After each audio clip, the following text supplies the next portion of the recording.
there's one huge plus. We know that the bomber was a gay woman, drone pilot, hashtag girl boss. A gay woman, drone pilot, hashtag girl boss.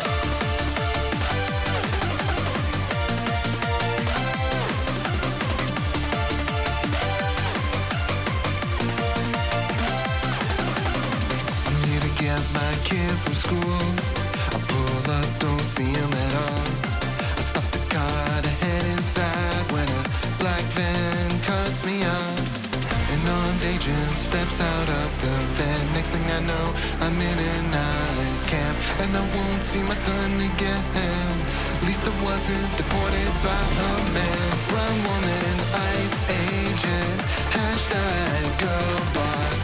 A brown woman, ICE agent, hashtag girl boss.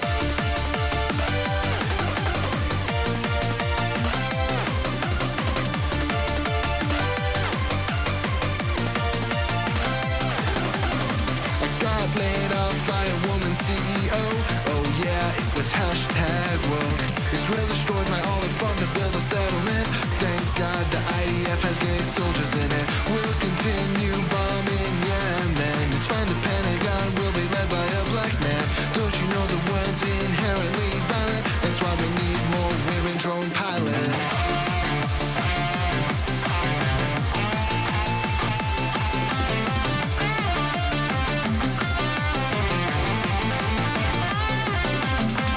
Someone murdered a white family in the year 1983. Multiple witnesses saw the crime that night. They all agreed the killers were white. The police had a different idea in mind. They found a black man to malign. They framed and sentenced him to death. His appeal rejected by Harris. Black South Asian prosecutor, hashtag girl boss. Black South Asian prosecutor, hashtag girl boss. Black South Asian vice president, hashtag girl boss. Black South Asian vice president, hashtag girl boss. What's going on, everybody? I hope everyone's having a fantastic evening, afternoon, pre-noon, no matter where you are in the world. I'm Hasan Piker, and this is the Hasanabi broadcast coming to you live from not so sunny, kind of gloomy, kind of sunny, moderately sunny, but a little cloudy California, Los Angeles. Folks, we're live and alive, and I hope all the boys, girls, and MVs are having a fantastic one, because today's a beautiful day. Today's a wonderful day. Today is Newsday, Tuesday, lads. It's Newsday, fucking Tuesday, lads. I'm Hasan Piker, and this is Newsday, Tuesday. That's right, I said it. It is July 22nd, 2025, 11 a.m. on the dot, and it's Newsday fucking Tuesday. It's time for an ice. You already know what it is, yeah, lad. You already know what it is. Are you in shit camp 3? I mean, I haven't been invited, but probably. Anyway, folks.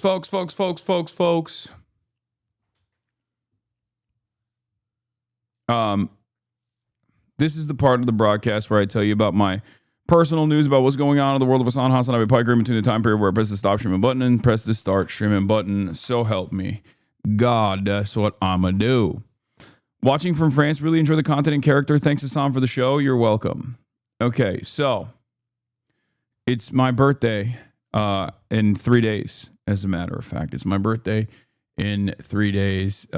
It's my birthday, so you know I like to ride. But yeah, I saw the IG story. We get in the flight footage soon.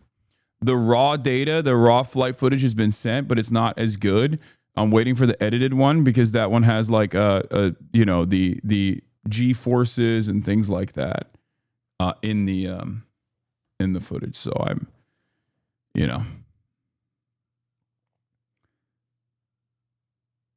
it's in your desk. Can we glow up with you at Anime Expo? What is this? It's my birthday, so you know how not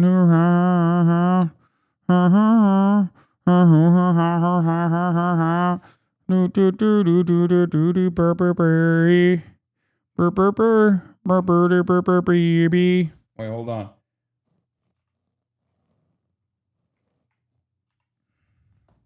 Dun dun dun dun dun dun dun dun dun dun. What is happening, bro? Hold on. Anyway, personal news wise, multicam would be great for having rants, doing multiples in the rants. Okay. Personal news, ladies and gentlemen. Last night I ended the broadcast. You're late. It dropped. Oh, good one. Personal news wise, ladies and gentlemen, boys, girls, and ambies. Wait, where the hell is this? Where is my freaking... Hold on. No, that's not all mail. Oh, oops. Oh, I'm just trying to log into my TikTok because it's a new computer. Did you talk about the house shutdown already? No, I'm going to talk about it though. Hold on.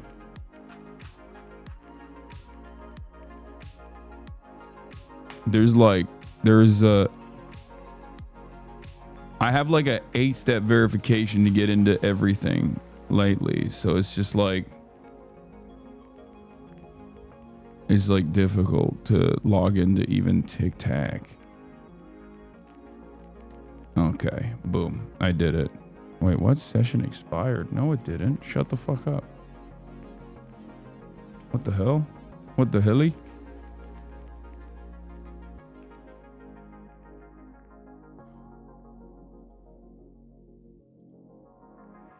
Okay, this is weird. Okay, maybe I can do it this way. Hold up.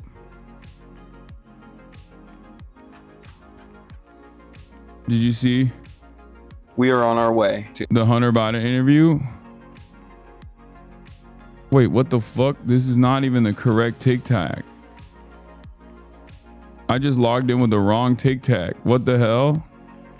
How is this even possible?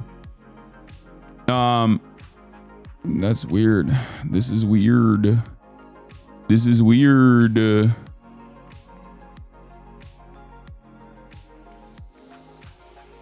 Look at this recent image of taken of Karl Marx's grave and see if you can. Wait. Hold on. This is crazy. Okay.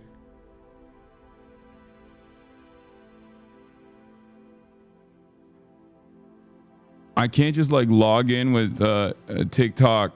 I can't just log into my TikTok easily. Like there's like multiple steps of verification that I need to enter, and I need to enter it in like a super fast fucking period of time. And therefore it just like runs. If I don't do it in this super limited time frame, I get cooked. And the session expires. What the hell?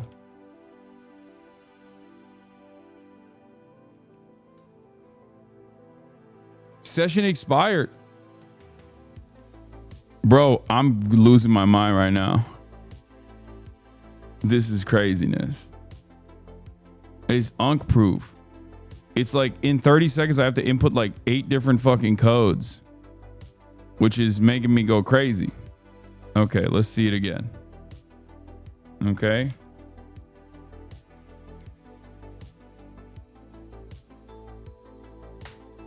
What the freaking heli? What the heliante? Oh, there it is. I logged in. Okay. And I put it in dark mode so nobody has to freak out. So I'm going to be as respectful about this as possible, but the truth is your claim is completely bad faith. Okay. Hunter literally almost said word to word the same thing you complain about the Dems is crazy, but he still glazed his geriatric father nonetheless. Philly D is lapping your ass in the workout world.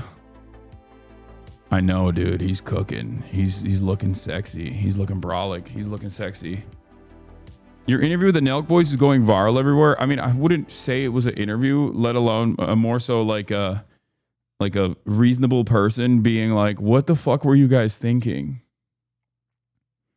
You know what I mean?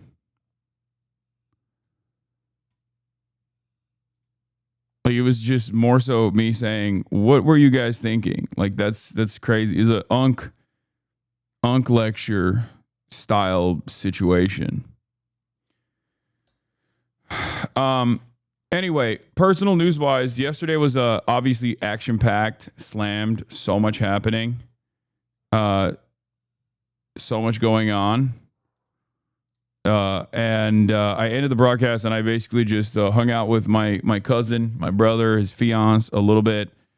And then that's it. I just went to sleep, woke up early this morning. I did not work out as I normally would. So the Philip DeFranco sexy Phil footage that you guys sent me hits even harder. Hits me right in my fucking soul because I wasn't able to work out this morning, but for good reason. And that reason is because I did NPR. I did an NPR spot. Yeah.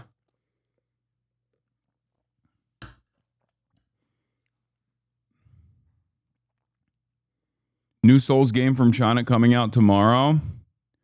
Wu Chang, Fallen Feathers. Okay, I'll look at this. Wu Chang, Fallen Feathers. I like it. Need me to relink King? Wholesome, I promise. Here. Some of you will act like this is not sufficient cosplay. I think this is sufficient cosplay. It's cosplay. See, the sleeves are rolled up, so it looks exactly like Luffy. I couldn't do Clark Kent because, like, Clark Kent requires full-blown suit. No, it's just like a button-up shirt. I have to, because Will is there as Batman. I don't have a Superman shirt. This is an iconic fit instantly. Bro dressed up as ketchup. Bro cosplaying a condiment. Bro looks like he got a mustard sponsorship. Nikki O, thank you for the 10 gifted. That's Hasan right there. And so it begins.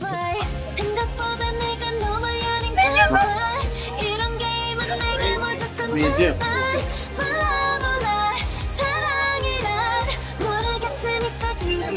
That chatter gifted 50 prior. Thank you, Nikki O, for the 50 prior gifted.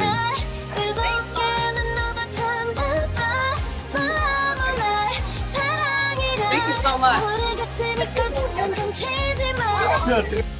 Thank you.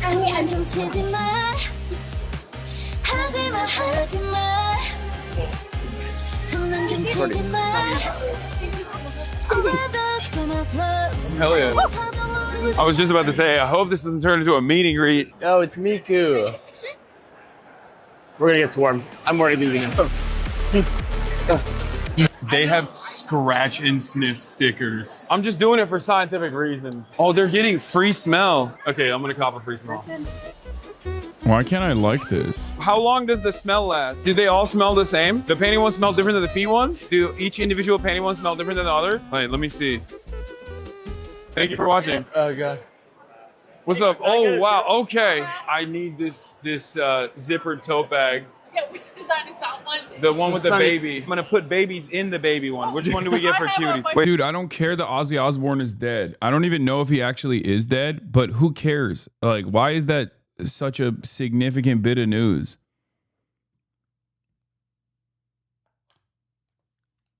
I don't get it. Like, even if who cares? Dead, alive, who cares?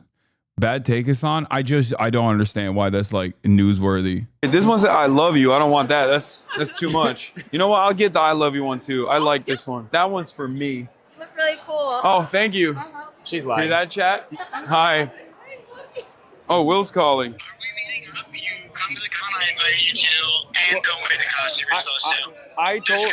Disgusting. Shame. Shame. I know. Which one's the newest, rarest Labubu? Son.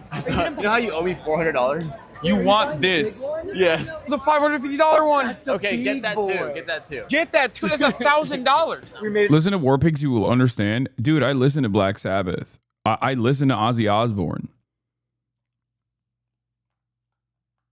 I know. I'm very familiar with his music. I'm just still saying, like, who cares, you know? Does that matter? I don't know. Maybe I'm crazy. Anyway, that was beautiful. That was a beautiful video, chatter. Okay, so personal news wise. L take. Okay, sorry. I don't care. Personal news wise, where was I? Chat. This is the part of the broadcast where I tell you about my personal news about what's going on in the world of Hasan, Hasanabi, Piker, in between the time period where I press the stop streaming button and press the start streaming button. So help me God. And that's exactly what I'm going to do. Okay. Woke up this morning, did an NPR slot, came back here, immediately started the broadcast. As a matter of fact, after doing some big business deals, some phone calls with the manager. You know, I guess we'll talk about Ozzy Osbourne dying in a second. It's not Hunter Biden attacking the Pod Johns for no reason. We haven't blasted off yet. I'm gonna do that right now.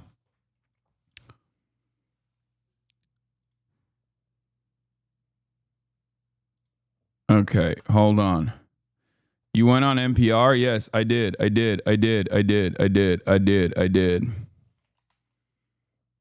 Okay.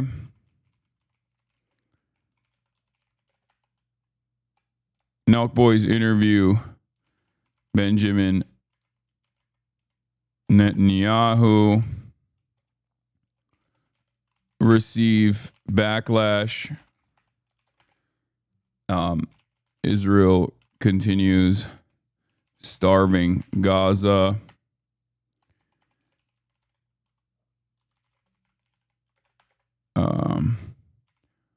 Jubilee ambush. Jubilee fascist ambush of Mehdi Hasan. Reacts. F5 incoming. They're calling them the Nelkboys now. Twitch news, more Twitch news and political news, but as V shows Joe, a company is basically dead. Yeah, I saw that. I will obviously talk about that as well. MAGA or Trump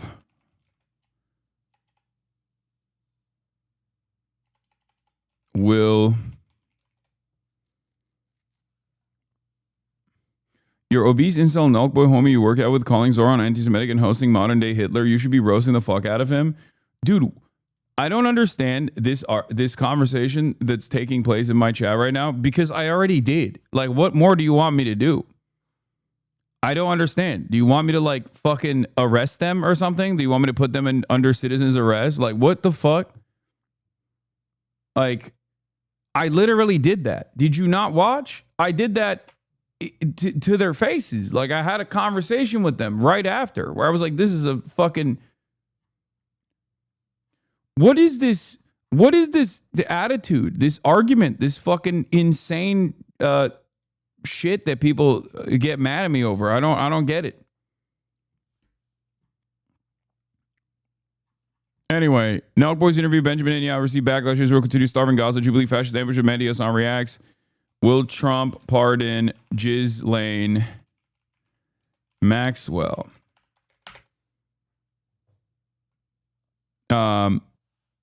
And more. Get in now. Okay. People are just like, did you watch the full interview? Will you watch the whole Nelkboys interview? I will. But what's interesting is like, I didn't have to watch that interview to know that it was a fucking spectacular shit show, right? Because I know that the very reason why that interview is taking place is because they're not going to ask like contentious questions and they're not going to have any follow-ups. And that was my major issue with it, even without seeing the interview. And it's so funny that like, Redditors are so invested in certain narratives, like, for example, saying that Hasan sucks, Hasan is bad at his job, and he's like the worst person that's ever existed, that a lot of the criticism I saw on Reddit was either people going, says you interviewed random Yemeni teenager, or classic Hasan not watching the subject matter footage and then deciding to debate people on something he hasn't watched. It's like, am I wrong? Am I wrong? Was any of the criticisms that I issued incorrect? No, it wasn't. So what the fuck are you guys talking about? Some of these guys unfucking ironically have no capacity to think on their own. Like it just don't. It doesn't make any sense. It just does not make any sense whatsoever.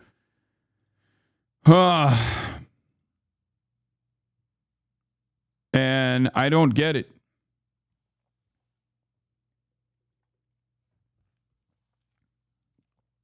Times of Israel lumped you in with the worst influencers. U.S. podcasters host anti-Semitic influencers after backlash over Netanyahu interview.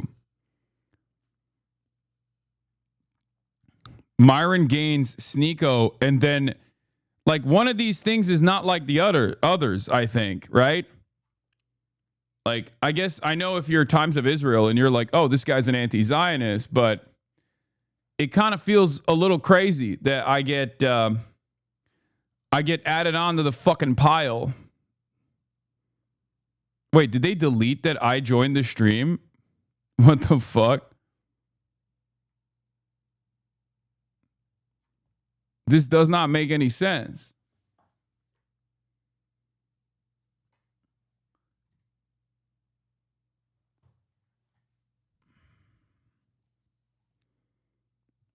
Random, do you have any political stances or opinions that have changed or evolved over the years since the birth of your political commentary career? Yeah. This doesn't matter. Talk about the Gaza starvation and AOC, please, in all caps. First of all, I have been talking about both of those things. And secondly, I think one of these things is not like the other thing as well. Okay? Like, I like that you think your version of drama is more important than this other version of drama. You're like, oh, don't talk about this like drama. Who gives a shit that like a podcast is like doing PR for a war criminal like Benjamin Netanyahu, what that means, what this implies. Don't talk about that. Talk about my own personal pet issue, which is that AOC has betrayed the revolution. Like, stop. I already did talk about that. I already covered that extensively yesterday, including the Nelkboys thing too. Ay, ay, ay. Okay, we're not even 30. We're just 30 minutes in at this point, and I'm already getting fatigue from chat. Chat fatigue is real. Okay. We got the V Shoujo stuff as well. But you know, we'll get to that too. Off topic, Ozzy Osbourne died. Yeah, I know. I heard. R.I.P. to Ozzy Osbourne. His wife sucks for sure.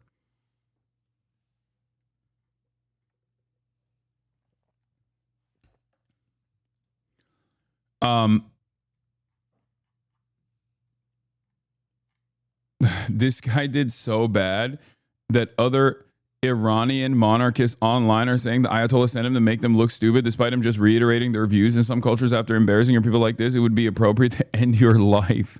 Jesus Christ. We got the Jube reacts. It's right here. I didn't do the Gaza one yet because I didn't have enough bandwidth for it. Because I had already, you know, I just didn't have enough bandwidth to fucking go through the Jubilee react in its entirety. I left the Gaza part.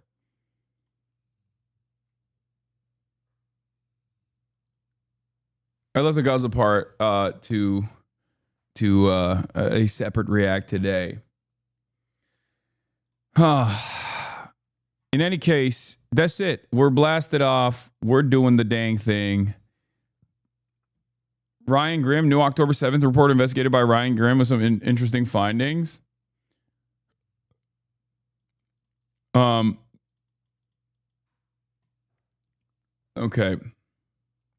We'll take a look at that as well. Okay. Kind of sad that you have to get all four Hassans together. You can never get all four Hassans together anymore. Who's the fourth Hasan? You got Mehdi, you got me, you got Hassan Minhaj. Who's the fourth Hasan? Maggie Hassan? Who's the fourth Hasan? There's only three Hassans. Oh, you mean Hassan Nasrallah? Yeah, I don't think the other two Hassans would be ever be around Hassan Nasrallah. Let's be real. Um, Rima Hasan, that's true. There's Rima, and then there's Hasan Hind as well. There's Hind Hasan as well, and she's dope too. Both Hasan Hind and Hind Hasan and Rima Hasan are also pretty awesome. Much better Hassans than all of us combined, honestly. Then there's also Hassan Kwame Jeffries, Hakeem Jeffries' brother, who's also pretty cool. I like him a lot. But yeah, we got a lot. We got a lot going on in the Hasan multiverse, and we're going to get to all of it. First of all, taken with the Chinese student letters at Marx's grave, there are a few. The concept of knowing there's currently a Labubu on Karl Marx's grave. I think Karl Marx would have appreciated a Labubu. I think he would have really liked it. I think he would have enjoyed what a Labubu implies. I think he would have appreciated it in general. So I don't know. I don't know if I don't know why people are hating on that. You know, workers made the Labubu. Labubu. Yeah, there's obviously, yeah, he would have asked Engels to get him a Labubu. He'd be like, Engels, yo, can you spot me? Can you spot me a couple bills? I need a Labubu.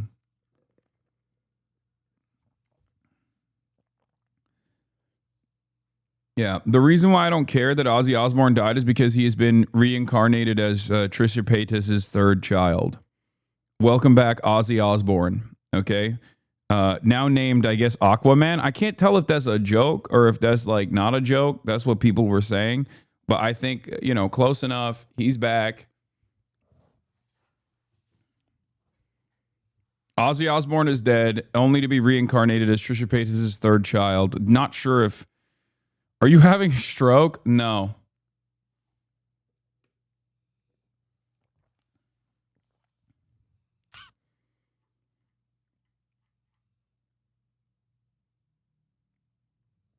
Ozzy admitted to shooting cats for fun in an interview, and he also sexually assaulted someone. He's dead, man. Like, this is part of the reason why I'm like, I don't really care about Ozzy Osbourne, but it's so funny for me to be like, I don't really care about Ozzy Osbourne, and then someone being like, I hope you know he's done a fuck ton of awful things. It's like, okay, he's dead now, so take it up with God, okay?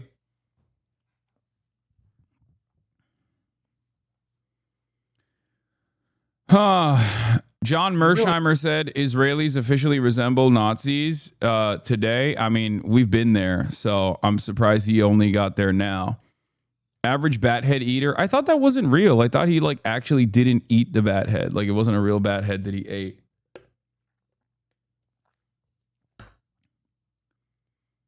Yeah. DOJ, the Department of Justice, to meet with Ghislaine Maxwell in prison to ask her, what do you know? And it's really interesting because I feel like Ghislaine might not survive that encounter. Okay. Yeah, Ozzy Osbourne is back already. Look, see? Trisha Paytas and Moses Hakman welcome their first baby boy, Aquaman Paytas Hakman, which, of course, is the reincarnation of Ozzy Osbourne. I told you, the timing of this is too... It's not a coincidence. The timing of this is it implies reincarnation. It implies reincarnation. Ozzy Osbourne is back. Okay, check back. Watch this space. In a couple years, Aquaman is going to be also eating bat heads and singing Crazy Train. Yeah. Aquaman's going to save rock and roll.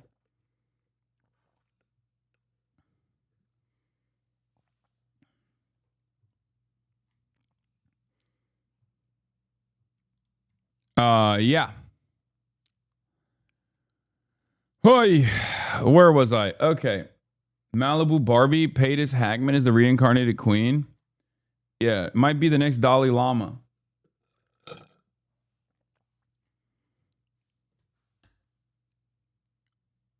So, I don't even know where to begin. Let's start with the Nelk franchise, and then we'll go into the Jube as well. But you should probably start with the Jube, honestly, if you want, unless you want to video game yourself until after the stream is over. Yeah, I mean, there's a lot I want to talk about, but yeah, the Jube, for the record, JubeTube. Jubilee hosted 20 fascists, like self-described, self-identified fascists, and did their surrounded sequence with like 20 fascists. Maybe a couple aren't like actual fascists, but I guess like at that point, if you are around those guys, you might as well also call yourself a fascist. There was like one confused DACA recipient in there, and then like one Iranian magician in there as well. One self-hating Iranian guy who said, you know, whites need their own ethno-state and they don't think I'm human, but that's okay. They have a difference in opinion. Yeah, there was a Mexican DACA recipient who had an epiphany amidst the incredible, open, virile, repulsive white supremacist racism that I saw from any YouTube video. I mean, this shit made this kind of stuff makes like Xbox Live lobbies look tame, especially because this is like the boring kind of racism too. This is like, nah, you don't get it. I'm genuinely invested in this kind of racism, if that makes sense. So, not great. That's all I'm going to say. All I'm going to say is not a great situation overall. Okay? Just not good. Not good at all. Very bad, as a matter of fact. And yeah, Northern Line was glazing you. Oh, I saw this. The bomb me's my king. He was complimenting like me 10 eating banh mi's in New York City. Yeah, but he's also 6'3", 185, 9% body fat and natty, bro. Like I'm not on that same wavelength. I'm mostly just on the bike. I like bread. Oh God, banh mi's are so good. 185, I wish.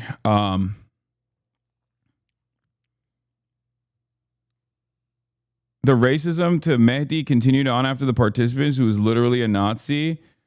Oh yeah, this guy. I didn't go up during the Jubilee debate because Hasan smelled like shit, he says. Except this is perhaps the biggest self-own of all time, especially considering that this motherfucker literally traveled all the way to California to do a goddamn Jubilee stream surrounded by other Nazis, and he was too much of a pussy to go up on stage. And then he has to like do this kind of racist cope after the fact to be like, oh, you remember he's brown. He smelled bad. And he's got the Burger King like hat, t-shirt too. That shirt is the guy that said the N-word that wore the Burger King crown on the plane. It's just, how are you going to be the biggest loser? How are you going to be the biggest loser in this field of losers? It doesn't make any sense. Okay? One of the guys literally got fired. That's how big of a fucking loser these guys were. One of them actually got fired, bro. Okay? Fired from his job. This guy, Nazi influencer Pine Sap, fired for being racist after viral Jubilee video, which I didn't even know he had a job. Okay? These guys are all at the loser convention, and this guy somehow was like an even bigger loser than the other ones. I don't even know how it was possible. But hey, guess what? There is obviously a lot of clout to be had for being an open, out and about fascist, white supremacist, racist piece of shit. Because guess what? Apparently, he has a fired for my political beliefs Give, Send, Go account, which is now at $30,000. He made 30 grand. America is in a deep, dark cesspit, dude. I don't know how to contend with this. I don't know how to deal with this. I'm telling you right now, we're in a scary place, bro. We are in a bad place. These motherfuckers will literally fundraise off of being racist. It is probably not a good thing, okay? It is probably not a good thing that... It's probably not a good thing when people can just, you know, get fired from their job for being racist and then fundraise off that. Like, you're basically making money for being just openly racist. I don't know if that's like sustainable.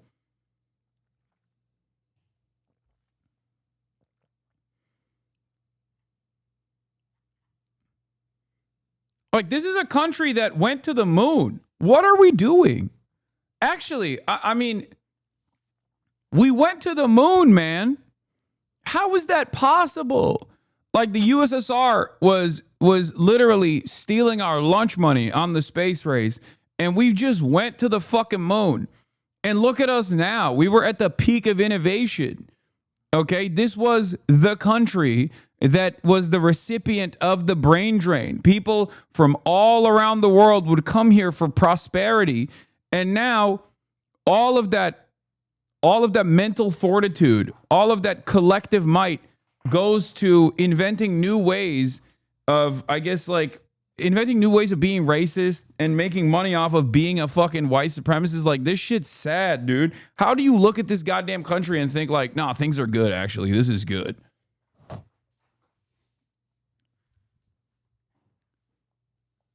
I don't understand. I do not understand.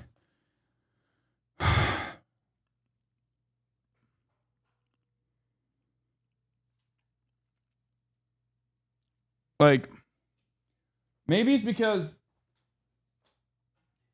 I will explain something to you.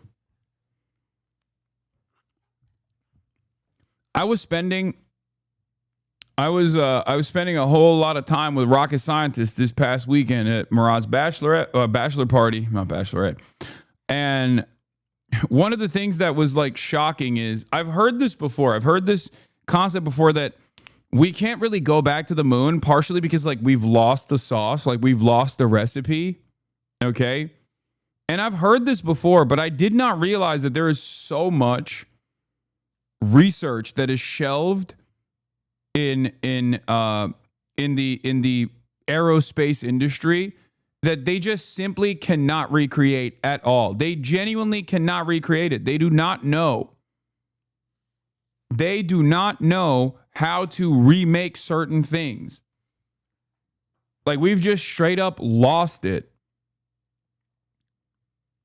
Isn't that crazy? Part of the deal to fund the space shuttle required destroying the plans of the Saturn V rocket. Like, there's just a bunch of rockets that we just made and then we burned, literally and figuratively, and just we can't recreate them. That is crazy to me, okay? That's an insane thing.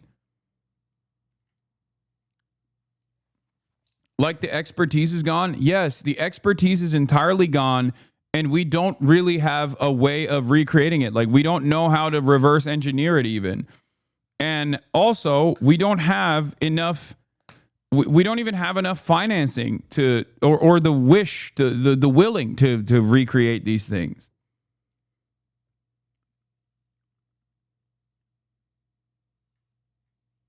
That's what's so crazy. There's there's a loss of institutional knowledge.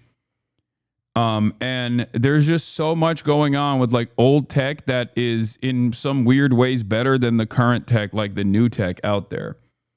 But hey, guess what, dude? We are finding new ways of being a piece of shit online, okay? So at least we have new technology. We are reaching new technological innovative fields in terms of being an asshole online and then making money off of it. Jubilee saw Pine Snap and knew they had to get him to represent the far right. Same thing with Louis Theroux and Beardson. What is this?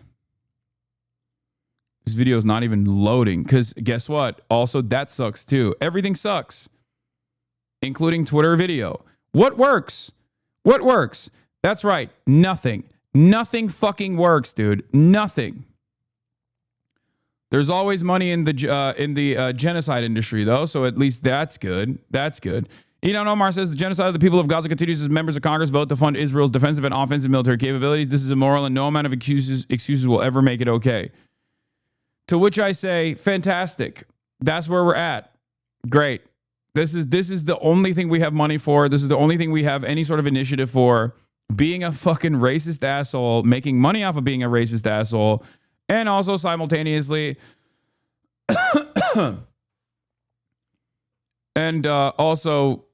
simultaneously funding other racist assholes overseas doing a genocide, which is like the peak of being a racist asshole. Fantastic. We have to wonder. Here's Mersheimer on Israel. The rhetoric that the Israelis use. I gotta It's pee. so Orwellian. You know, they talk about voluntary transfer as if the Palestinians are voluntarily going to leave. Right. They talk about a humanitarian camp as if this were a humanitarian camp. The more time goes by, Judge, and I hate to say this, and I say it reluctantly, but I believe it's true. The Israelis look like the Nazis. Their rhetoric, their behavior, it's truly appalling. And it's hard to believe that a Jewish state is behaving much the way the Third Reich did in the 30s and 40s.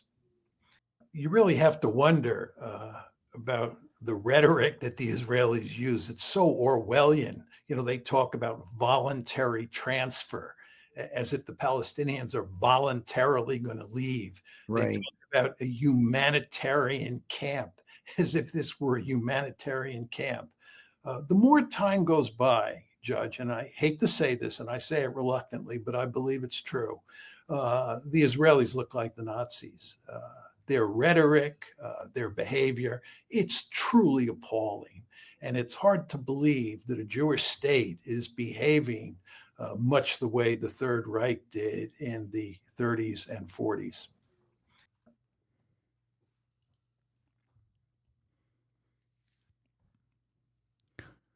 Adam and you did a good job reacting to the Nelkboys. Yeah,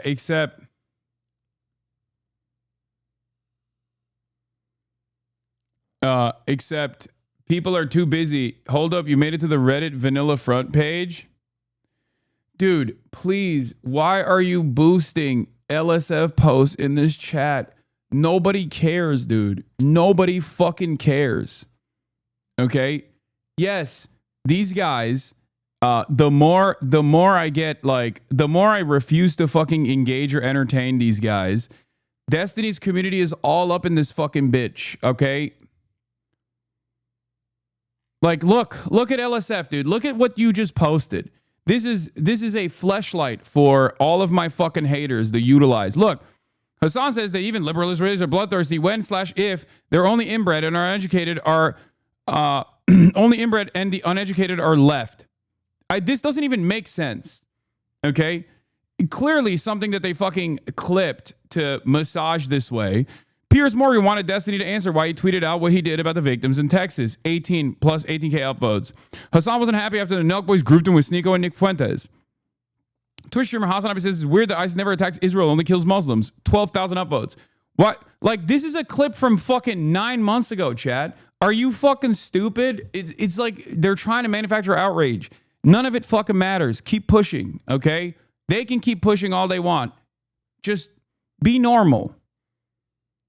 I don't understand why any of that on Reddit, which is an incredibly desperate attempt to try to be like, this guy is bad, guys. Remember, at a time when like everyone has come to the same conclusion, they're like, no, you don't understand. This guy's actually really racist. Like, they're doing the same thing that like annoying fucking social justice warriors did for years and years and years, except in this circumstance, I'm on the fucking right side of history and they're on the wrong side of history. They're just trying to desperately be like, no, you don't understand. Hasan actually arrived at this conclusion ahead of time because he like secretly holds enmity towards Jews or something. That's it. So please stop. It's not. Yeah, they only do this because they get mad that I get interviewed by the fucking New York Times or CNN or NPR or numerous other places. They know that there is no.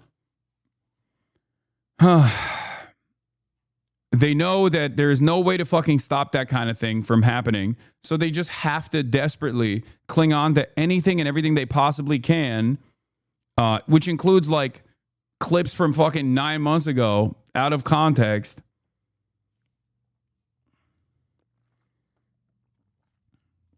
It's a dead sub that they only use to boost shit that they can try and get to the fucking front page. That's it. Please.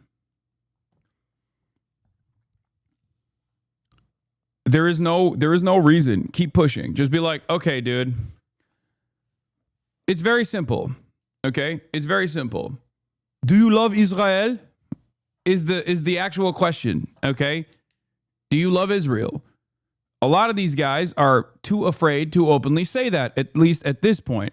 But they've held on to that mentality for the past 2 years.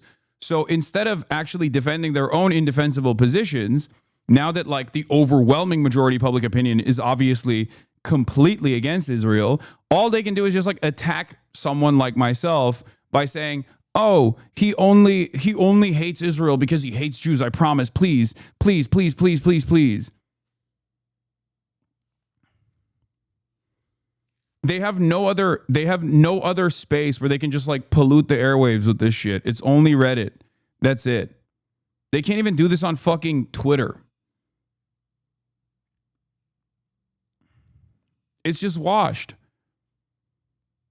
It's gross, but the echo chamber is shrinking. But these are literally some of Israel's strongest warriors these days, which says a lot about how fucked their public perception is. Yes, exactly. Israel's public perception is so fucked that when the Nelkboys interview Benjamin Netanyahu, that act in and of itself is indicative of how far Israel has fallen. Why the fuck are you a goddamn war criminal with an ICC warrant out for your arrest and you're going on the Nelkboys podcast? And not only that, but also when you go on the Nelkboys podcast, it doesn't actually offer you positive PR. It just ends up collapsing the PR for the Nelkboys. Because that's the reality here. Because like Nelkboys interview Benjamin Netanyahu, right? If you were to ask me ahead of time, if they were to ask me ahead of time, I would have told them not to do it. The interview itself got not even 1 million views in one day, which is a decent amount of views. In the middle of the interview with, again, Prime Minister of Israel, Benjamin Netanyahu, they end up doing like, gambling ads and things of that nature. It's all so dystopian. I know this is a word that we use quite frequently, but bro, dislikes at 120K. The dislike bot is not correct. It's just not, it's not correct. I don't know why you guys believe that shit. It's never correct. But this to me shows desperation from Israel. They have no allies with the exception of mainstream media, but even they realize that regardless of how many mainstream media attempts they make, they're still not going to be able to change the way people see Israel. It's over. It's done. It is a global fucking pariah.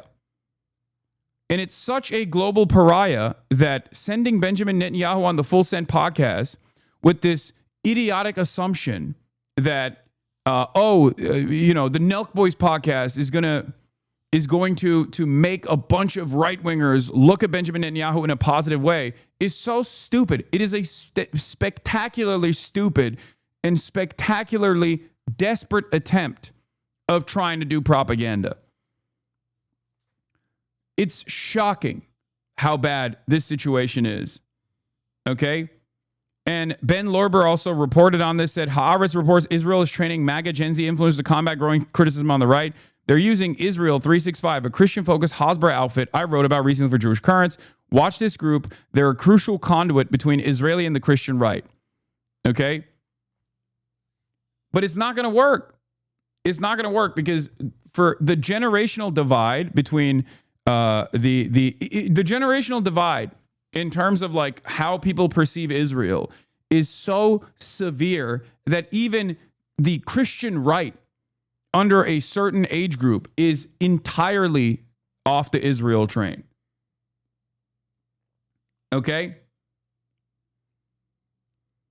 And obviously, Ryan Grimm even posted about this. It's so funny that I've had like a bunch of serious journalists reach out to me about the Nelkboys to be like, who the fuck are these guys? Like, why were they interviewing? Like, Ryan Grimm hit me up and was like, why are they interviewing Benjamin Netanyahu? Who are these guys? Which was really funny. But not the best post-game interview if you are the head of the Israeli state when you had this conversation with these guys and they had to play catch-up and they had to play defense and do crisis PR, as Adam Friedland called,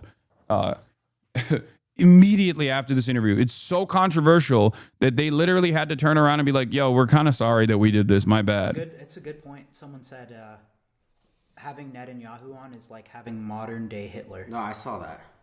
Which is, honestly, guys, I'll be honest. I'm here to That's a good point.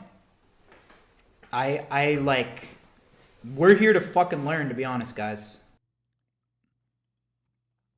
Like, the reason why I'm not like as upset, I guess, as the rest of the internet is because maybe I'm so used to mainstream outlets doing unlimited PR for Israel over and over again that, like, when I see something like this, when I see an attempt from the Israeli state to try and do propaganda for the Israeli state by sending Benjamin Netanyahu, of all fucking people, to the Nelkboys podcast, I see that as a major fucking self-own.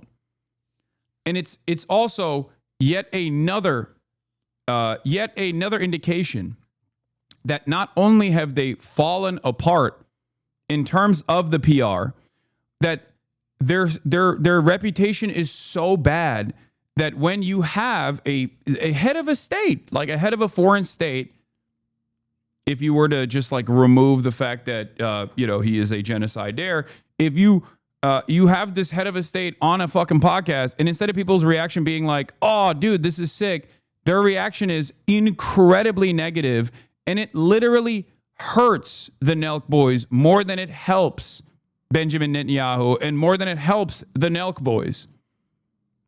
Like this interview is not going to be even remotely positive for Benjamin Netanyahu. And it's not positive even for the Nelkboys either. And if I were to put myself in their mindset for a second, okay, slamming fucking happy dads and, ripping lip pillows, upper deckies, and doing crypto gambling or whatever, okay? And I've already interviewed Donald Trump multiple times. I've been on his plane, Air Force One, Trump Force One, and I've interviewed Elon Musk. Like, I've interviewed people that other people have considered villains. In my mind, I'm thinking, what's the difference? You know what I mean? What's the difference? I'm just looking for, there's like content to be made out of interviewing a foreign head of state. The only difference, however, is that while Trump is also a villain, and so is Elon Musk, what these guys don't understand is that the only thing Benjamin Netanyahu is famous for is doing a genocide.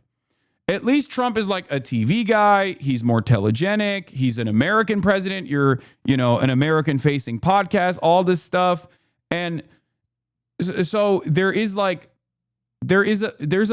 greater defense for interviewing someone like Donald Trump, even though many people would consider that indefensible as well, especially given that they're very clearly ill-equipped to even call into question a bunch of stuff that Trump has done. Okay? Here's Nathan J. Robinson's take. The rise of the idiot interviews like Friedman, Rogan, Vaughn, and the Nelkboys very harmful to journalism. They somehow manage to be worse than mainstream media. They're walking PSAs for the importance of reading books. The problem is that because they have refused to study the issues closely, they don't even know when they're being fed propaganda and therefore can't challenge it effectively. Result is their viewers get exposed to propaganda without hearing any counter arguments. Except I'm not in the same mindset as Nathan J. Robinson, because I don't think this is like as damaging to the discourse. I think the very fact that this interview took place is more newsworthy than any number of different things that this interview allowed Benjamin Netanyahu to do. Does that make sense to you? Do you understand what I'm talking about? No, he doesn't mean Adam Friedland. He means Lex Friedman. Like, it's like when the New York Times writes a story about Zohran Mamdani's like college application or something that from a college they didn't even get into, like Columbia, and they go in and they get like hacked material from a known white supremacist race scientist, right? The story and their coverage of it is not as impactful and is not like as anti-Zohran as the fact that they wrote that story and thought that this was a good story to publish. That becomes the story in and of itself. And it's kind of a similar thing here where, by my estimation, the very fact that the Israeli state thought it was a good idea to go on the fucking Nelkboys podcast to try and run PR for their ongoing active genocide because they recognize how much they've fallen out of favor overall is the bigger story here. The bigger story here is the desperation for the Israeli state and also the reception, the broad reception from the internet towards the Nelkboys, who obviously have been, even in right-wing circles, but like right-wing circles, left-wing circles, like obviously people have had their minds made on these guys to begin with, right? Especially when they were, promoting Donald Trump. But what's actually more interesting is that Benjamin Netanyahu is such a repulsive, toxic, cancerous individual in what he represents that even the right is attacking the Nelkboys now. Like they're eating it from both ends. That to me is a bigger story than the fact that the Nelkboys even interviewed or what kind of propaganda Benjamin Netanyahu was able to do. Because like a lot of people here want me to like address some of the statements that Benjamin Netanyahu said in this fucking interview. I already know what statements he made in this interview. You want to know why I know these statements that he made in this interview? Because it's pure Hasbara. I've heard it a million times over in my fucking, all the way from my Twitter replies down to every single Israeli envoy that goes on mainstream media and defends Israel's actions. It's always the same. There's not a lot of leeway in what kind of propaganda you can do when you are just like actively committed to doing an ethnic cleansing campaign in broad daylight. ABC, NBC, CBS News ran token reports on Gaza starvation yesterday, and it had all the tropes. Hamas-run health ministry, centering Israeli denials, framing it as the unfortunate result of a new military offensive. Zero mention of open Israeli starvation and depopulation plans.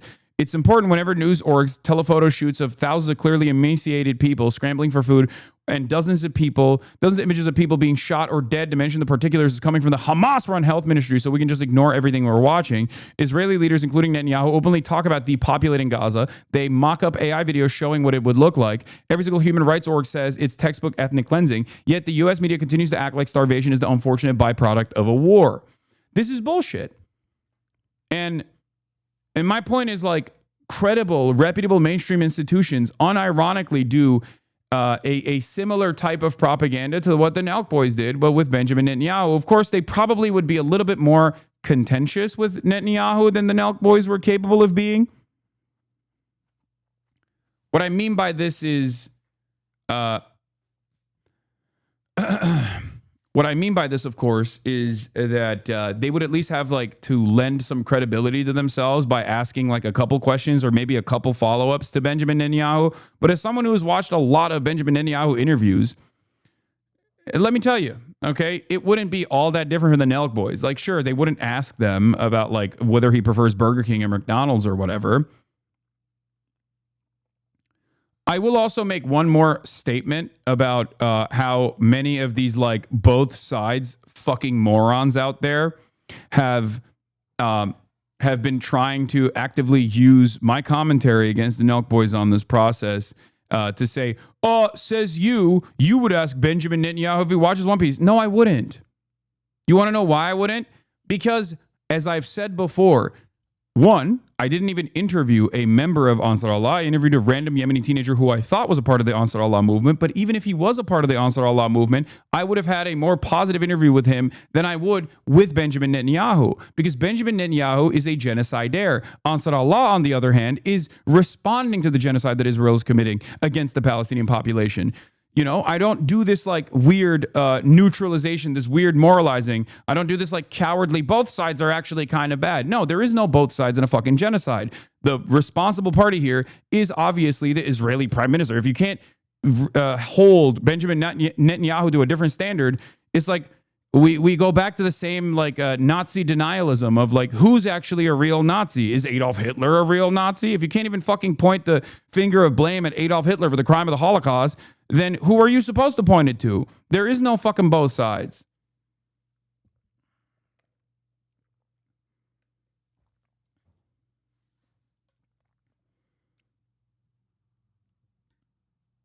So it's very strange when people try to do that, where they're like, well, Hasan, you interviewed a 19-year-old Yemeni teenager who's only known famine his whole life. Isn't that, and you asked him like silly ass humanizing questions. Isn't that the same as like humanizing Benjamin Netanyahu? If you think that a random Yemeni teenager or even the head of the Ansar Allah movement is in any way, shape or form comparable to one of the most successful ethnic cleansers of our generation in modern society, you are a delusional little freak. You have no understanding. You have no concept of like what these things look like.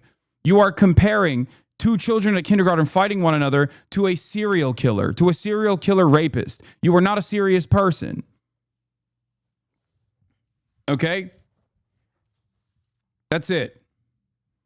Don't make this fucking idiotic both sides comparisons. Like, there is no both sides between a murder victim and a person who is whose entire family's been slaughtered and the guy who's doing the murder.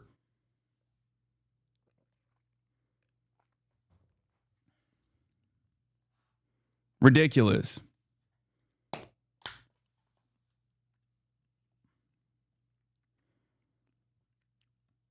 Do you know how much money the leaders of Hamas steal? Like, this is what I mean. People still try to do this dumb fuck bullshit. Dog, the leaders of Hamas are dead. Israel killed them. Okay? What the fuck are you talking about? How much money the leaders of Hamas steal? Both parties want the war to continue while the regular Palestinians suffer. Shut the fuck up. Okay? One, you have no evidence for this, okay? You just don't have any evidence for this. The only evidence you have, in air quotes, is whatever the fucking Israeli state is churning out as propaganda. And two, even if it was real, what difference does it make? It's still a fucking genocide, dumb fuck.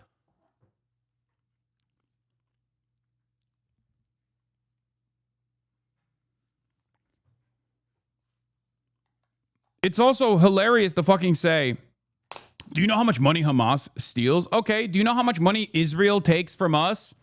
Your tax dollars and my tax dollars? It's to the tune of billions. I would rather fucking give that money directly to Hamas so they can fucking at least fund some semblance of a civil governance program in the Gaza Strip than fucking Israel so they can use it to melt Palestinian children every day. Shut the fuck up. What money? What leaders? They're all dead. Oh my God. And even if it was real, even if it was real, even if this is like, oh, Hamas is like stealing all the fucking aid or all the resources, like, okay, then stop the genocide and then we can deal with that. Okay? It's so strange that like people still think this is a claim that holds any weight, especially when matched with the magnitude's worse violence of ethnic cleansing. You know? None of this makes sense. And yet people still do it, where people are like, well, Hamas is stealing money. What are they doing with the money? Where are they going with the money? They can't escape the Gaza Strip. What can they possibly do with this money? Is there a secret merchant in the tunnel systems that they can go to purchase weapons or something? Are they buying Labubus? Did Hamas buy the 24-karat gold Labubu? Is that what you think is going on? What could they be doing with the money? Every single thing in the Gaza Strip is destroyed. Yeah, what are you buying? What are you selling? That's what's going on. There's a Resident Evil merchant in the fucking tunnel system, okay? And he's just like giving them weapons.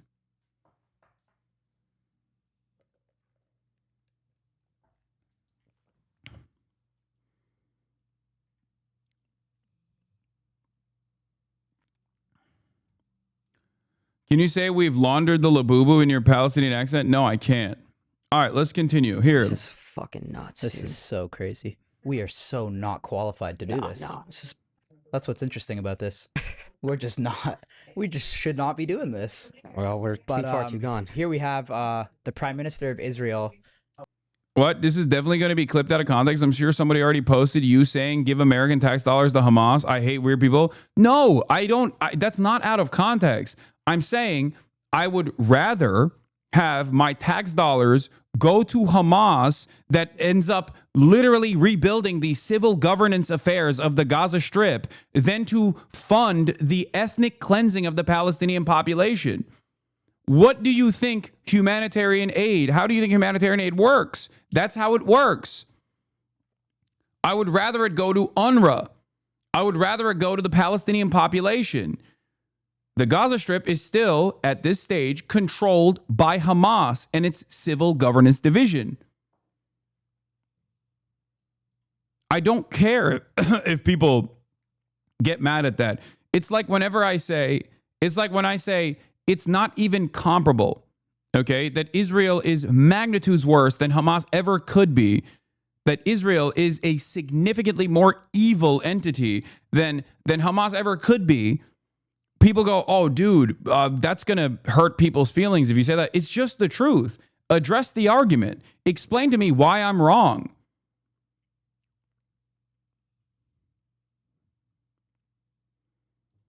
Benjamin Netanyahu, he's about to walk into the podcast right now. This is probably one of the most, if not the most controversial podcast we For sure the most have we've ever done. Yeah, 100%. Maybe not the most controversial we'll ever do. You're not the center of the world. I agree. I don't think so. I'm not the one who's centering myself in this. Chatters are, and I'm addressing their concerns. Maybe not. But maybe though. I mean, this issue is just like, and by the way, I want to say too, I'm not claiming to be an expert on this issue or anything like that. I've kind of just probably like a lot of you guys that, you know, you read stuff online. And I feel like on the internet now too, it's like, you don't even know what's real anymore. Like you read shit and it's like, you see a headline and it's like, is this true? Is this not true? So I see so much. Imagine if the story was Jewish people stealing money to buy arms to resist the Reich. We'd call them heroes. I mean, there are stories like that. The Jewish partisans did that. They literally intercepted railroads and sabotaged supply lines. Of course they did. And they had every right to do so. And they are hailed as heroes in Israeli history, ironically enough. The only difference here is that the people that are doing it are brown and scary. Shut the fuck up, you ignorant piece of shit. How do you interview someone not knowing what they've done, especially when they're televised every single day? They misrepresented to you the intro yesterday. Anyway, yeah, this is like they're starting off talking about how ill-equipped they are to have this conversation, and then they have this fucking demon sit down to see this thing, right? Yeah, Prime Minister Netanyahu with us. He's like, hello, I'm here to have slam some brewskis, you know, fuck bitches, get money. Hello, Nelkboys. I'm here to talk to you about Israel and how we must defend Israel. I love doing upper deckies. My fellow Nelks. Today we're here in the Blair House. Yep. Right? Is this the White House grounds? Close. Close. It's the sort of the official guest house of the United States. How have you seen like the White House and stuff? Like how has it evolved over the years, over the times of you visiting it? I've met quite a few of the American presidents because I've been in office pretty long time. Hasan, you're a terrorist, but at least you're good looking. Thank you for saying that, I guess. Like, not because we don't have elections, but because I want to. I'm gonna terrorize your pussy. I think there's never been a friend like Donald Trump in the White House for Israel. I think he's a remarkable leader. I think he's changing history. He said he'll make America great again. He's already done it. You know, America is widely admired now around the world, and especially after our joint operation against this regime that wanted to, you know, chance with this bomb-ass dick. Death to Israel. Well, I think together we've shown the world a different face of America. Very powerful, very directed, very resolute. You guys are very tight, right? Would you call it a bromance? Well, you might. I mean, we've known each other several decades, and you know, I really like him. What do you like? Yeah, this is bro. This is, oh God, this is so bad. It's just so fucking bad. He's like, yeah, I love Donald Trump. We have such a good relationship. We also love slamming happy dads together. We love slamming happy dads together on the Nelkboys podcast. I can't wait. I can't wait to do it together. I don't even know if I could watch this whole thing. Okay, I just like, it's. Oh, yeah, most about him. You know, if you meet him close up, and Sarah and I have had this. I've never seen you watch Benjamin Netanyahu speak for an extended period of time. You've never been able to do it. I can't do it because he's such a fucking monstrous piece of shit. But then also on top of that, he is just so uncharismatic. He has no good qualities. He is basically America's fall guy here. Opportunities many times, including last night in a great dinner we had at the White House. First of all, Donald Trump can be very funny. Of course. He can be very funny. Especially off camera, right? He can split you sort of sit there and you start guffawing because it's so funny. And also, I'll tell you something else. That Sarah, who's a psychologist, and she, psychologists, psychologists. Of course. They look at people. They identify very quickly with that. You know what she said to me about Donald Trump? She said he's a good person. He has a good heart. He wants to do good. And that is something that I think that... Yeah, this is him. Remember, he's playing to the audience, okay? He is hyping up his closeness to Donald Trump, a figure that the Nelkboys audience obviously likes. Remember, Benjamin Netanyahu is a fucking demon, but also he is a very successful propagandist. This motherfucker's been the leader of Israel for decades at this point, okay? So understand something here. Like, every single thing that he's saying and the very fact that he's doing this interview is calculated. And as I described to the Nelkboys yesterday, the reason why he's doing this interview with the Nelkboys when he won't do this interview with Haaretz or any number of different Israeli outlets, including Israeli outlets that are literally promotional to him, because Benjamin Netanyahu notoriously does not speak to Israeli outlets, okay? He barely does interviews with American outlets. So why is he offering an hour and 13 minutes to the Nelkboys? This is a question everyone should be asking, okay? And it's precisely what I told the Nelkboys, is because he knows that this is not going to be contentious. He knows that they're going to ask a couple questions and never push back with accurate information. That's the whole point. Now, of course, it's still a failure from the Israeli perspective, because I think these guys do not understand how Israel is viewed and how especially Benjamin Netanyahu is viewed, because Benjamin Netanyahu himself is not even fucking liked by liberal Zionists at this point, okay? Everybody sees him as an off-ramp. Even if you want to launder the reputation of Israel, you still have to say, well, it's Bibi's war. It's Benjamin Netanyahu's war. It's Benjamin Netanyahu's doing. So, like, there are only a handful of people that actually like Satan incarnate here, okay? And that's it. So you are not going to get anyone. You're not going to win any favors here. You can say what you want about Netanyahu, but he's quite a savvy politician. He knows what you need to suck Trump's penis to get whatever he wants, and he's doing that here. I mean, I think this is more so... I think this is more so about... yeah. Oh, here's Benjamin Netanyahu's favorability on table 5e on page 12 here. Just so you understand how fucking dog shit, how underwater he is. Favorability of public figures. Benjamin Netanyahu. Do you have a favorable or unfavorable opinion of the following people? Okay. Benjamin Netanyahu's favorability, total favorability, is at 24%. His unfavorability is at 44%. Okay. 44% unfavorability. He is underwater. It's a net negative. And his favorability, when you look at men versus women, is women 50% unfavorable, men across the board 30% favorable. When you look at the races, 30% favorable by white people. White people are carrying Benjamin Netanyahu's favorability here. Hispanic people are at 18%. Black people are at 9%. And his unfavorability for white people is also at 44%, 42%, and 43%. Okay? So he is incredibly unpopular. He is such a repulsive figure. He is such a repulsive figure that when you associate with him, you don't actually end up doing propaganda for him. You can't flip these numbers. You can't flip these numbers in the eyes of Americans. And when you look at the younger population, especially the 18 to 29, which is like the Nelk demo, his unfavorability is at his highest, 52%.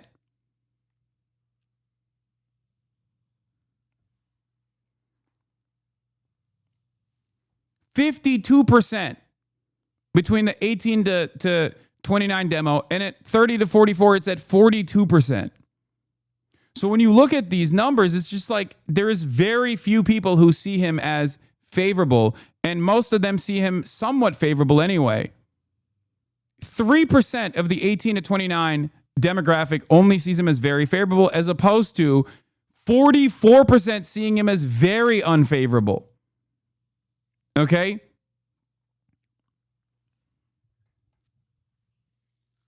That's it. That's precisely the reason why when you look at this interview and then you look at the comments, everyone is going, I miss when YouTube used to show dislikes. Nelk 2015, funny prank channel. Nelk 2025, propaganda machine for governments. You guys didn't question him once. This is crazy. Israel are so desperate for positive PR, they sent their prime minister to podcast with a bunch of pranksters. Zero pushback. You literally let a war criminal talk freely. You think Content Brain Podcasters would check these polls? No, but Content Brain Podcasters are receptive, incredibly receptive to their audiences. Okay? Do you understand? They're incredibly receptive to feedback from their audiences. So they're not seeing those polls. They're seeing the comments. And that's precisely the reason why yesterday they turned around and were like interviewing anyone and everyone they possibly could on you know, what they did. And they were like looking for anyone to just basically be like, nah, it's cool that you guys did this.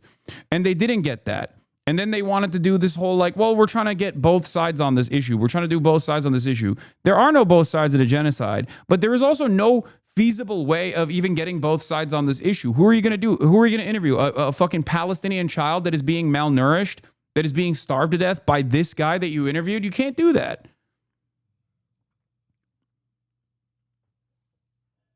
So it's just like a spectacular fuck up of epic proportions. And the reason why it's a spectacular fuck up of epic proportions is because you have to ask the question, like, who is this for? Like, no one wins in this, okay? No one wins in this process. The Nelkboys don't actually get any sort of positive clout out of this. They only get ridicule and negative associations. People in their audience are going to be like, oh, you are bought out by... Like the anti-Semitic people in the Nelkboys audience are going to be like, oh, you're bought out by Jewish money, blah, blah, blah, all this shit. And the other people that are also anti-Israel for understandable reasons beyond the anti-Semitism are going to look at this and go, you've done propaganda for a fucking genocidal welfare state that relies on American tax dollars. And you guys just like, you know, had this guy on and allowed him to fucking yap. And I know they wanted Motaz. They reached out to me, or their producer reached out to me to link them up with Motaz. And I told them Motaz would never do that. I tried to tell Steiny that as well. I'm working on trying to see if I can find someone that would actually go in front of this audience and talk to them and offer them the Palestinian position, the pro-Palestinian position, but it's very difficult. It's not helping these clowns, for the record. For those of you saying, stop helping these clowns, are you fucking stupid? This is about trying to get in front of as large an audience as possible, a person who has, you know, mental clarity, a person who is convincing, okay? This is more so to inform an uninformed audience. I'm sorry, this is not about doing PR. You guys can see it that way if you want, but I don't give a shit, okay? Even if it is technically damage control or some shit like that, I have my purpose here is to try and get the truth in front of as many people as possible, okay? It is going to be virtually impossible for them to get anyone who is like Palestinian after they interviewed literal Adolf Hitler.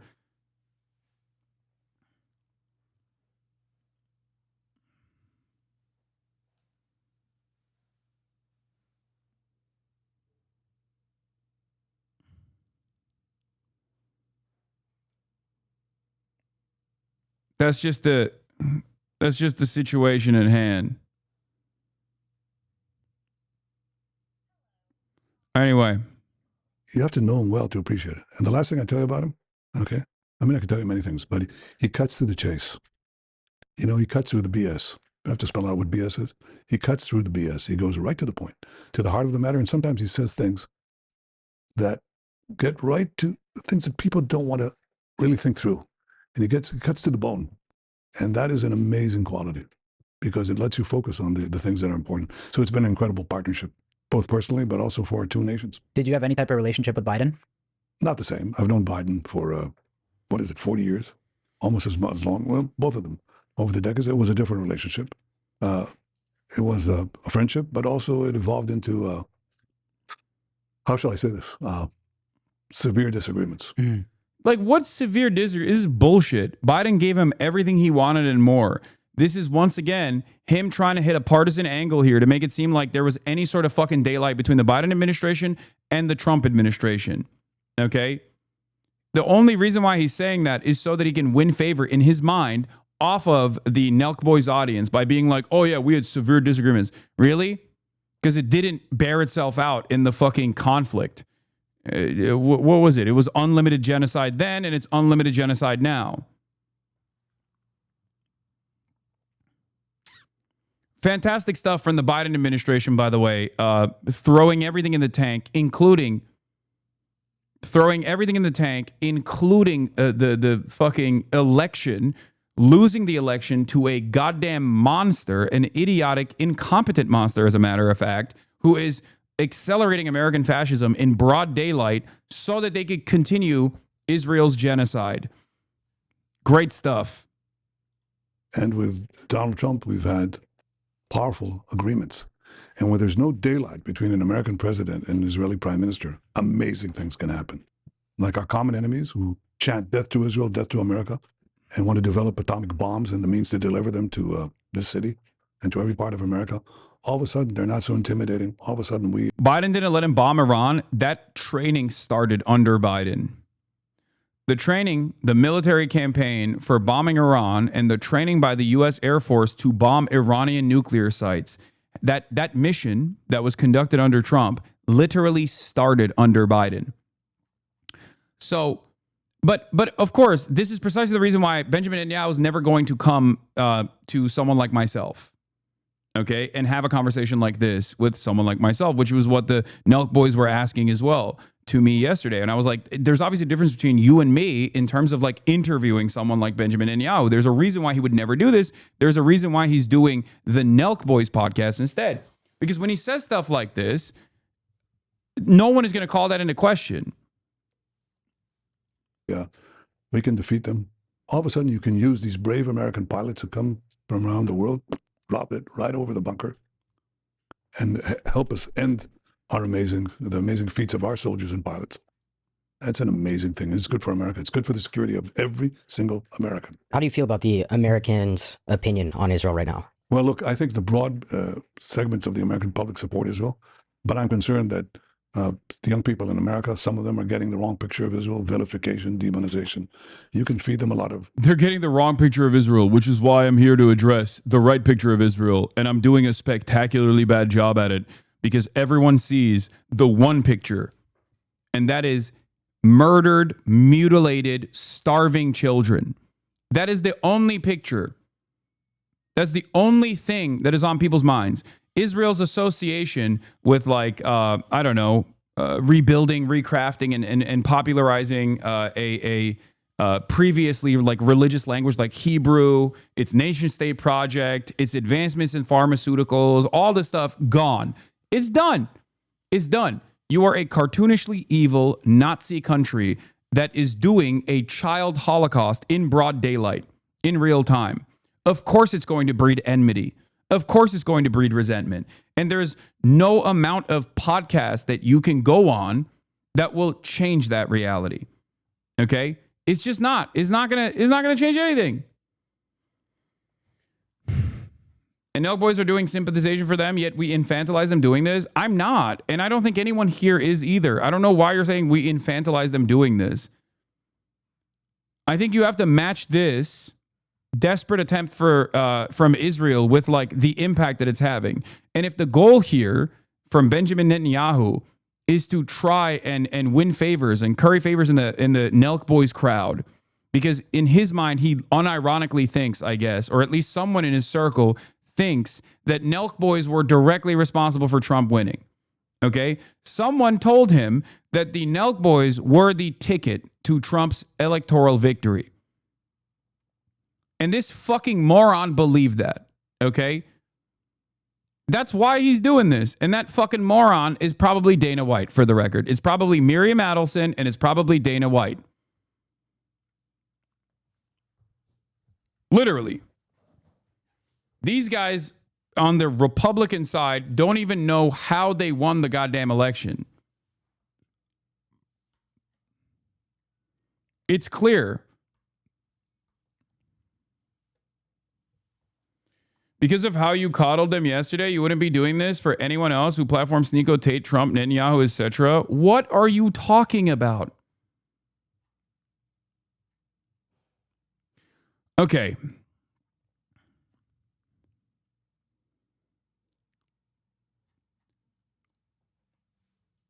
What are you saying? I think a lot of you have a complete misunderstanding of fucking coddling. Why aren't you hunting people I disagree with for sport? Yeah, like, I don't think you know what that word is. I told them that I told the Nelkboys that Benjamin Netanyahu used them like a fleshlight, that they gave the equivalent interview of like CNN, and that they would be tried in Nuremberg under normal circumstances in a similar fashion to journalists that actually propagandized for the Nazi state, and that they had basically done the equivalent of an Adolf Hitler interview. What part of that is coddling?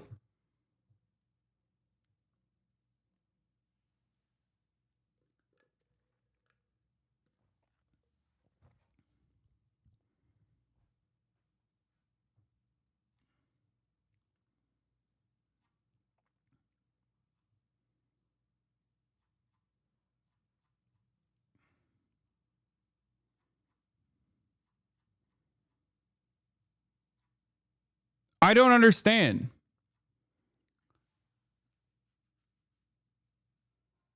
Which is ironic because there are some bad faith actors in here who are like, why didn't you just fucking fly out to where they were and like beat them with your hands or something? While also simultaneously, I look at TikTok and half the fucking comments are like, Nick Fuentes was so based. Hasan could never actually pull off the incredible commentary that Nick Fuentes pulled off.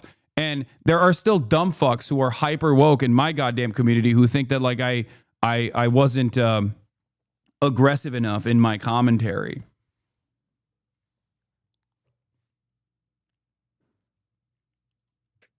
Lies. So the only way you can fight lies is with the truth. How do you fight lies? You tell the truth, and you have to tell it as often and as intensely as the lies that are leveled against you. And that requires an effort. It's like another battlefield, you know. And I'm doing this podcast, among other things, to reach young people. Of course. You guys are pretty young. I mean, 30 years old. 30. 30. That's young. Yeah. What do you think the biggest misconceptions are about Israel? Well, first of all, they don't know what kind of an open society it is, how pluralistic. I mean, we live in the heart of the Middle East, okay? Iran is not that far away. In Iran, they hang gays by cranes. In Israel, probably Tel Aviv is one of the the most open, liberal-minded city on earth. No. Don't hype that up too much. You know, remember, the Trump base is not that open to the gay stuff. It's not that woke. You know what I mean? It's not a good thing that Israel's woke like that. Anyway, yeah. In Iran, they hang gays by cranes. In Israel, we kill gays by fucking using American weapons on them. Okay?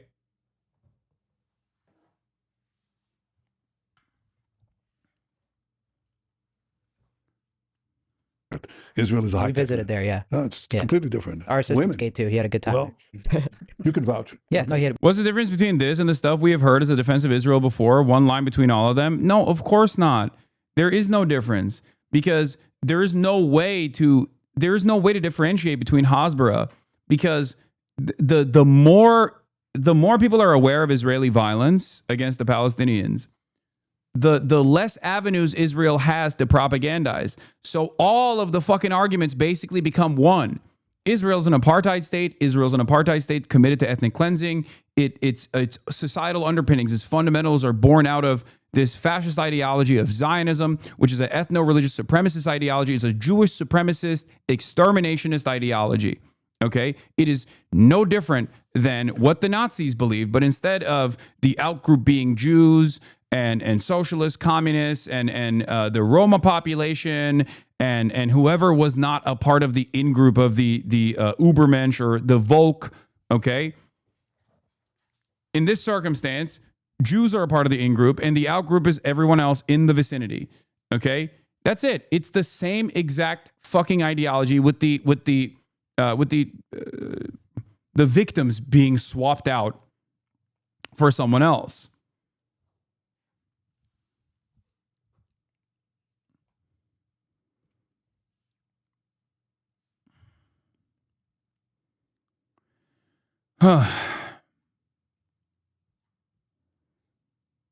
But that is precisely the reason why this, like I said, is no different than any other interview that any other Israeli envoy has on any other mainstream outlet. Okay? And it's actually being directed towards a group of, like a demographic that is even more resentful and more repulsed by Israel. Okay?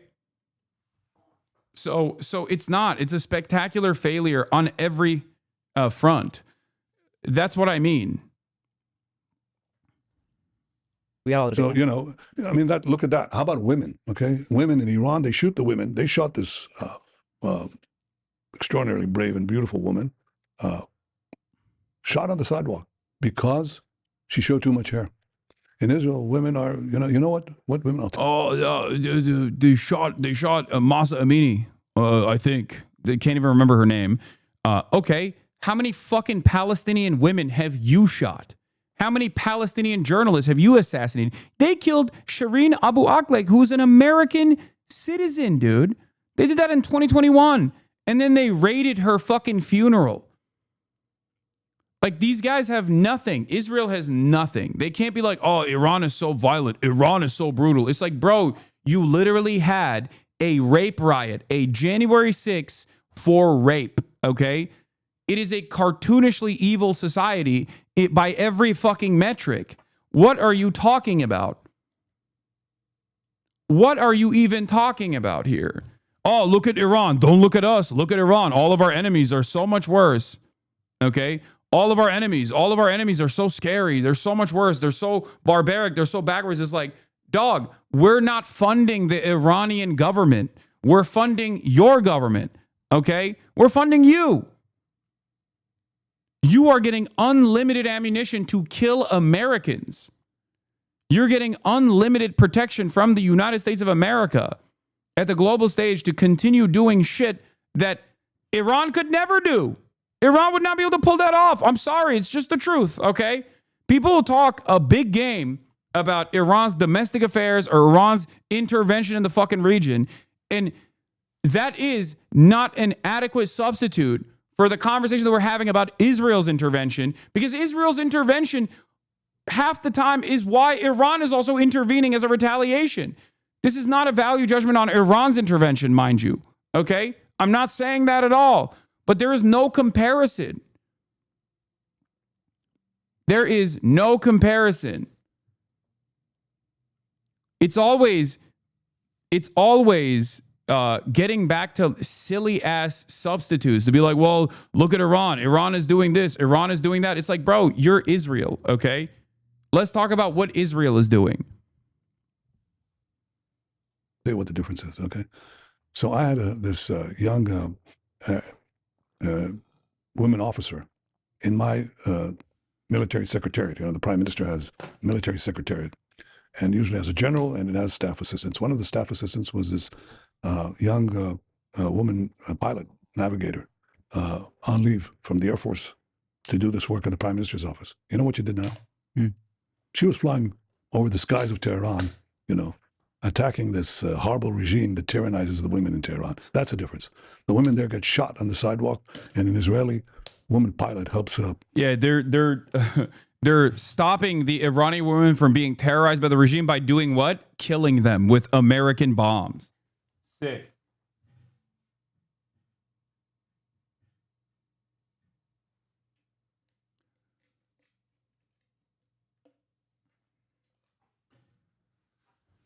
We got woke girl boss pilots doing the bombing campaign that is woke to liberate the Iranian women from their horrible circumstances. Thank God. liberate Iran, quite the women of Iran. And boy, that's a big difference. And that's true of everything. It's true of nightlife. It's true of the startup nation, the incredible ingenuity and entrepreneurship, incredible freedom. Israel is a I would say, is a paragon of freedom in an area that doesn't exactly enjoy freedom. And to have young Americans march and support these mass rapists, these people who beheaded men, who burned. Once again, mass rapists. I don't know if you're talking about Israel, because you should be talking about Israel, because Israel had a policy where they tried to prosecute at 6 of the concentration camp guards at Side Taman prison, okay? It is a concentration camp where they would pack up Palestinians from the Gaza Strip and then ship them off into this concentration camp, okay? 6 of the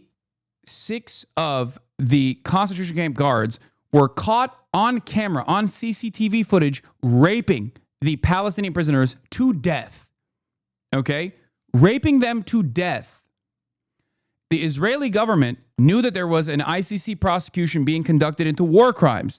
So they wanted to use the principle of complementarity to defend themselves as a shield, to be like, see, we're actually investigating ourselves and we won't find any wrongdoing, but we're investigating ourselves nonetheless. So you can't investigate us, because that's how international organs of justice work. International organs of justice can only investigate and prosecute you for war crimes if you are not sufficiently dealing with the war crimes that you are committing. So knowing that, they literally, knowing that there was a UN report coming out on sexual violence that the Israeli state was committing to, was committing against the Palestinians, that they tried to at least prosecute some of these rapists, okay? What happened? Israeli society got out and did a pro-rape riot, and they forcibly released all of the concentration camp guards that had done a rape. They literally had a pro-rape January 6th. They were armed, and they forcibly released these concentration camp guards. There was an emergency session in the Israeli Knesset where one of Benjamin Netanyahu's own party members unironically said that their concentration camp guards had a right to rape Palestinians. They had a right to rape them. That's what he said. This is all on camera. It sounds made up because it's so insane. But it's not made up at all. It is literally on camera. Many people, obviously, are completely oblivious to this fucking reality because Western media does not cover it. And the reason why Western media does not cover it is because if Western media did cover it, the Israeli approval ratings that are already incredibly fucking low would be so goddamn low that people would be demanding military intervention. If your parents knew what you knew about what goes on in Israel, they would be demanding military intervention. They'd be like, we have to invade. We have to invade Israel with our military force to put an end to this fucking madness. Okay? Western media understands this reality, which is why they literally outflank Israeli publications when it comes to covering all of the fucking madness and all of the violence that unfolds in Israel. Okay? That is precisely the reason why, like Haaretz or even Ynet, which is a right-wing institution, it's a right-wing outlet, it's a right-wing Israeli newspaper, has better coverage on all of the affairs of the military and the misconduct in the military than fucking the New York Times does. Because the New York Times has the New York Times understands its readership and does not want its readership to despise Israel. So it cannot accurately convey events that are unfolding in Israel. But I will go even further. Remember, this man in the middle right there is the primary rapist. And at first he went on television to talk about how he had a right to rape the Palestinian prisoners to death. Then he unmasked himself and became a television personality. That's right. The Israeli soldier who was caught raping Palestinians on camera is now being honored and celebrated like a celebrity star at shows in Israel. עם הנוח'בות בשדה תימן, ועכשיו מתמודד עם האשמות קשות, וכולנו רוצים לשמוע מה יש לו להגיד, וגם יהיה... תגיד לי, למה אתה עומד ככה? כי גם אני יכול להיות כוח 100, תראה את הגודל שלך. אתה? לא בדיוק. And if it were true, Israeli rabbi defends soldiers accused of raping Palestinian prisoner. A video shows a rabbi in Israel blessing a soldier accused of raping Palestinian detainee, defending his actions, even if the soldier is to be found guilty. I'm sorry, dog. You can't have your fucking prime minister running around and being like, oh, these guys were fighting are rapists. They're rapist beheaders.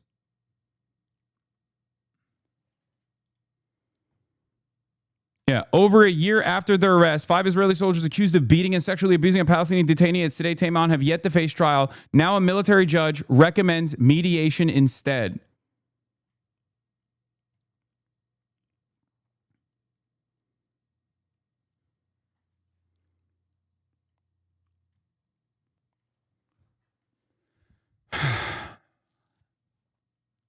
The Israeli military has offered more severe penalties to Israeli Jewish soldiers in the military that cook hot dogs on fucking Saturday than rapists who raped Palestinian prisoners in a concentration camp on CCTV. Yes, because Jews are obviously not supposed to work on Saturday. It's Shabbos. So when the Israeli occupying force soldiers actually went to a fucking kitchen and cooked up hot dogs, they got a more severe penalty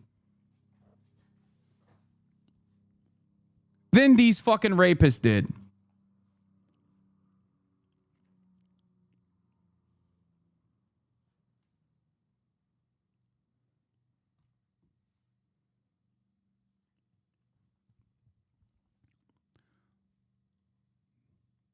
This is also precisely the reason why someone like Benjamin Netanyahu is never going to do a fucking interview with someone like myself, obviously.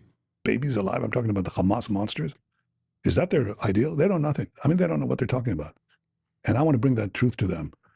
So Israel is a great free society and the best partner that America has anywhere on earth. Great people there for sure. When we visited, everyone was so welcoming and people were inviting us over for dinner and stuff. But I see, like, that's the thing too. I'm not claiming to be an expert too, but I'll just read stuff on like X and like people will say like Israel's killing babies or like they're starving people. That's completely false. In fact, the reason we have civilian casualties in Gaza is because Hamas, who are basically horrible murderers and killers, okay, committed to our... Oh my God. What a different opinion from Benjamin Netanyahu.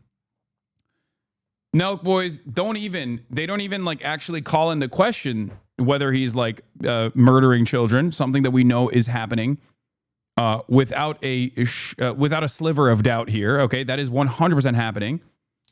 We know it's happening. We see it happening every fucking day. According to reports from the UN, Israel is killing a classroom full of children every single day. Israel has killed a classroom full of kids every single day since October 8th, 2023. Okay? Oh, well, I see comments on Twitter of people accusing Israel of like, slaughtering children. It's like, that's not comments on Twitter. It's just an accurate reflection of reality. But of course, he instantly turns around and says exactly what any Israeli official would say on any other fucking mainstream media outlet.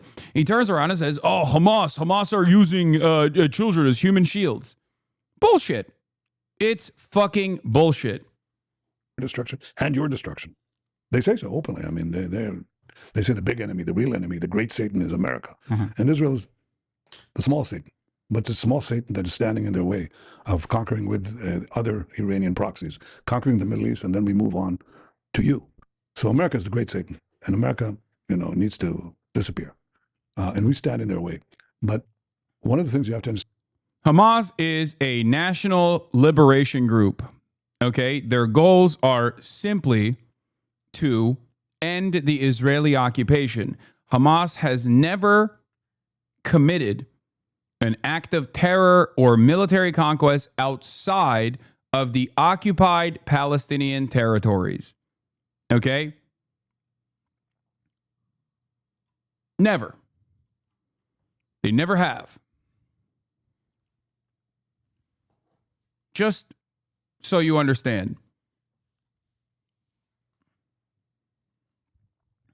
He doesn't even make an effort to lie. Like he went in there knowing these. Yeah, I mean, exactly. He used them, as I said, and I didn't watch this interview, but but I knew that this was going to happen. He used them as a fucking. So what was the October attack then? October 7th? Did you not hear me say occupied Palestinian territory, like historic Palestinian territory? Wasn't that Hamas? I'm losing my mind. No, that wasn't just Hamas. That was the entirety of the Palestinian liberation groups, okay? It was the entire resistance front.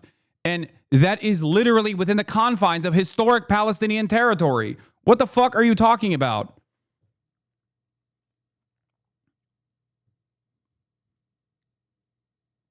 Do you think October 7 took place in, I don't know, Washington, D.C. or something? What are you talking about?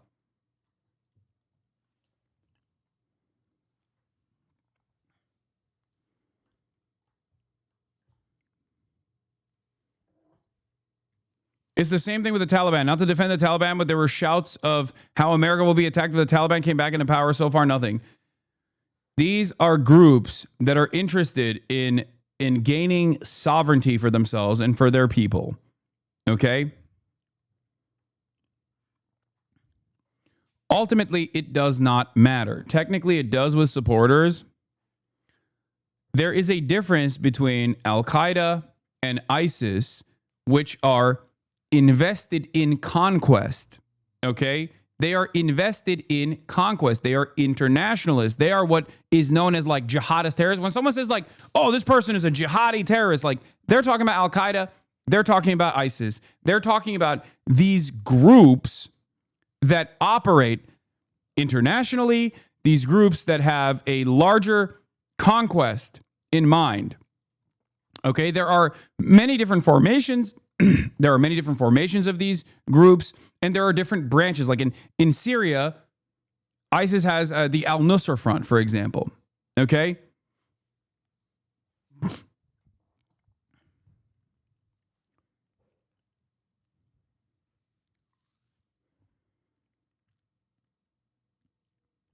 And they get a tremendous amount of tremendous amount of funding from our ally, Saudi Arabia. They get training in our other allied state, Pakistan. Okay? Yes, ISIS and Al-Qaeda are trying to establish a global caliphate. There's a difference between an internationalist and a nationalist Islamist or even Salafist group. Yes.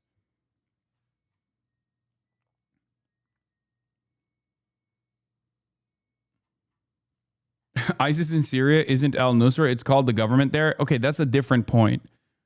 That's a... You know, that's, yes, you're not wrong. HTS, Jelani,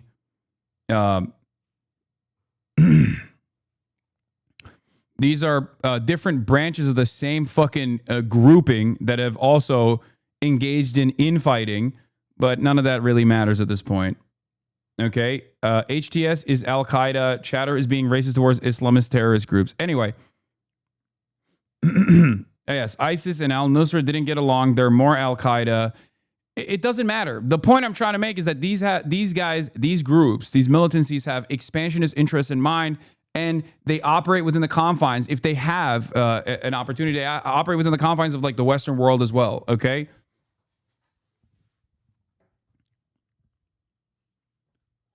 Hamas, on the other hand, has one singular goal in mind because it is a simple expression of the emancipatory need of Palestinians. That's why we always say, if it's not Hamas today, it's going to be Hamas 2 tomorrow. Because as long as the Israeli occupation continues, as long as death and destruction continues against Palestinians, there's always going to be some kind of resistance against that. It is legal and moral to resist against occupation under international law. It's legal under international law. And it is also the moral thing to do. Of course you're going to resist. What the fuck do you mean?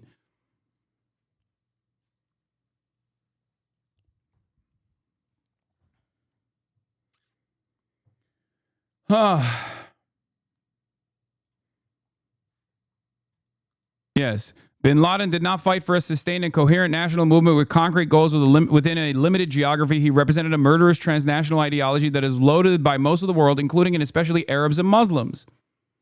The same goes for, obviously, ISIS as well. Like a lot of people misunderstood the point that I was making as far as like ISIS and its operations in the region. Muslims, Arabs as a whole, not just Muslims, but Arabs and the Yazidi population, the Kurds, they all despise ISIS. The reason why they despise ISIS is because those are ISIS' primary targets. And a lot of people were incredibly Islamophobic in my assessment, where they were like, oh, why does ISIS never attack Israel? They only seemingly go after Muslims. And I was using Muslim as a catch-all term for everyone that's in the region. They were like, oh, you're erasing the Yazidi genocide. I'm not. You're a fucking moron. You just added that into your equation, okay? The point is, everyone in the region fucking hates ISIS. Everyone there takes up arms against ISIS, including, but not limited to, Iran.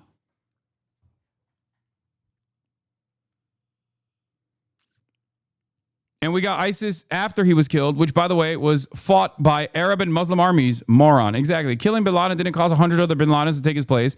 It was actually an enormous blow to Al-Qaeda they never fully recovered from.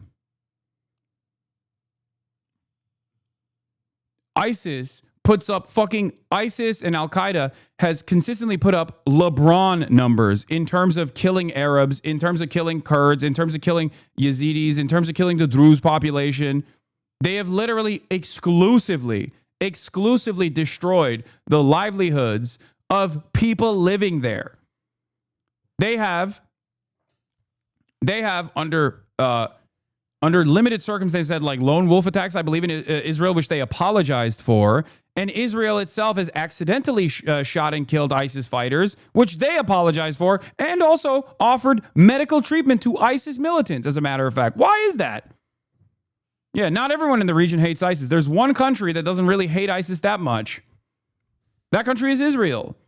So when I call this into question, people go, oh, this is an anti-Semitic conspiracy. Okay, dude. Everything is blood libel, I guess. Everything is anti-Semitism, including an accurate reflection of events that unfolded.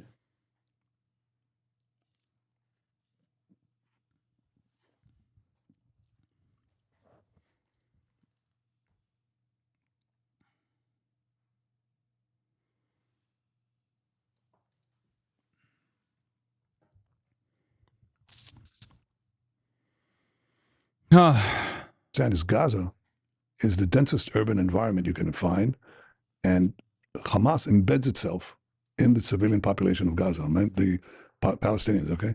We tell the Palestinians, hey, leave, because after they butchered us and raped our women and beheaded our men and burned our babies, we have to remove this threat. So we come in to take care of the Hamas terrorists.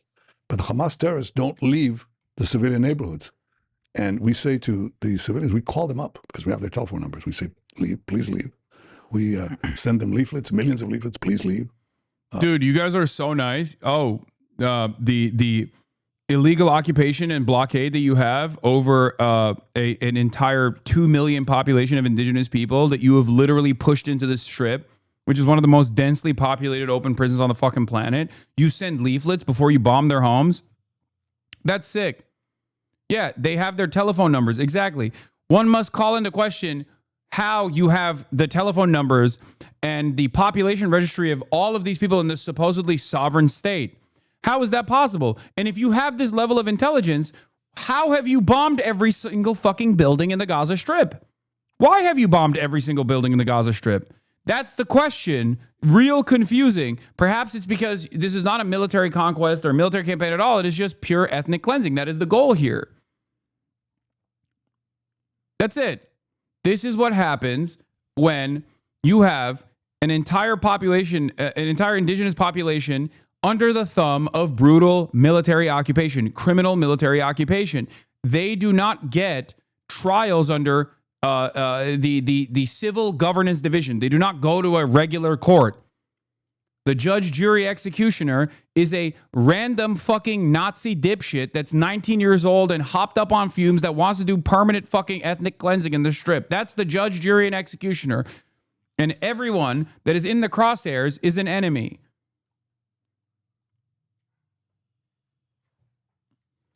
I don't think the medical assistance thing is really proof. Every country has a responsibility to treat wounded combatants, and every group and country active in the region has treated wounded ISIS fighters. Israel is actively funding ISIS affiliates in Gaza. Though, so you're not far off. Yeah, Israel famously always takes its responsibility of treating wounded combatants so seriously. Like when they treat wounded combatants by fucking killing them in their hospital beds, either by drone fire or by directly fucking directly dressing up as doctors, entering a West Bank hospital and fucking shooting a militant to death in their hospital bed. One must ask the question why ISIS soldiers get different treatment than anyone that actually resists against the state of Israel. That's the point. Israel is not particularly known for following the rules of combat and the rules of war. We do everything that is possible that no army has done. They want to leave. You know what Hamas does? They shoot them. You say, we want you Yeah, to... that's fucking bullshit. Hamas shoots them. Okay, dude. Like, it's so crazy. It's so crazy to me that, like, Hamas, everything is filmed on the Gaza Strip. Every single thing. And yet, for some reason, there's no footage of this. There's no footage of, like, the Hamas militants lining up Palestinians and just shooting them for the crime of wanting to leave. It's so strange that the only thing we see is Israeli bombs.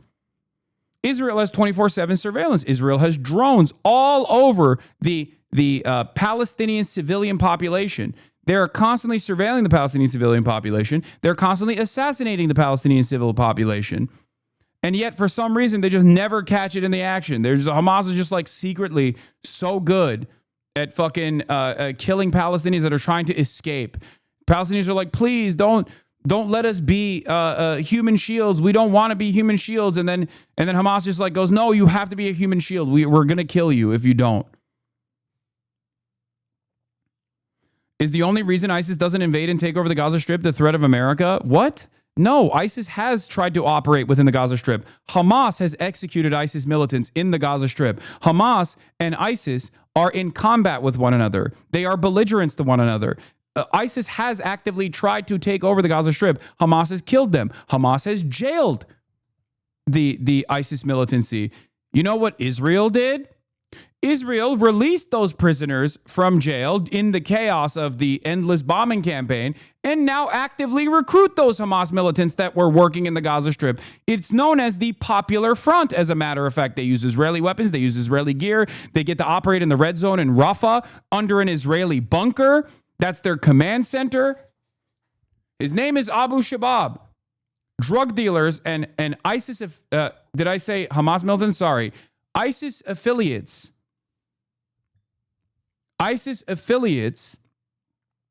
ISIS combatants have always operated or tried to operate within the Gaza Strip. Hamas has killed them. Okay? Hamas has killed them. Hamas has jailed them. One of the ways that ISIS tries to operate in the Gaza Strip is through illicit drug trafficking. This is how they finance their affairs in the Gaza Strip. Okay? They use the same tunnel systems that Hamas is supposedly gun running through to bring in drugs into the Gaza Strip, Captagon and many others. Okay?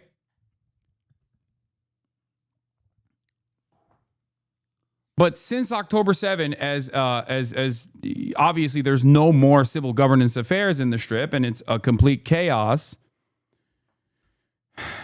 a lot of those very same guys that a lot of those ISIS affiliates and ISIS militants have escaped prison and are now working under the banner of Israel. Both are terrorists. Who cares? Hamas bad. Terrorists. Maybe you should just rule the world because you're so smart and right. I love that this is just like a complete fucking, you've given up on making any sort of coherent argument. So you're just like, oh, okay, look at this smart guy. I'm not a particularly smart person. I might be a little bit more knowledgeable than you are on this issue, but it's just so strange that you fucking turn around and you just openly admit, like, I've given up. Huh, look at this smart fucking guy.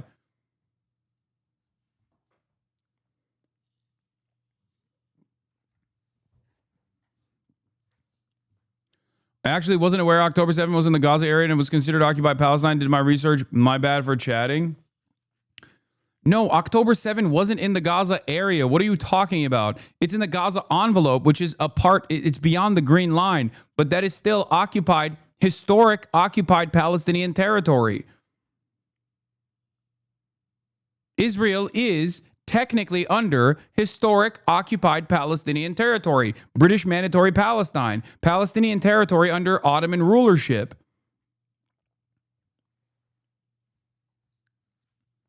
I'm saying that Hamas has never encouraged like lone wolf attacks outside of occupied territories. Okay? They have never encouraged, like ISIS does, lone wolf attacks in the Western world, for example. They've never done that. Because their goal is singular. It is the emancipation. It's an end to the occupation. It's an emancipation of the Palestinian people. It is so that the Palestinian people get sovereignty. And the problem here is that that seems like a reasonable goal. Okay? That's the reality. The reality is Hamas, regardless of their tactics, regardless of the war crimes that were committed on October 7, have a just goal. And this is a big problem for a lot of Americans because it just like recircuits it fries their brain when they're like, wait a minute. So the people that I'm supposed to think are the bad guys are actually doing something that I think is like a totally honest and just goal. That doesn't make any sense. That's the problem. That's what's so scary for a lot of people. They can't contend with that reality where they're like, everyone has always told me Israel are the good guys. Everyone has always told me that these guys are our allies. Now you're telling me that our allies are actually the enemy here, and they're doing something so unconscionable, so immoral, and the people that they're doing it to, that I've been conditioned into thinking are scary Muslim guys and historically bad guys that deserve all the death and destruction, are actually, they have a reasonable goal. That's the problem. That is precisely the reason why the terrorism application here, the vague and illegal definition of terrorism is so useful for a lot of people. You could just go, they're both terrorists and move on. There is no distinction there. That just means everyone that's affiliated with them or associated with them deserve death and destruction.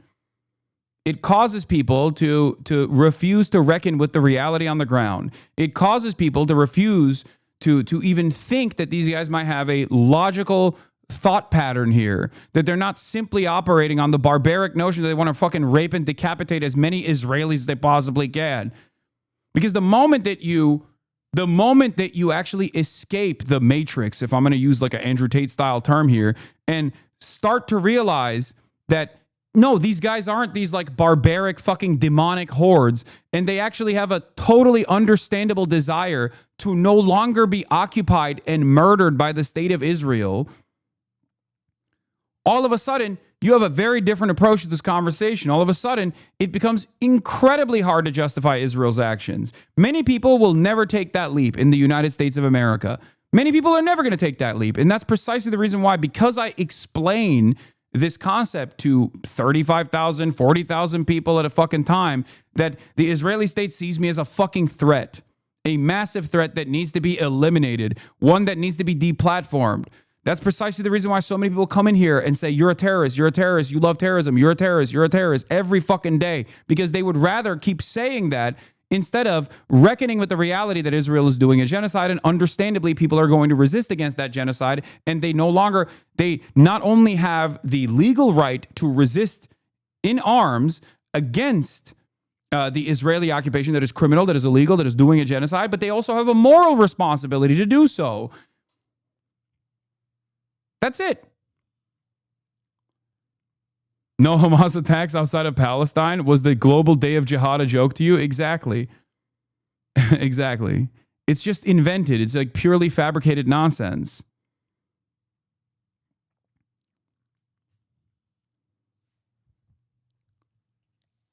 So if you're coming in here and you've seen clips or something, and you've watched other people consistently say, oh, Hasan's a terrorist, Hasan's a terrorist, Hasan's a terrorist, just think, okay? Just think for a moment. Take a deep breath and think for a moment. If Hamas's goals are purely emancipatory, and it is to actually liberate the Palestinian population, it is to actually allow Palestinians to have sovereignty and no longer live under the oppressive thumb of the Israeli occupation that is murdering every single Palestinian without any distinction whatsoever. Do you think this contextualization of Hamas's goals and all of the Palestinian resistance goals, which is unified, is a unified front, regardless of their ideological differences, regardless of their differences in tactics. Don't you feel like you were maybe wrong initially in the way that you approach the subject matter? Because many people understand that Israel's doing a genocide. They see it. They recognize it. Okay? They see that. But then they have no solution to it, where they're like, they're doing a genocide, but I guess every single person has to just sit idly by and take it. Okay? No resistance here, please. Do not resist against an occupational force that has been murdering your family and stealing your homes for 80 fucking years, because God forbid if you do that, you'll be branded a terrorist and you're a scary bad guy. That's it. They don't want you to take that leap. They don't want you to look at this with a logical framework. I don't know how you can follow the news and not think it unless you're totally in the throes of exceptionalism. A lot of people are. A lot of people are in the throes of exceptionalism. That's the problem. Because we want to have civilian casualties, because then they can show it on CNN or all these other networks and so on and claim that Israel is deliberately doing this. We're not deliberately doing anything. We'd like them to leave. And in fact, successively during the war, it's been now a year and a half, they finally do leave, most of them. So we've minimized those casualties, but it's not because we seek to have civilian casualties. It's because Hamas wants them. They're willing to sacrifice their own children, their own families, both because they don't really care for human life, but also because they think it's very good propaganda against us. And if they just let... It's very good propaganda against us. Again, so stupid. It's like, okay, if you know that it's propaganda, if dead children are all... Because that's the only negative consequence of like murdering children from Benjamin Netanyahu's perspective, because he's a truly repulsive, evil man. So he says the only negative byproduct of like murdering Palestinian children is that we look bad. Okay, then don't do it. Don't murder the fucking children.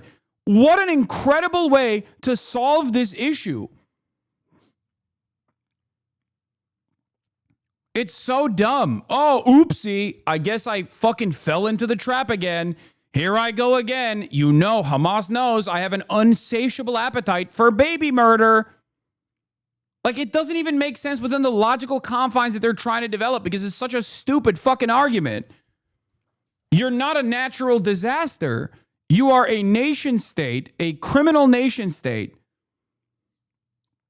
that has an endless bloodlust for the ethnic cleansing of as many Palestinians as possible, regardless of whether they're men, women, or children. And you make it seem as though you have no control over your own fucking actions. Like, oh, Hamas duped us again. Okay, well, you're the dumbest person on the planet then, I guess. It's the easiest thing on the planet not to kill children, okay? Billions of people do it every day. Then leave the war zone, get to the safe parts, safe havens that we've created in Gaza. No one would be hurt. And the minute Hamas lays down its arms, surrenders. By the way, all of this is bullshit, because like in Israeli media, they very openly maintain the position that they are invested in the permanent occupation of Gaza and the permanent ethnic cleansing of Gaza. So when he says, oh, we're putting them in safe havens and safe zones, that's bullshit. They move the entire population around deliberately over and over again, and they bomb the fucking safe zones. Okay? They don't even call them safe zones because there's a legal distinction. That is a legal designation, so they call them safer zones. Okay? And they do. They bomb them. They bomb the tent cities over and over and over again. They concentrate them into an increasingly smaller area, and then they bomb that small-ass area. And there are no more fucking flyers that they release anyway. It's complete fucking bullshit. Many reports in the field say Israeli soldiers are mainly just doing home demolitions, not searching for the hostages American media portrays. Netanyahu said he ramped up home demolitions to push people to permanently leave the Strip because their goal is the permanent ethnic cleansing of the Palestinian population of the Gaza Strip. They have made that clear. They have said it over and over again. They've been saying it since October 8, as a matter of fact. They've been saying it since October 7, as a matter of fact. Every single day, they openly say we have to kill every single one of these demons. Every single day, there's another Israeli official that's like, we want to do genocide. We are doing genocide. We want to keep doing genocide. We love doing genocide. We love killing Palestinian children. And the American media goes, I can't hear you. What did you say? Did you say that you have a honest and just goal, an honest and just military goal here to release the hostage? Is that what you're saying? To release the hostages militarily? Okay, that's what we're going to report on. And it's so fucking crazy because it's become this undeniable reality. Even the dumbest guy you know has seen enough murdered children that are starving in the fucking Gaza Strip that they obviously, this kind of messaging doesn't work anymore, regardless of the fucking media interest in it, in defending Israel's unjustifiable ethnic cleansing campaign. Maybe we let them leave Gaza. That's the end of the war. No one gets hurt. What would your message be to Palestinians that just want to have like a peaceful life? Get rid of Hamas. Help us get rid of Hamas. They torment you. They oppress you. They shoot you in the back of the head. If you want to leave the war zone, they kill you. And if you say a word in protest, they'll kill you. If you're gay. Hamas is not a fundamentalist religious group. A Hamas fighter could literally be a Christian or atheist. You don't need a religious reason to join Hamas when you're facing annihilation and genocide. It's not also just Hamas either. Al-Qassam is only one wing of the Palestinian militant resistance. Okay, you have the Democratic Front for the Liberation of Palestine, DFLP. You have the Popular Front for the Liberation of Palestine, PFLP. You have the Palestinian Islamic Jihad movement. They have their own military wing. These are all different parties that are unified under one goal, which is the emancipation of all Palestinian people. Okay? That's it. Hamas is just a catch-all term because they've been branded as like the arch villain here in this story. That's it. This is something that I kept repeating over and over again since October 7. Okay? That this wasn't a military conquest or a military campaign simply conducted by Hamas or Al-Qassam, if you want to be specific with it. Okay? It is a nationalist front for the liberation of Palestine. It is an emancipatory movement. It is comprised of every type of Palestinian ideology. Okay? The only people that are not participating in it are collaborators of the Israeli state.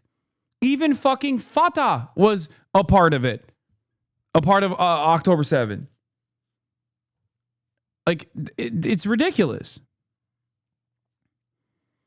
Yes. PIJ and Al-Qassam are the most relevant at this point. PFLP and DFLP barely exist. One must ask the question why PFLP and DFLP barely exist. Many of them were the Christian Palestinians, for the record.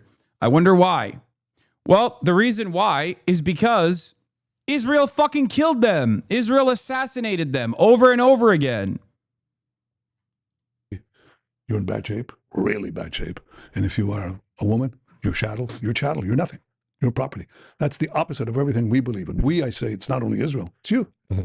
So we're the same. How do you respond to, like, I'd say there's a lot of American support from the females, from the gays towards Palestine. So how does that make any sense? That's, gays for Gaza is like chickens for KFC. I mean, that's insane. The whole thing is absurd. Chickens for KFC, right? Gays for Gaza. Repeat it again, dude. It didn't hit the first time. Maybe if you repeat the joke, it'll come across funnier. Oh, it's like chickens for KFC. Allyship is not transactional. I don't give a fuck what someone's point of view is. Okay? I don't care. Like, I don't look through the logs of every Jewish person that was slaughtered in the Holocaust to be like, I wonder if they've had any problematic opinions. No, that is a fucking crime regardless. You know what I mean? It's so stupid.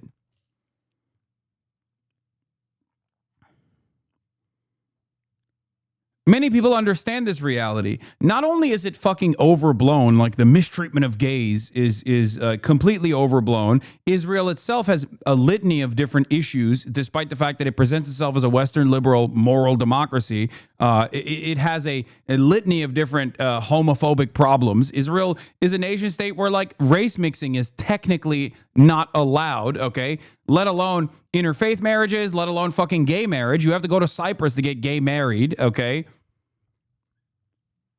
And not only that, but the largest number of LGBT Palestinian population murders have come in the hands of the United States and Israel. not Hamas. Okay? It's so fucking stupid. None of this makes sense if you are even a little bit knowledgeable about Israel's activity, Israel's behavior, or Palestinian existence in general. The only, first of all, as far as sodomy or homosexuality being criminalized, it's not in the West Bank, just so you understand. And the only fucking anti-sodomy law that is in existence in the Gaza Strip is a fucking holdover from British occupation. It doesn't fucking matter. They overextend. What they use as an argument, if you want to really know about the background of this, is that Israel knows that there are gay Palestinians. So what they do is they'll send in the Mossad, or they'll use they'll use spyware, or they'll honey trap gay Palestinians and blackmail them with footage of them engaging in homosexual acts to collaborate with the Israeli state, which is inherently a very anti-queer action to begin with. They go in and they literally film Palestinians doing gay shit, and then they blackmail them. And they don't blackmail them because Palestinian society is homophobic. They blackmail them in the same way that you would blackmail anyone with revenge porn, whether it's straight sex or gay sex. It doesn't fucking matter. And then the internal affairs of Hamas, Yahya Sinwar's job straight up was this, okay? He was one of the enforcers of Hamas in his history. The job of enforcers within the Hamas movement, within their civil governance affairs, is to find collaborators and then they execute them, which is fucked up. Okay, I agree. It's incredibly fucked up. But to turn around and use that to be like, these guys are homophobic and therefore they deserve death is fucking stupid. Okay? Okay, that sounds anti-Semitic, man. I know. Everything I say about Israel sounds anti-Semitic because it's like a fucking criminal enterprise that is doing like comic book levels of evil.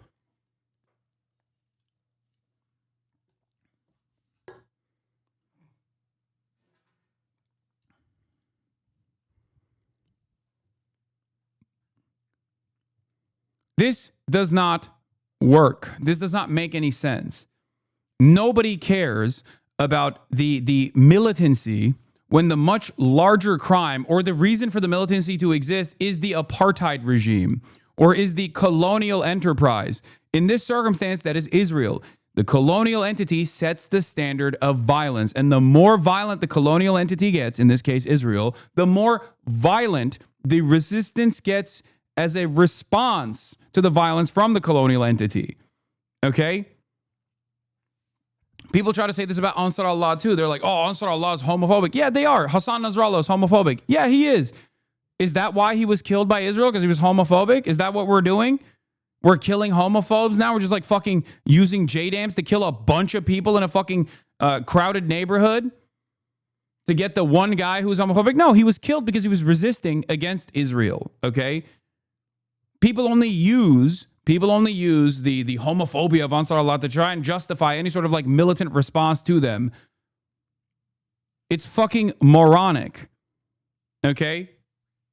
Easy Company was homophobic. America was a segregationist, homophobic, misogynistic fucking hellhole in its domestic affairs. Does that take away from Easy Company's actions against the Nazi regime? No. So shut the fuck up. You don't make that calculation when it comes to Americans and the American military, the Allied forces in World War II. So why the fuck are you trying to make that calculation right now?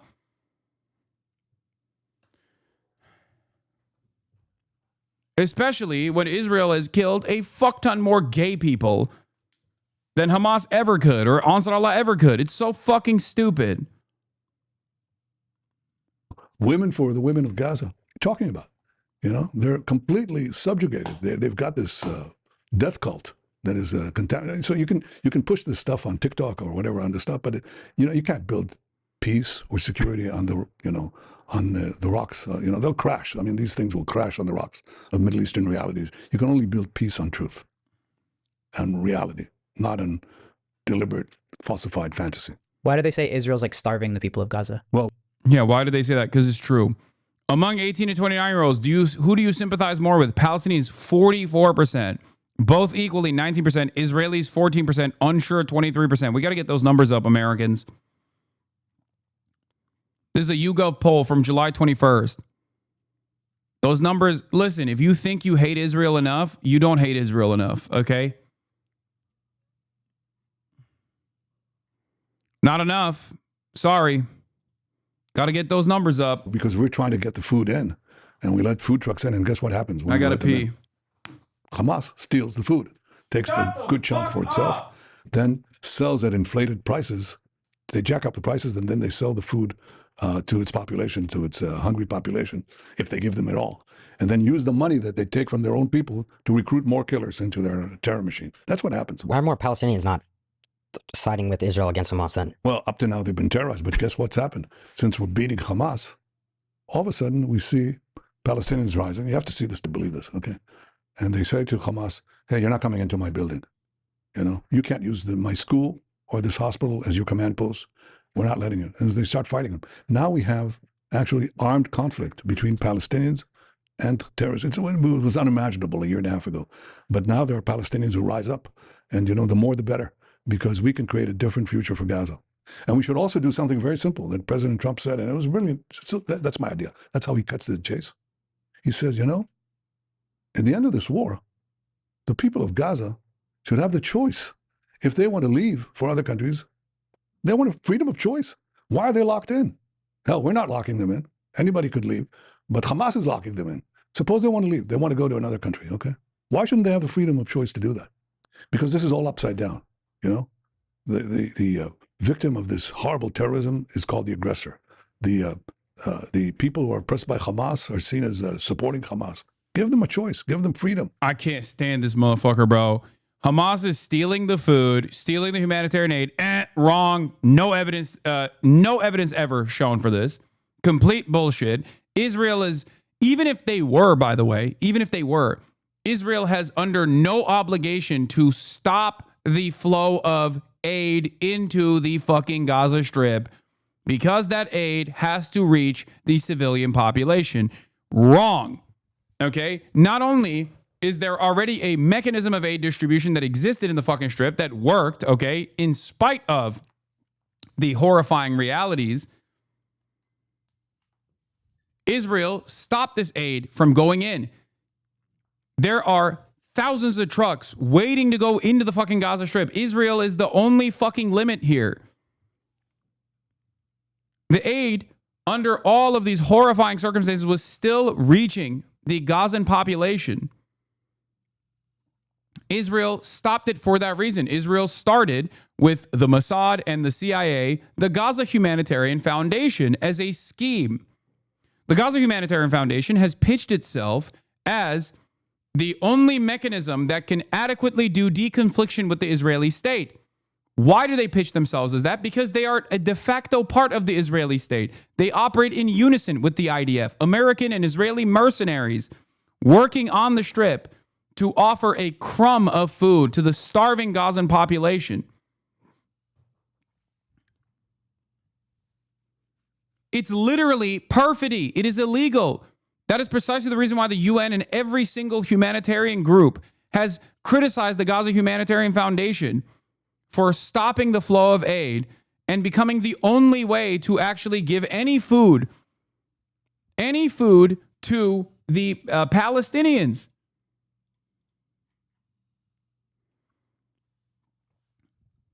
It's fucking bullshit.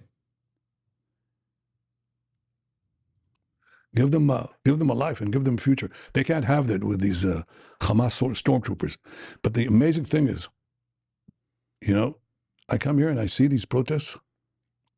The people who are protesting for Hamas and against Israel, they burn American flags. They're not only Nobody cares. I don't give a fuck if they wipe their ass with the American flag. Okay? I don't care. I don't care. Stop killing them. Stop killing them. It does not matter. Who gives a fuck? I'm serious. Who gives a fuck? It's so stupid, dude. It is ridiculous. Oh, is that why you're doing a genocide? Because they're burning the American flag? Oh, great. Oh, shit. I was so scared. Stop killing children, and maybe they won't fucking hate America any longer. The flag of Israel, they burn American flags. They're anti-American.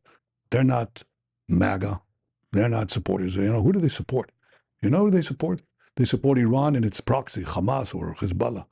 What does Iran do? Just understand, people who support Iran or speak on its behalf. Iran tried to assassinate President Trump. Oh my God, he's trying so fucking hard. Steiny with the why don't more Palestinians side with Israel? I wonder why. Maybe because they're fucking murdering them. That's a great question. If you were to entertain that question and go through the logical steps and not simply assume that Palestinians are fucking barbaric animals who have just unlimited anti-Semitism, Jew hatred in their bloods, you would perhaps investigate this a little bit further and realize that, oh, they hate Israel because Israel's killing them. Israel's killing their families. Israel's blown up every school. Israel's blown up every hospital in the Strip. Israel's destroyed their lives. Israel's doing a fucking genocide. Of course they're going to hate Israel.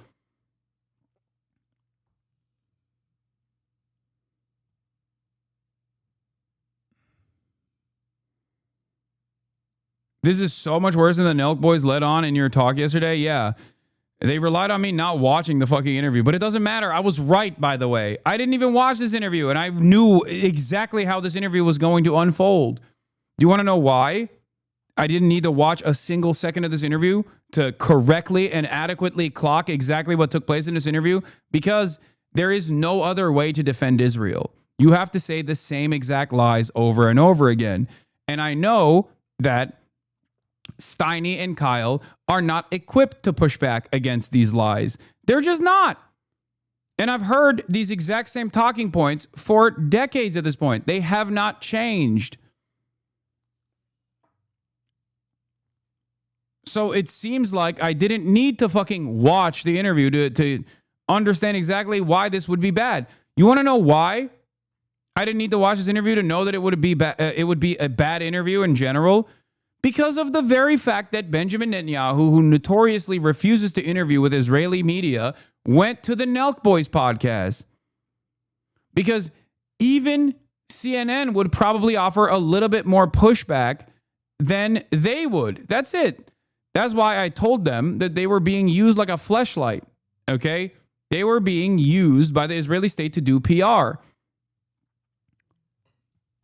And it's something that, like, you know, I think Steiny also recognized as well, which is why he said, well, you know, people promote stuff all the time, which is why I said this when he said, oh, well, people promote stuff on, they go on tours all the time. They promote stuff all the time on our podcast. They're using you guys to look good. Hassan, bro, why does anybody, Hassan, sorry, I don't mean to cut you off. Hassan, anyone goes on a podcast to promote whatever they're doing. Yeah, but they're not. But Benjamin Netanyahu's not promoting a book, dog. He's promoting a genocide. That's the point. They're you.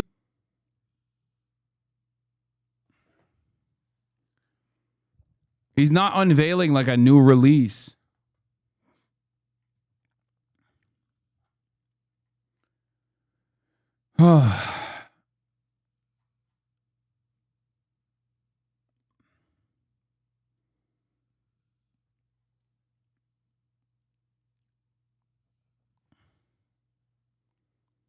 This didn't make it on Reddit too positive for you. It doesn't matter. Redditors in specific subreddits that operate on fuck Hasan more than anything else are lower than dirt, okay? They have no motion. They only have their echo chambers. They're fucking losers living in an echo chamber where they just try to find any fucking thing that they can grab onto to be like, no, he's bad. I promise you he's bad. But the reason why they do that is because this kind of shit goes viral everywhere else. And it reaches the eyeballs of normal people. And that's precisely why they try to do as much propaganda as possible against all of the fucking faucet of all of the unlimited faucet of like normal commentary that reaches a lot larger audiences. That's it. Who gives a fuck? Like, it's not even Reddit across the board. It's just like, it's literally a couple subreddits, okay? It's a couple subreddits that are used as a vehicle to just like try and astroturf some fuck Hasan narratives. That's it. If you find yourselves duped by this, or if you have friends that are duped by this kind of fuck Hasan framing, all you need to do is Ask them to watch directly. Watch one fucking YouTube video or watch one fucking stream, even a piece of a stream, and you will obviously develop your own personal perspective. Ask people why. Ask people why they are allowing others to make up their minds for them. That's it. I don't know if that'll fix it. No, it 100% fixes it.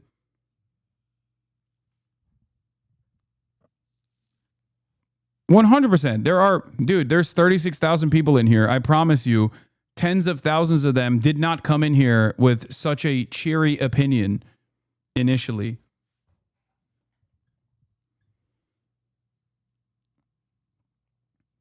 If this kind of like fuck Hasan narrative was successful, this audience wouldn't have grown over the course of the past 20 months.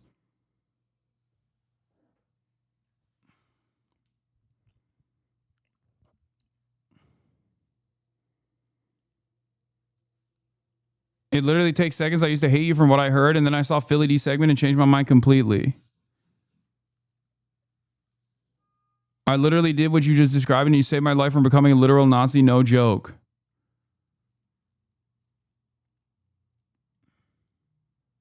My Ukrainian friend thought you were pro-Russia because of that shit, and she tuned in for a couple streams, and she watches you every day now. Exactly. My flatmate noticed me watching Hasanabi, and he immediately went on a fuck Hasan tirade. I know. The people that know who I am, that have a negative opinion, have like an incredibly, incredibly overwhelming amount of negative feelings. And the reason for why they have that is because they've seen an endless faucet of hate narratives. I would hate me too if I didn't know who the fuck I was, and I just seemingly saw it every now and then. I see the only time I ever fucking heard about someone like myself was through this incredibly negative lens of people just like straight up lying. That's what I would think as well. I totally understand why people think that I'm like a fucking horrible monster.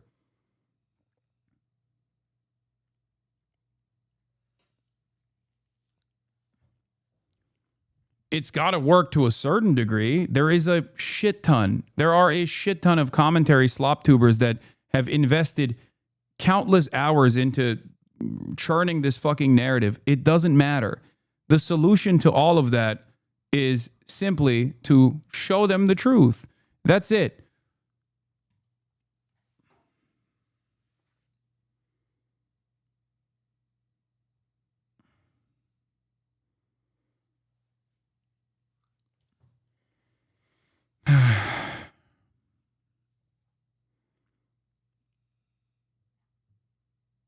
That's it.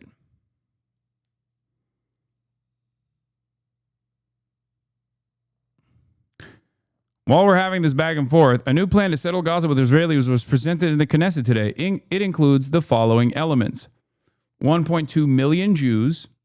Check my last message is never a good thing whenever someone says that. There's an excerpt in Brothers and Others in Arms in Making Love and War in Israeli Combat Units by Danny Kaplan that recounts two Arab men having sex and an Israeli sniper shot one of them in the head just because they have no moral standing on queer rights. Yeah. Oh, I know the story you're talking about. 1.2 million Jews will relocate to Gaza. Okay? All Palestinians will be expelled. 300,000 housing units will be built. High-tech agriculture and education centers will be built. This was never about defeating Hamas or getting back the hostages. It was always about the destruction of the Palestinian people to establish greater Israel. They're openly admitting that all the fucking time. Okay? They are openly admitting that all the time. Lamau, I lost respect for a Discord so-called intellect from Can that admits he never watched your stream once and justifies it by saying you give terrorists a platform. Yeah. I don't give Israel a platform, so they're wrong. Like the thing that people fucking latch onto is my interview with Rashad al-Haddad. They say he is a Houthi terrorist. Okay. Ironically enough, they never understand that I would absolutely interview someone from the al-Houthi family, from the Ansar Allah movement. I have no issue with this. Okay. He just simply isn't. But even if he was, I do not care. Okay. Ansar Allah, in spite of their domestic affairs, is not even remotely on the same moral playing field as Israel. Okay? That's it. That's it. They're like, oh, you interviewed a Houthi terrorist and you glazed them. Yeah, I interviewed a 19-year-old that we found out wasn't a Houthi, and of course I glazed them. He's a 19-year-old who I humanized them. And that's what pisses people off. Okay? What pisses people off is that I humanized him. Victims of endless war deserve humanizing, especially in Western audiences. Okay? Especially in my audience. My job is to offer a voice to voiceless people. Okay?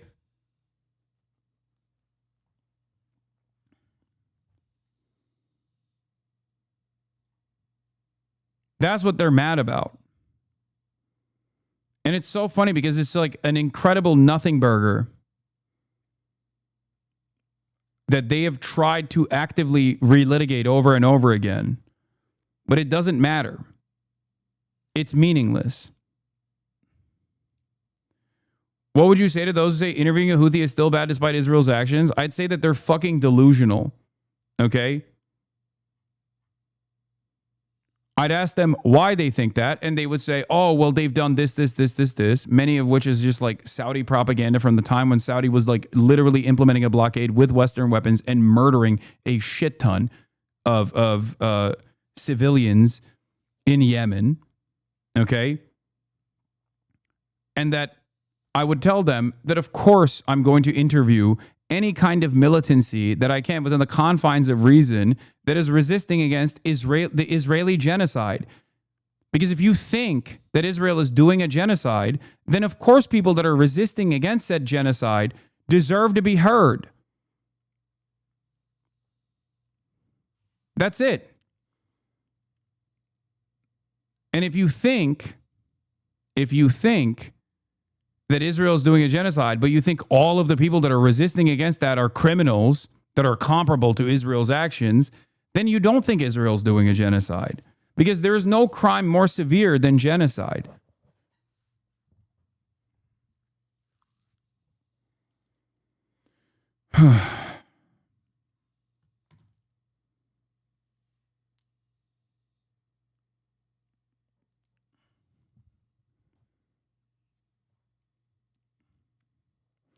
What's maddening is that this has been obvious from the beginning, but there have been so many people pretending that this isn't just happening. In the Israeli Knesset today, meeting of the lobby of the renewal of Jewish settlement in the Gaza Strip topic, the Gaza Riviera, from vision to reality. This isn't just some right-wing fantasy. They mean it. They're planning what comes after the ethnic cleansing in Gaza.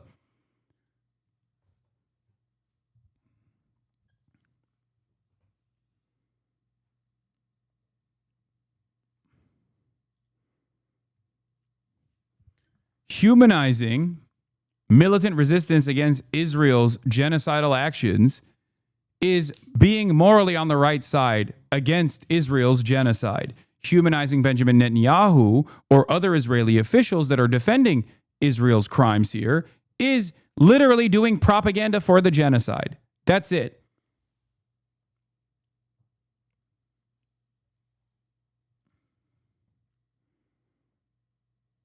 Happening right now in Tel Aviv, we march with the pictures of the children in Gaza who were starved to death by our government and our army. We cannot accept it. We call people to refuse the starvation, to refuse the killing, to refuse the annihilation.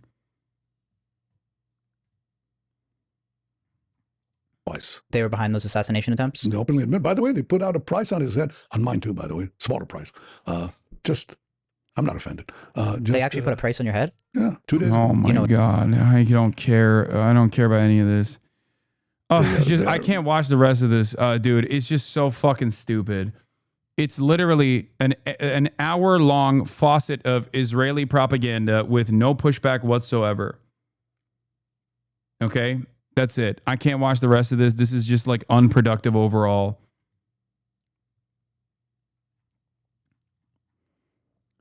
Yeah. I will talk about the other thing, though, that they did, which was also bad. After this interview releases, and they're getting a shit ton of, here, I'll show you once again. They're getting like unimaginable backlash, which I could have told them if Steiny had reached out to me before they released this podcast. I would have been like, do not release that fucking podcast. You're gonna get ass blasted into fucking oblivion. Okay?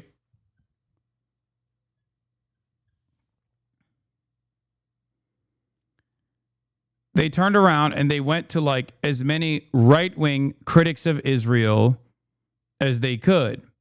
But of course, the right-wing critics of Israel that they know, are Holocaust deniers. Sneeko, Nicholas Fuentes, who is literally an open Nazi. Okay, Sneeko, who's a Holocaust denier, Muslim revert that has questionable beliefs on pedophilia. And Myron Gaines, who is famous for yelling at women on his Fuck Women podcast, who also happens to be a Holocaust denier. And then myself and Adam Friedland. So they added insult to injury in their damage control because of the backlash that they were receiving, which is also insane. In an apparent attempt at damage control, Nelkboys streamed talk with conspiracy theorists, one of whom denies October 7 atrocities, falsely claims IDF is responsible for most deaths. Pro-Trump U.S. podcasters, the Nelkboys, streamed conversations Monday with several anti-Semitic influencers after the release of their interview with Prime Minister Benjamin Netanyahu, in an attempt to limit the criticism they received from hosting the Israeli leader. The one-hour interview with Netanyahu on the Full Send podcast hosted by Kyle Forgard and Aaron Steinberg, known as the Nelkboys, was recorded on July 8th during the Prime Minister's visit to Washington and released Monday. Commenters on the podcast, the host for hosting the Prime Minister amid the ongoing humanitarian crisis in Gaza and not asking Netanyahu tough questions on the matter. Zero pushback. You literally just let a war criminal talk freely for an hour to millions of fans. Just horrible, horrible. You guys are truly, one viewer commented. I am so happy the comment section knows how vicious and evil this man is. I can't believe Kyle's humanizing this man. Speechless, I'm at a loss for words, another wrote. Shortly after, the Nelkboys began live streaming with influencers Sneeko, Myron Gaines, Hasan, Piker, and Nick Fuentes, all known for circulating anti-Semitic and anti-Israel conspiracies who offer commentary on the interview. I love that they just like so easily loop me in with these other dudes.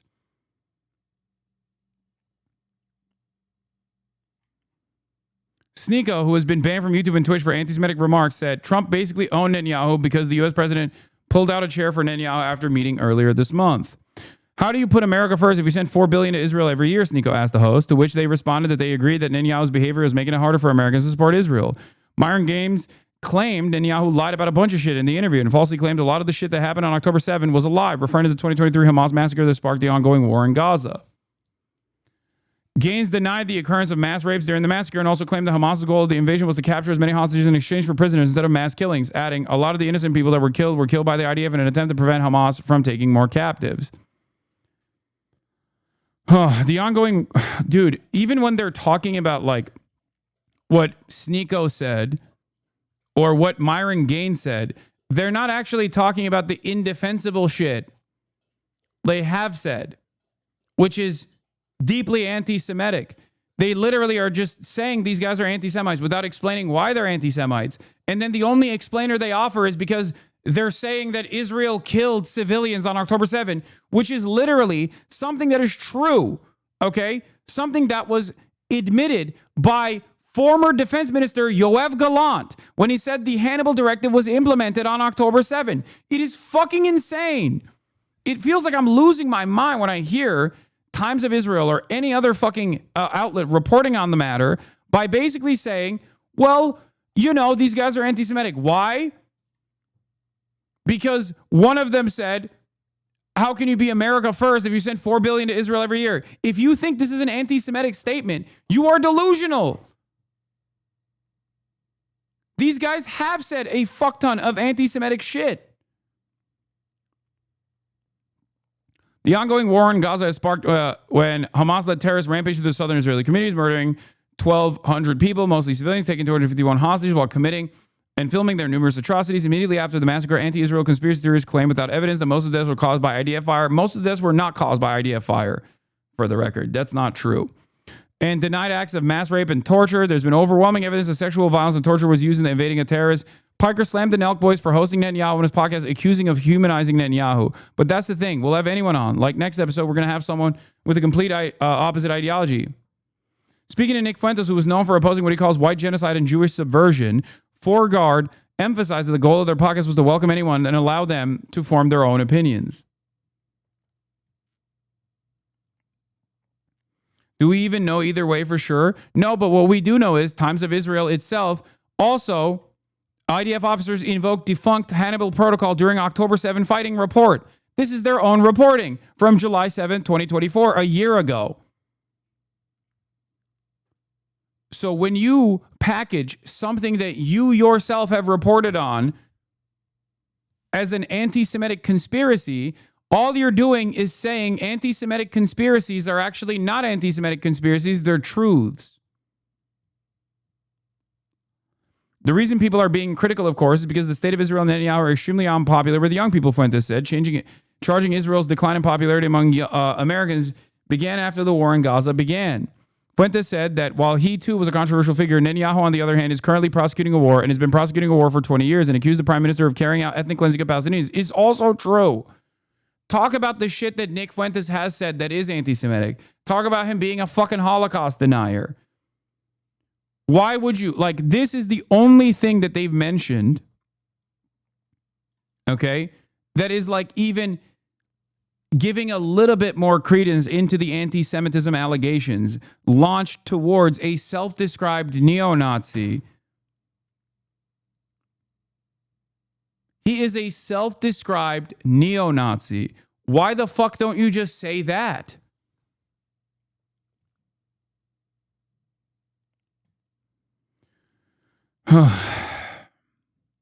Israel's denied the accusations of ethnic cleansing and genocide in Gaza, saying it seeks to minimize civilian fatalities and stressing that Hamas uses Gaza civilians as human shields fighting from civilian areas, blah, blah, blah, blah, blah. During the podcast, Netanyahu was asked by Steinberg, I think you definitely have a tough job, but why do you think you're so hated worldwide? Oh, this was the saddest part of the fucking interview, but the funniest. Well, a lot of propaganda, first of all. I'm not hated worldwide. He literally is not allowed to fly over certain states.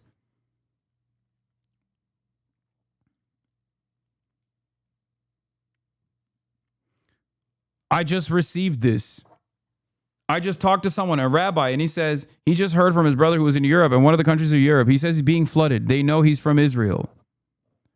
All the people are coming and they say, you did this amazing thing for all of us. The Chancellor of Germany said Israel did the work for all of us. The new Chancellor of Germany said, referring to German Chancellor Friedrich Merz. Not realizing that when Benjamin Netanyahu is such a repulsive figure that he comes out and says, this person actually defends me, that person's approval rating goes down. Just like the Nelkboys' approval is in the shitter now because of their allegiance to Benjamin Netanyahu.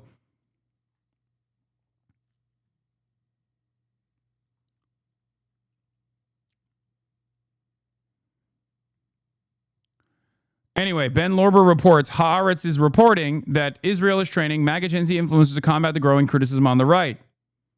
Okay? I don't think it's going to work, but it's important to stay aware of these propaganda initiatives. Founded in 2012 by Rabbi Naftali Tuli Wise, Israel 365 promotes support for Israel based on political, spiritual, and biblical principles. Its affiliated website states that the group stands unapologetically for the Jewish people's God-given right to the entire lands of Israel. I'm going to keep it $150 with you.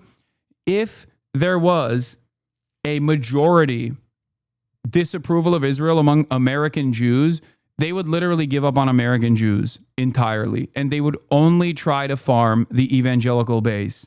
This is why I have said time and time again that even if every single Jewish person in the United States of America became a committed, diehard anti-Zionist overnight, okay, that's not the case, but even if that happened, Israel would still do whatever the fuck it's doing, and America would still allow it. This is not about Judaism. This is not about protecting Jews. If anything, it's about, it literally harms Jews in general. I hope you understand that. Okay? The largest base of support for Israel in the United States of America is the evangelical Zionists, and even their numbers are diminishing across the board. And the support for Israel is also diminishing generationally, even among Zionist evangelicals, okay? The ministry's contact with Israel 365, valued at more than 290,000 shekels, 86 grand, was justified by officials citing the group's experience and know-how in creating awareness, engagement, and mobilization of Christian audiences regarding their support for the Jewish people and the state of Israel. Weiss, Israel 365, has dedicated itself to advancing the Israeli far-right's cause with an American evangelical public. The group has achieved this using a digital media wing that produces a steady stream of what Weiss has called biblical journalism, a publishing arm that produces Israel-themed Bible an Israel-themed Bible, along with an array of religious books, a charity wing that raises funds for ventures ranging from farms in the West Bank settlements to winter gear for Israeli soldiers, and a marketing wing that connects Israeli companies with Christian consumers.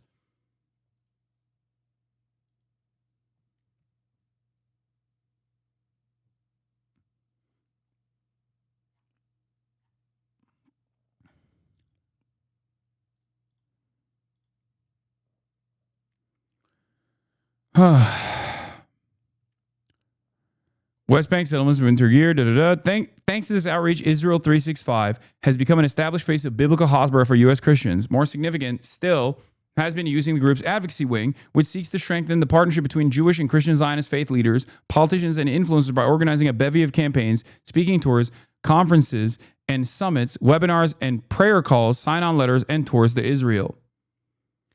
Led by Israeli religious nationalists, Israel 365, Ben Lorder reports, is basically the Jewish wing of Christian Zionism. They think Christian support for Israel is crucial to fulfill the final stages of biblical prophecy and bring the end times.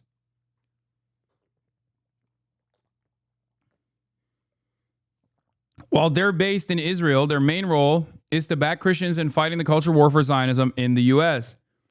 Now, with MAGA Zionism in unprecedented crisis, the Israeli government handed them a contract without a tender to get in the trenches.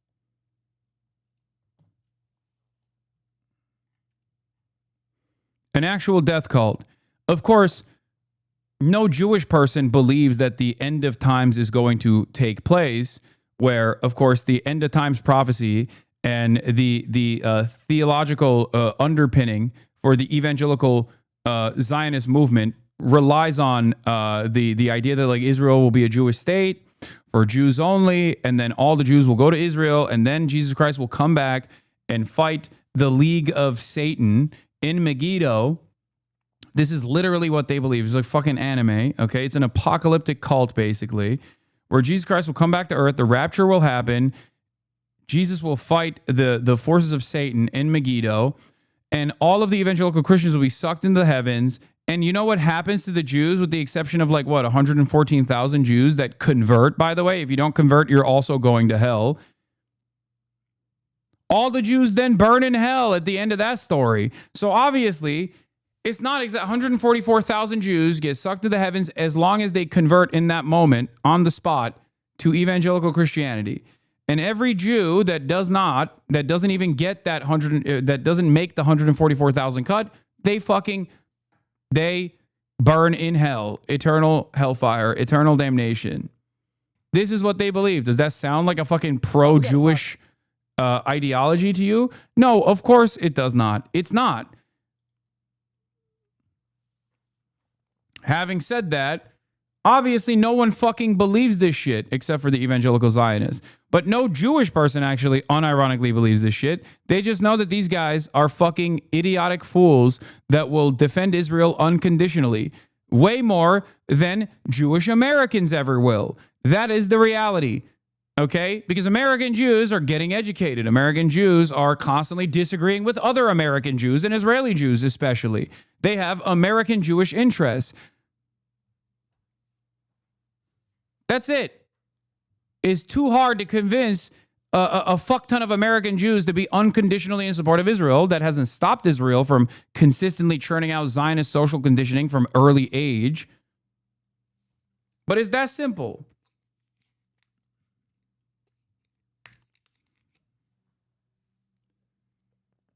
Fox News alert for you. We just learned that Attorney General Pam. Anyway, we're on Epstein watch again. Oh, wait. Sorry. Before we do Epstein watch, I'm going to finish the Jube, and then we're going to move on to Epstein watch. No, I can't do this podcast any longer, but we have the Jube. Mehdi Hasan being flanked by and ambushed by 20 fascists, self-described fascists, as a matter of fact. I saved the last part. The Donald Trump's plan for Gaza is ethnic cleansing. For today, I watched the first part yesterday. We're going to finish this quickly, and we're going to move on.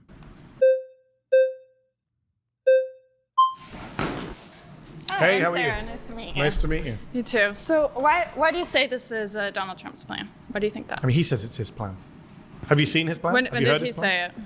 He said it standing next to Benjamin Netanyahu in January, February. He said it on Fox News in an interview on Fox. He said it on Air Force One when he was chatting to reporters. Word for word, what's an example of what he said? Word for word, he said, for example, we're going to clean out the Gaza Strip. He said they're going to leave. We're going to take control of it. He says, we'll own it. I would own it. Rainy draws a lot. Thank you for the 10 gifted subs. Rainy draws a lot. Thank you for our 12 gifted subs, as a matter of fact. Your contributions and your support is what funds the Piker Broadcasting Service. The Piker Broadcasting Service is an ad-free experience. You will never see ads on here. It's socialism or barbarism. Thank you for the 10 gifted subs. The Piker Broadcasting Service maintains its editorial independence by your wonderful voluntary contributions in the form of a $6 a month subscription or a free one in the form of a Twitch Prime. The Piker Broadcasting Service is sponsored by no one but you, the viewers. For you, the viewers. Thank you. He says, I'm not sure under international law how he can own a foreign piece of land. And when he was asked on Fox News, the people, the Palestinians who are being forced to leave, would they be able to come back? He said, no, they wouldn't. That is the literal definition of ethnic cleansing, according to a UN definition of ethnic cleansing. Why do you think that Trump is saying this? Do you think that he has some personal interest in cleansing Gaza, or do you think there might be some special interest group or perhaps religious or ethnic group that's, that maybe he received money from them and that's the whole reason why he wants to cleanse Gaza? Or why do you think that is? I don't do Donald Trump's motivations. I really don't care. My claim is that what he's doing is ethnic cleansing. Well, do you agree with that? I would actually, probably agree, but I'm just... You agree that it's ethnic cleansing? You agree with doing ethnic cleansing? No, I don't agree with it, but I agree that's probably his plan. But I'm trying to figure out, why do you think that is? Because... Oh, yeah, I forgot. These guys are fash right. So a big chunk of them are going to be anti-Israel, but also in an anti-Semitic fashion. Because remember, they have no issues. They have no issues whatsoever with the ethnic cleansing of the entire migrant population here in the United States of America. So clearly that's not something that they're against. It's always funny to me that Nazis sometimes come across as jealous of Israel, because Zionism is also a Nazi style ideology, is a fascist ideology. It always feels like they're just jealous that Israel gets to do it for Jews, or at least their claim is, right? But they don't get to do it for white people here in America.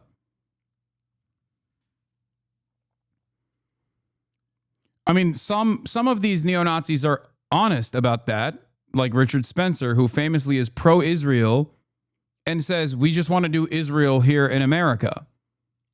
Donald Trump's a white man. He identifies as Christian. I'm not sure if he really is. Well, what interest does he have in preserving a Jewish ethno-state?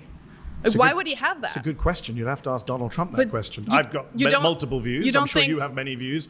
I'm not sure I like where you're going with your views, but I think Donald Trump is definitely someone who's got financial interests in ethnic cleansing. He's got political interests. He loves the evangelical voters he get. A lot of Christian evangelicals like to support Israel because they think Jesus will come back if all the Jews are gathered in one place with no Palestinians. I think he's going to make money, he thinks, from beachfront property with Jared Kushner. He said something similar in the past. You think that's the real reason? I think there's multiple reasons. Thank you, I think SN financial, Palavan, geopolitical, for the 25 ideological, gifted. evangelical. I don't care. My claim is that what he's doing is ethnic cleansing. Ethnic cleansing is a war crime according to the Fourth Geneva Convention. Yeah, I agree. It's against international law under the Rome Statute. So we shouldn't be part of that. The United States should not be supporting Donald Trump's plan for ethnic cleansing. I agree. Good. What do you think? What do you think should be done instead with the Israel-Gaza situation? I'm not sure what your stance is on this. I would like to see a ceasefire in Gaza. Two-state I would like to see. I don't really get into debates about what solutions. I would like to see an end to the killing. I would like to see Gazans have freedom. I would like to see the Palestinians in Gaza somehow get their land back. 80% of Gaza right now is under Israeli military control or displacement. I would like to see freedom for the Palestinian people. I'm an American. To go back to the core of this show, I support American values. One person, one vote. Free speech. It really is a religious and ethnic battle. It is not a religious battle. Well, yes. No, it's not. That is what it's obviously between Jews and Muslims. Both want control of the Holy Land. No, it's not. Yes, it is. No, it's not. What else? What other? Actually, the founders of Israel were secular. They were not religious, actually. And I think some religious Jews, like Bezalel Smotrich, who's the Israeli government minister, it doesn't really matter. Is a religious fanatic. My point is, the core of the conflict is over land. It's colonial. It's historic. It is not about religion. Colonialism is for a reason. The people who want to steal the land want everyone to believe it's religious. My point is, why are we sitting here? Why are we sitting here? It's like a false dichotomy where we have to argue, do Jews get Israel? Do Muslims get Israel? Why are like we? I've never brought up anyone's religion. How many of us? I didn't here, bring up anyone's religion. How many of us here are Christians? I didn't bring up anyone's trying religion. to pick sides between Jews and Muslims taking over Israel. Like, don't you think that? Hold on. First of all, I didn't bring up religion. Second of all, you know that a lot of Palestinians are Christian, right? Some of them. You're just yeah, reducing it to Muslim small. versus Jew. dude. This in and of itself is like also an insane thing that I hear more and more from the right is that like, oh, by the definition of being Israel's enemy, Palestinians are just like automatically considered Muslim because otherwise, if they were to, if the supposedly Christian dominionist right were to recognize the Christianity of the Palestinian population, then automatically they would have to like offer unconditional support. But once again, as you saw with that Catholic from yesterday when we were watching the same fucking video, the one that looks like a Amish person, they will turn around and say like, oh, we actually love Catholicism. I'm a Catholic nationalist or whatever. But then he's like, but the Catholics that are coming from the southern border need to leave immediately. Okay? Because there is the only through line that holds all of this ideology together is pure tribalism, pure racism. That's all it is. It's white supremacy. They're just trying to repackage it in a way that makes it, you know, permissible to say, makes it less inappropriate. But that's it. It's just whiteness that's holding it together. It's majority Muslim, yeah. It's very. But there are many prominent I agree, Palestinian yeah, but there's not that many. So of it's them, not worth so reducing it everything is. to religion. Well, it is the reason. Why do you think Iran is backing proxies that want to take over Gaza and, you know, back the terrorism in Gaza? It's obviously because they want to Muslim control of the land. You don't think that's why? No, I don't think it's about religion. Is it? I've been following this conflict for decades. It's not about religion. People who say it's about religion, it's a distraction. Well, it's a big part of it, I think. No, it's I think not. You don't know anything. It's a big part of it, I think, is bullshit. No, of course religion is not a big part of it. It's just about land acquisition, man. What the fuck?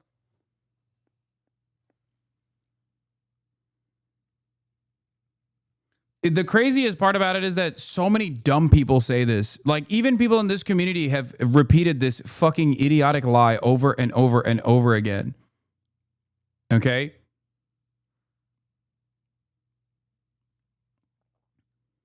You're just eating the propaganda.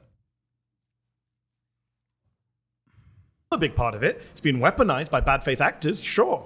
But I don't think that's the core. The core is that one group of people are dominating another group of people. What group of it is people apartheid. is it? But what group of people is dominating another group of people? One ethnic group is dominating another ethnic group. What ethnic group? Jewish people. Yes, dominating. Arabs. Yes. But I didn't say anything about Christian, Muslim, Jew in a religious sense. Okay, Jews defined as religion and ethnicity. You know that, right? Well, why do you think that Muslims want control of the Holy Land? You keep saying Muslims. I didn't bring up Muslims. Well, they're Muslim states. Like, what do you think? She does not understand that Judaism is an ethno-religious group and that there are many different sects under Judaism, ethnic sects under Judaism, some of which were also created later on to make a distinction between Arab Jews and Arab Muslims and Arab Christians, as a matter of fact, because Judaism in and of itself is a religion, but Zionism is a fascist ideology that relies on Jewish supremacy, Jewish supremacist thought.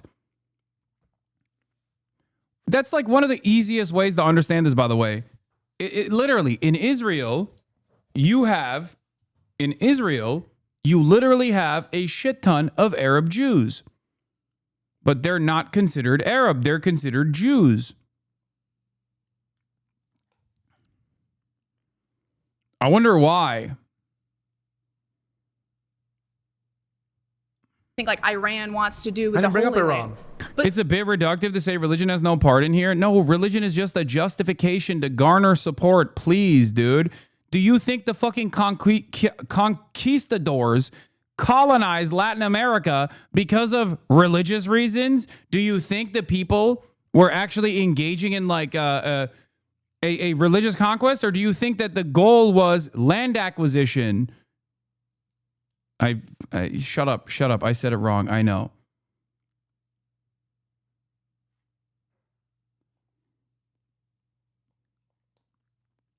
It's an extraction of natural resources. It's a land grab. It's to enslave the indigenous population. Religion is simply used as a righteous cause to galvanize the public and to to massage the attitude towards just like constantly engaging in these sorts of barbaric affairs. That's it. It's stupid. Religion is simply used as a tool. The PFLP was found by George Habash, a Palestinian Christian. Even Hamas is more of a national liberation movement than whatever she considers to be an Islamist movement. She is a moron who thinks Arabs aren't capable of complex thought and just hate their colonizers because they're Jewish and not because they're colonizers. Exactly. Ironically enough, this opinion is exactly the same as Jake Tapper's, by the way. That's why I always say so much of the pro-Israel defense, because Israel is a right-wing enterprise. Israel is a reactionary enterprise. It's the maximalist reactionary position that you can arrive at, which is fascism, that the people that defend this reactionary fascist enterprise are unironically saying the exact same things that fucking Nazis say, but they're saying it wokely. That's it. Jake Tapper and this lady have no difference in their opinion, in their approach to Israel. Jake Tapper simply thinks it's good, and she thinks it's bad. That's it. That's the only difference. She thinks Jews bad, okay? Jews engaging in tricks and illicit affairs all the time by the very definition. Jake Tapper thinks Jews good across the board, which is an understandable position you can arrive at, but also simultaneously defend Israel as a Jewish enterprise. It's the dual loyalty trope, but playing itself out in a woke fashion.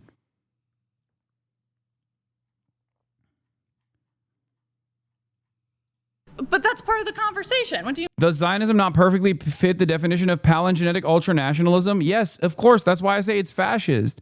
Zionism fits the definition of palingenetic ultranationalism, which is like the what fascism is. Fascism is palingenetic ultranationalism, advocating for the rebirth of Judaism as a nationality, using the Holocaust as a moment of palingenesis, national rebirth. Yes, it does. The only difference here, however, is that in previous iterations of fascism, they did not have a real Holocaust-style event to point to. Okay? That's it.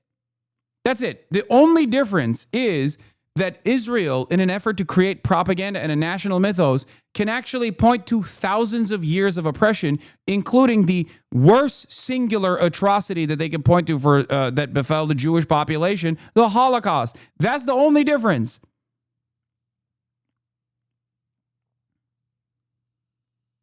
That's the only difference.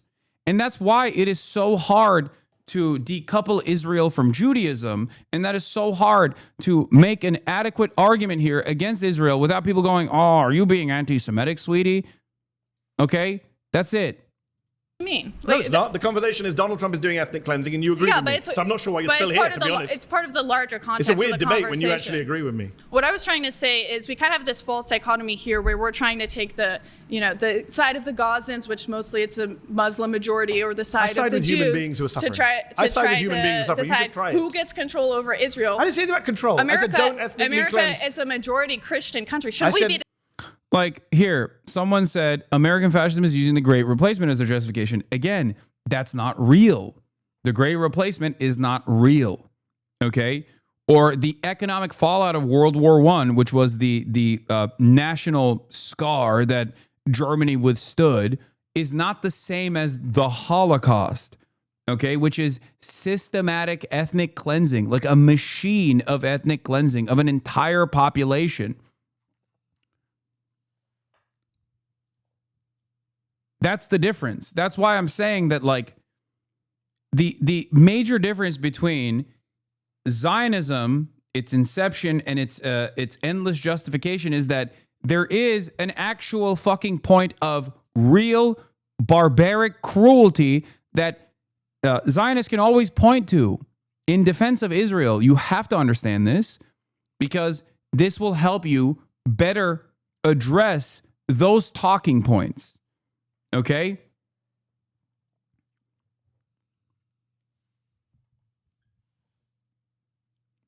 deciding Christians should have control of the I Holy agree. Donald Land? Trump should not, nothing to do with religion.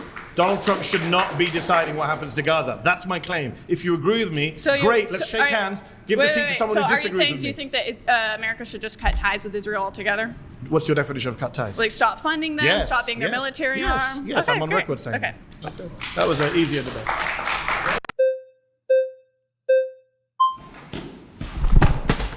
Whoa. Welcome back, Richie. You really want to be here? First of all, I really thought that obviously where we started, where it ended up, there's a lot of aggression. I can see in your eyes there's a level of exhaustion from being here. This is where my empathy comes in. Where it doesn't is, when you have a room full of people that do agree with you, we have this opportunity to come together. And you're kind of mocking people when they do. So you mocked Sarah a little bit when you guys clearly had a common interest and goal to reach. So I can tell you're agitated. I want to bring that all down, please. I'm guessing you're not going to, but let's see. No, I'm going to. I do want to point out some contradictions. First and foremost, I don't believe you're pro-American in the value system that you claim to uphold. Dude, the point is Donald Trump's plan for Gaza is ethnic cleansing. Just stick to the fucking prompt. Am I wrong to be concerned that we're on the same side as these freaks on the Israel issue? No, because they exhibit a lot of similarities to the fucking pro-Israel side as well. Ironically enough, they are closer in ideology to Zionists than they are to anti-Zionists, okay? Many of these people, especially these guys, okay? They don't actually hate fascism. They love fascism. They openly say they're fascists. They're just jealous that Israel gets to do fascism with our dollars, okay? They're jealous that Israel gets to do fascism, and they think the advocacy groups for Israel here are not allowing them to do fascism. This is something that Visegrad directed at the head of the ADL, Jonathan Greenblatt, in their interview in a positive manner. He literally was like, well, you guys have you guys have ethnic protection. You protect your own culture. You protect Jews. And we applaud you for doing that. But why do you here in the Western world attack whites for wanting to do the same? That's literally a question that was directed at Jonathan Greenblatt, which he had no real answer for. He was like, well, because those guys kind of hate Jews as well. Okay?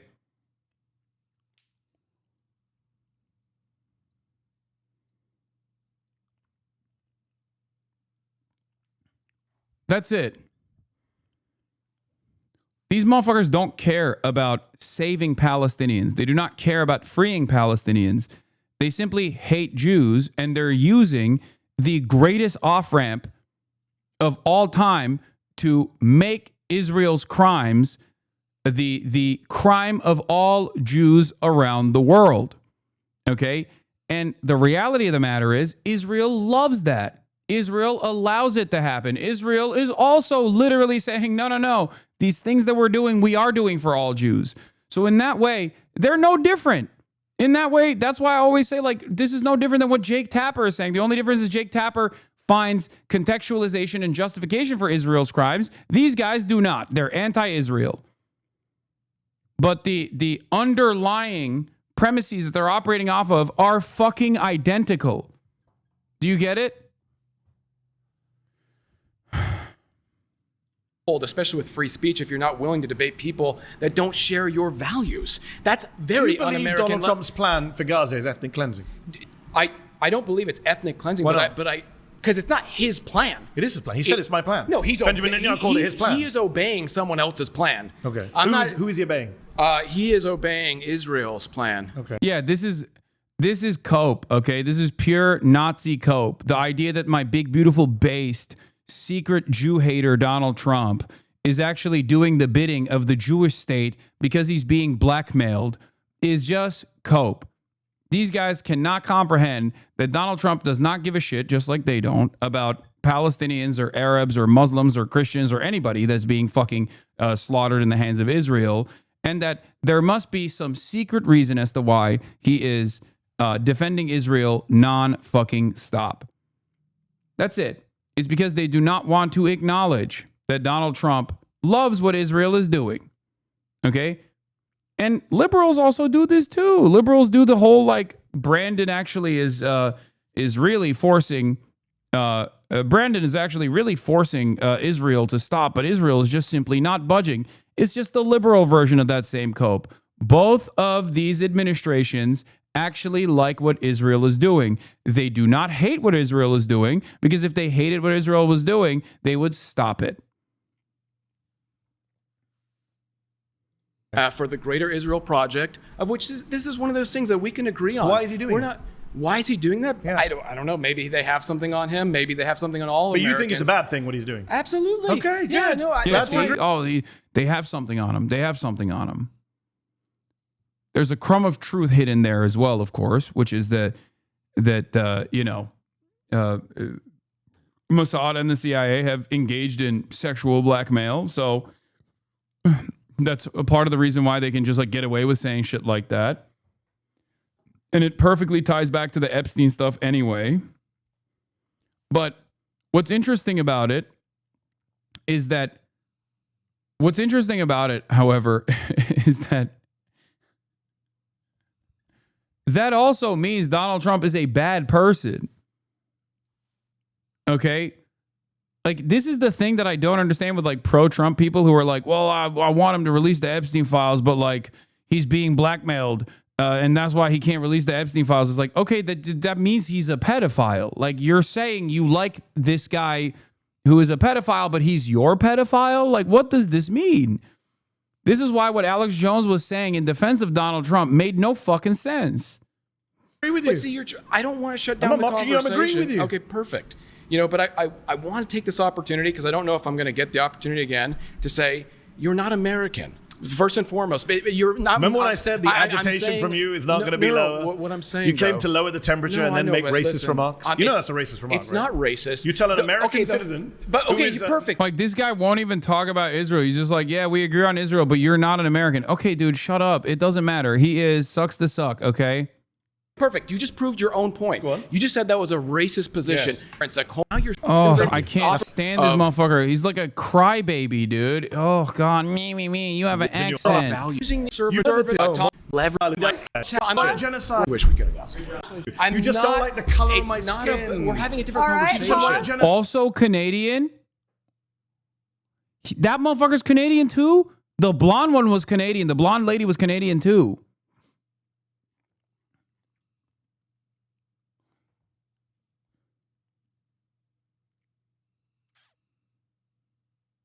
We're having a different conversation.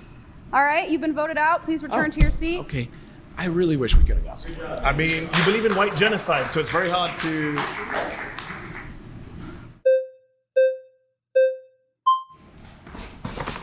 Hello. Hey, how's it going? Nice to meet you. Hello. So, I'll switch over to the Gaza thing in a second, but first off, I just wanted to touch on that. You said that you support free speech, of course, right? So, what I'm confused about is you've refused to debate people that I've disagreed with you because you.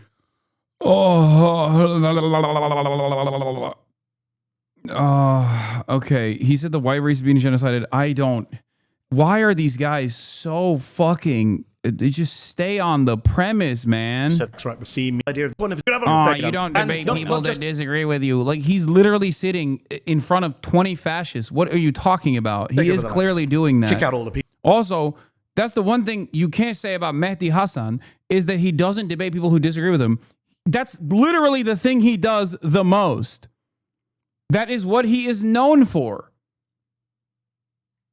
People. That is the definition of ethnic cleansing. So, isn't ethnic cleansing killing people? Because it seems like you're. No, you can ethnic cleanse people without killing them. And by the way, wait, hold on. Debate, Okay. I'm sure as well. We're going to start debating. So everybody here in this everyone here has hygiene standards, as do you. There are people you wouldn't debate, I'm sure as well. Okay. So, can you please describe why you think Trump is supporting ethnic cleansing of Gaza just because he wants to take over the land there? How does that equate to killing them? Not just take over the land. Kick out all the people. That is the definition of ethnic cleansing. So, isn't ethnic cleansing killing people? Because it seems like you're. No, you can ethnic cleanse people without killing them. And by the way, they have been killed. More than 50,000 people in Gaza have been killed by the Israelis, by people like Bezalel Smotrich, who said recently, the finance minister of Israel, we are going to Gaza to conquer, cleanse, and remain. We're going to annihilate the place. We're going to disassemble Gaza, he said. We're going to leave it behind as piles of rubble. That's the guy Trump's funding, supporting. That's the guy praising Trump. So yes, Trump and Smotrich are ethnically cleansing Gaza. I cannot deny that thousands of people are dying in Gaza, but you need to realize, why are they dying? Is it possibly that they're attacking another country? No, just because the people who are Israel dying were not attacking another country. Just because Israel is killing more Gazans than Gazans are killing Israel, doesn't mean Gaza is righteous and Israel is evil. I never said anything about evil or righteous. Israel I said ethnic cleansing. You said don't have to be killed. I said they are being killed, and the criteria for what's happening to them. If Donald Trump says these people have to leave and never come back, is that not ethnic cleansing? What is your definition of ethnic cleansing? I would think ethnic cleansing is when you're killing off a large part of an ethnic group. That's genocide. You're confusing your... It's ethnic cleansing. I mean, Israel's doing a genocide, for the record. It's not just doing ethnic cleansing. Ethnic cleansing is removing one ethnic group using a deliberate policy by violence or terror-inspiring means to remove another population, another ethnic group from a certain geographic area. That's the UN definition of ethnic cleansing. That is what he's doing. When he was asked Donald Trump, can they come back? He said, no, they cannot. That is ethnic. I've heard all these, we've had people talk about white genocide today. You guys are nationalists. How would you feel if somebody came, a president of France came and told you to leave your land and not come back? Would you not feel you'd been ethnically cleansed from your home? From America? Yeah. Well, because my ancestors were settlers here, not immigrants. They actually Palestinians are not immigrants in Gaza. They are indigenous people to the land. Didn't Israel just give Gaza the land like a few decades ago? No. I'm pretty sure Israel used to.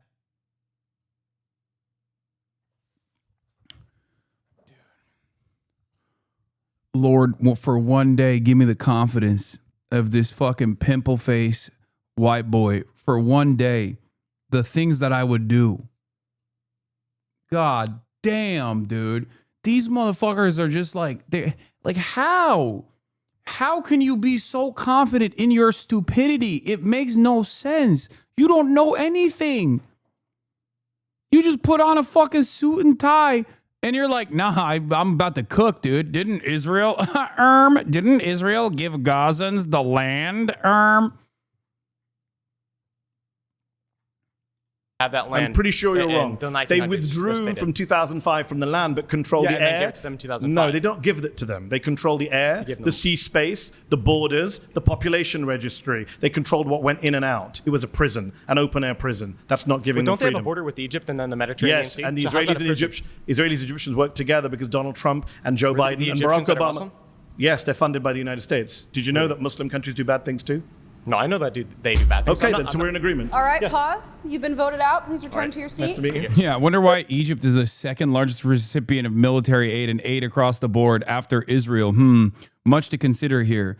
Being propped up as a fucking puppet state, specifically so that they can ensure that the Suez Canal is protected on both ends and that the Palestinians never have any opportunity to escape.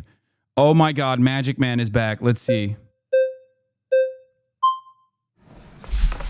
Oh, wow. Great. Hello, sir. Welcome back. See you again, Mehdi.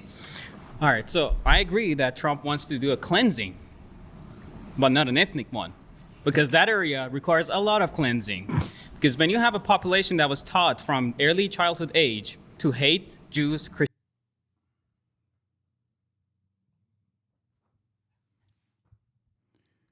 Hell yeah. That's my goat, dude. He's doing magic. A lot of y'all don't see magic, okay? I do. Christians and pagans, you need some serious re-education. Number one, that's not true. And number two, that's not what he's proposing. Well, I mean, most Palestinians, by a polling number, do support Hamas. They support resisting Israel. Well, I mean... yeah, it's true. What are you going to say about that? Yeah. Damn, Mehdi. Okay, Mehdi, cook. Because, you know, what did they do in the first place that they're in this, what you call open-air prison? Great question. What did they do to deserve being occupied? Well, here's the thing. Because the Islamic Republic in Iran is using them as a tool. What has Iran got to do with this? As a tool for their Islamic expansion. When did the Islamic... First of all, they're Sunni. Like, what do you mean? They're Sunni. Yeah. The Islamic Republic of Iran actually did hypnotize. They did mind control, Mehdi. Mind control of the Palestinian. That is how they learned to hate Israel's bombing campaigns. And President Trump is going to save them.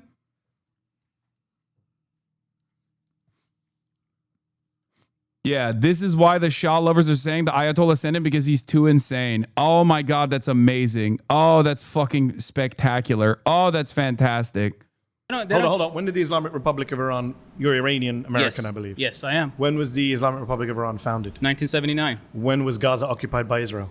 The very first 67. time. 67, yeah. So, can we do the maths together? 12 years before the Islamic Republic of Iran existed, Israel was oppressing, occupying, dispossessing the people of Gaza. So your argument makes no sense. Were there any terrorist organizations at the time? The PLO was considered a terrorist organization by the entire Western world. All right, so was Hamas there? Hamas did not exist till 1980. Was Hamas there? No, Hamas wasn't there. Hamas did not exist. Were they eating Kubi Day?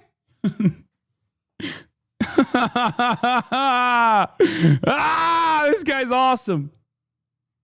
Exactly. My point is, after the Islamic Republic came, it became chaotic because the Islamic Republic has started to use. Wait, this guy's like, I don't get it. He thinks that like the PLO was treated differently than Hamas. Is that what he thinks? Because they were treated exactly the same as Hamas. What's the so-called innocent Palestinians for their own So-called ends. innocent Palestinians? You don't think Palestinians are innocent? Not all of them. But what about the 17,000 children who were killed? They're doing the 17,000 children were killed. Were they not innocent? Were they not innocent? Who's responsible for that? Israel. Who dropped the bombs on Hamas them. is responsible. Hamas is responsible for hiding in hospitals and making tunnels underneath So those when hospitals. children are shot in the head by Israeli snipers not responsible for that. Look, it's a simple question. Here's the problem. When Israeli snipers shoot Palestinian children in Gaza in the head, as eyewitness testimony and doctors' testimony proves, that's not the fault of the Israeli snipers. This is the problem because when you have a problem is you won't answer the question. I'll ask you a third time. When Israeli snipers shoot Palestinian children in the head, is that not the fault of Israeli snipers?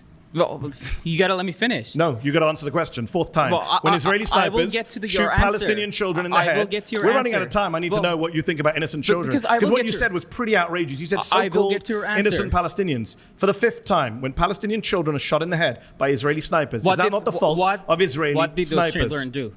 What did they you do? tell me? Did the children deserve to be shot in the head? Because the problem is, you know, over there, millions of people are watching you say they start justifying the brainwashing. Yeah, this is so bad. Here is Al-Reza Talakubnejad. I do think that we're moving in a direction where in a few years, basically zero natural-born Americans will buy the standard boomer AIPAC talking points. They hate us more than they love their children. Israel only democracy. Arab countries are all savage, etc. And it will literally just become some right-wing Iranians and other third-world immigrant groups. Most American Jews I know are liberal and souring on all this quite fast. Evangelicals aren't as powerful as they were 30 years ago either. You're about to see the most diverse group of Israel defenders. Also, this guy said third world immigrant groups is fucking hilarious.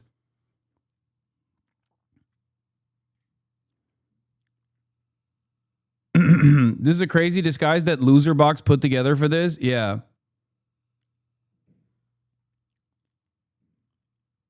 A little optimistic to think that America will exist in a few years. I mean, if it does, and I think it probably still will in some way, shape, or form, it's going to, the Israel Defense Brigade is going to be an eclectic group of some of the biggest white supremacist evangelical Zionists you've ever seen. And also like the Shah dick riders, the Iranian monarchists, I am Persian style monarchists, and like maybe some other like sometimes Israel will do this thing where they'll find like one Native American group that they'll pay a fuck ton of money to come out and be like, yeah, Israel is the Jews' indigenous population. Israel is the Jewish national project. You know what I mean? Like they'll have like random groups like that. I hope you guys know what I'm talking about. That's a real thing. They do this with like some reactionary, some of the more reactionary elements within like New Zealand as well, where they'll go and like find a group of Maori people, and there'll be like fucking weirdly super pro-Israel and super Islamophobic.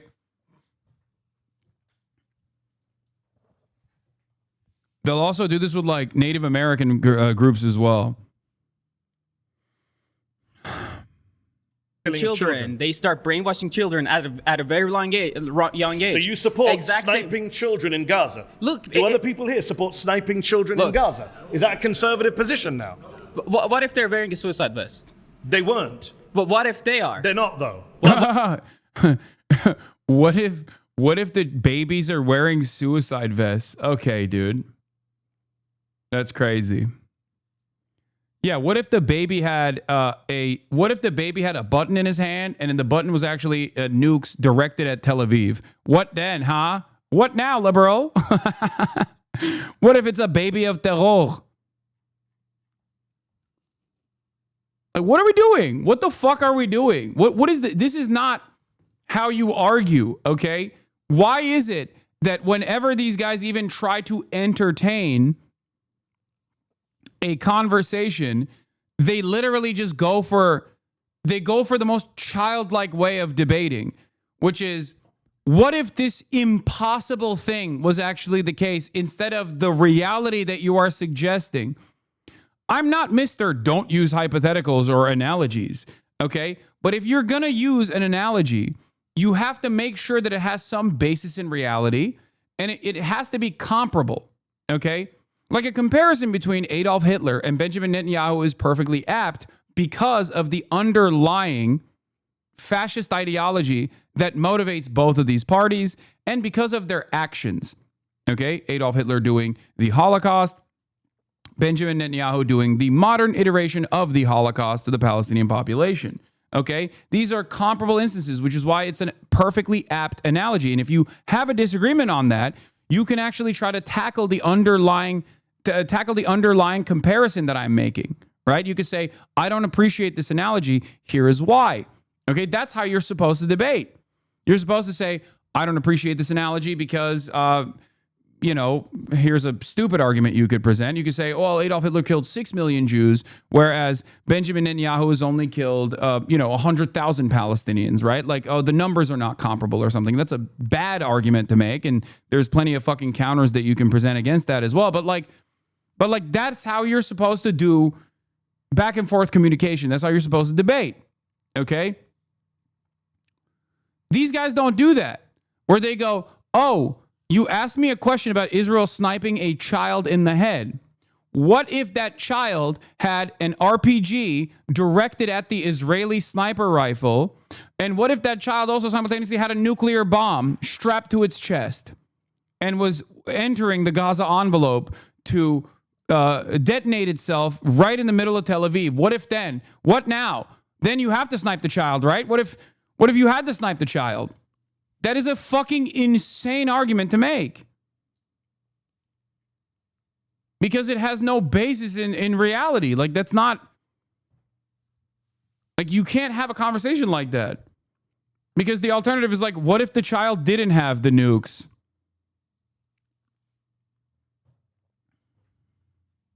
What if they are? I have friends who went there. Doctors went to Gaza. American doctors. They came back as we had multiple children. What if with they're gunshot hell-bent? shots. What if they're What if hell-bent they're on not? killing you and your family? A 10-year-old child, an 8-year-old child, a 6-year-old child. Because this is like bad you said, for you. Like you You're said, sitting on they're live brainwashing television them. They're where millions of people are going to see your neighbors, your because friends. the millions you support of people, the killing of millions children. of people don't know what's going on. Even your fellow right-wingers are saying, don't go this far. White genocide, sure, but don't advocate millions of killing people kids. don't understand the brainwashing that is going on in Islamic Republic and in Palestine to create You're this obsessed hatred. with Iran so much that you're supporting the killing of Palestinian children who never harmed you or any other Israeli. That's insane. Look. And the fact that you support Trump's ethnic cleansing now doesn't surprise me. I didn't say ethnic cleansing. I said cleansing of the land. All right, pause. Because you need to cleanse the land from all the Slobodan Milosevic said similar stuff. You've been voted out. Please return to your seat.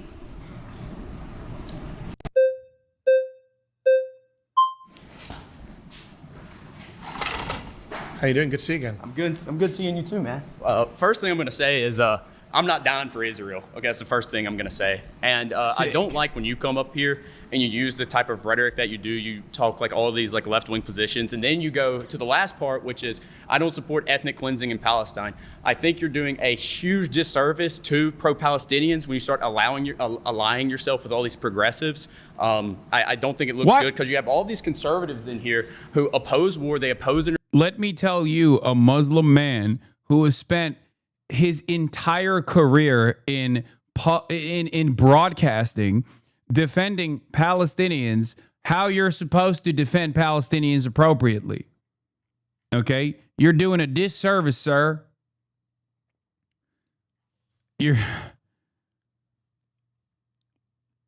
Does he think fascists have an exclusive claim to anti-war sentiment? I think so. I think he's going to tell Mehdi Hasan that he needs to be anti-Semitic to successfully argue against Israel.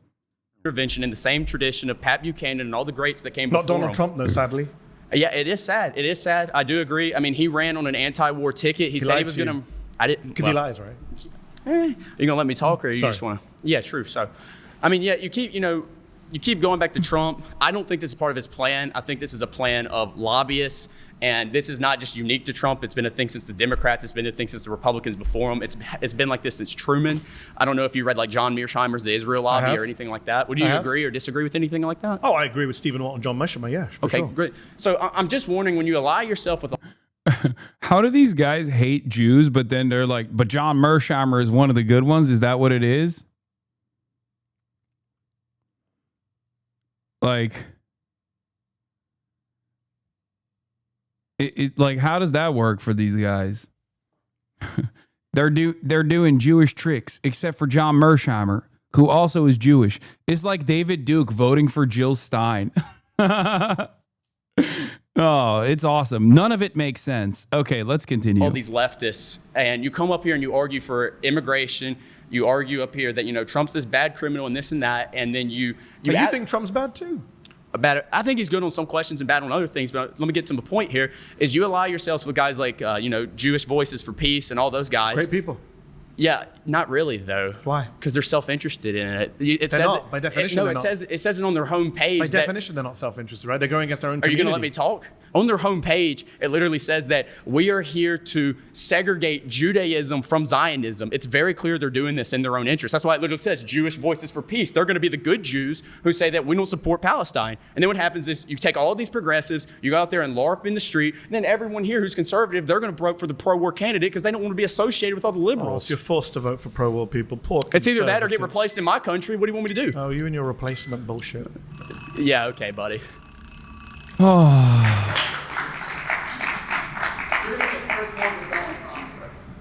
I just found out that John Mearsheimer is not Jewish. I thought he was.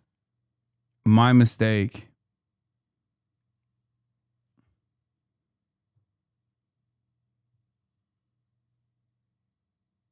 Maybe that's why he brought him up. Run that one back, bro. You missed it. He threatened Mehdi. I mean, They're good Jews who say that we don't support Palestine. And then what happens is you take all these progressives, you go out there and LARP in the street, and then everyone here who's conservative, they're going to vote for the pro-war candidate because they don't want to be associated with all the Oh, liberals. so you're forced to vote for pro-war people. Poor It's either that or get conservatives. replaced in my country. What do you want me to do? Oh, you and your replacement bullshit. Yeah, okay, buddy.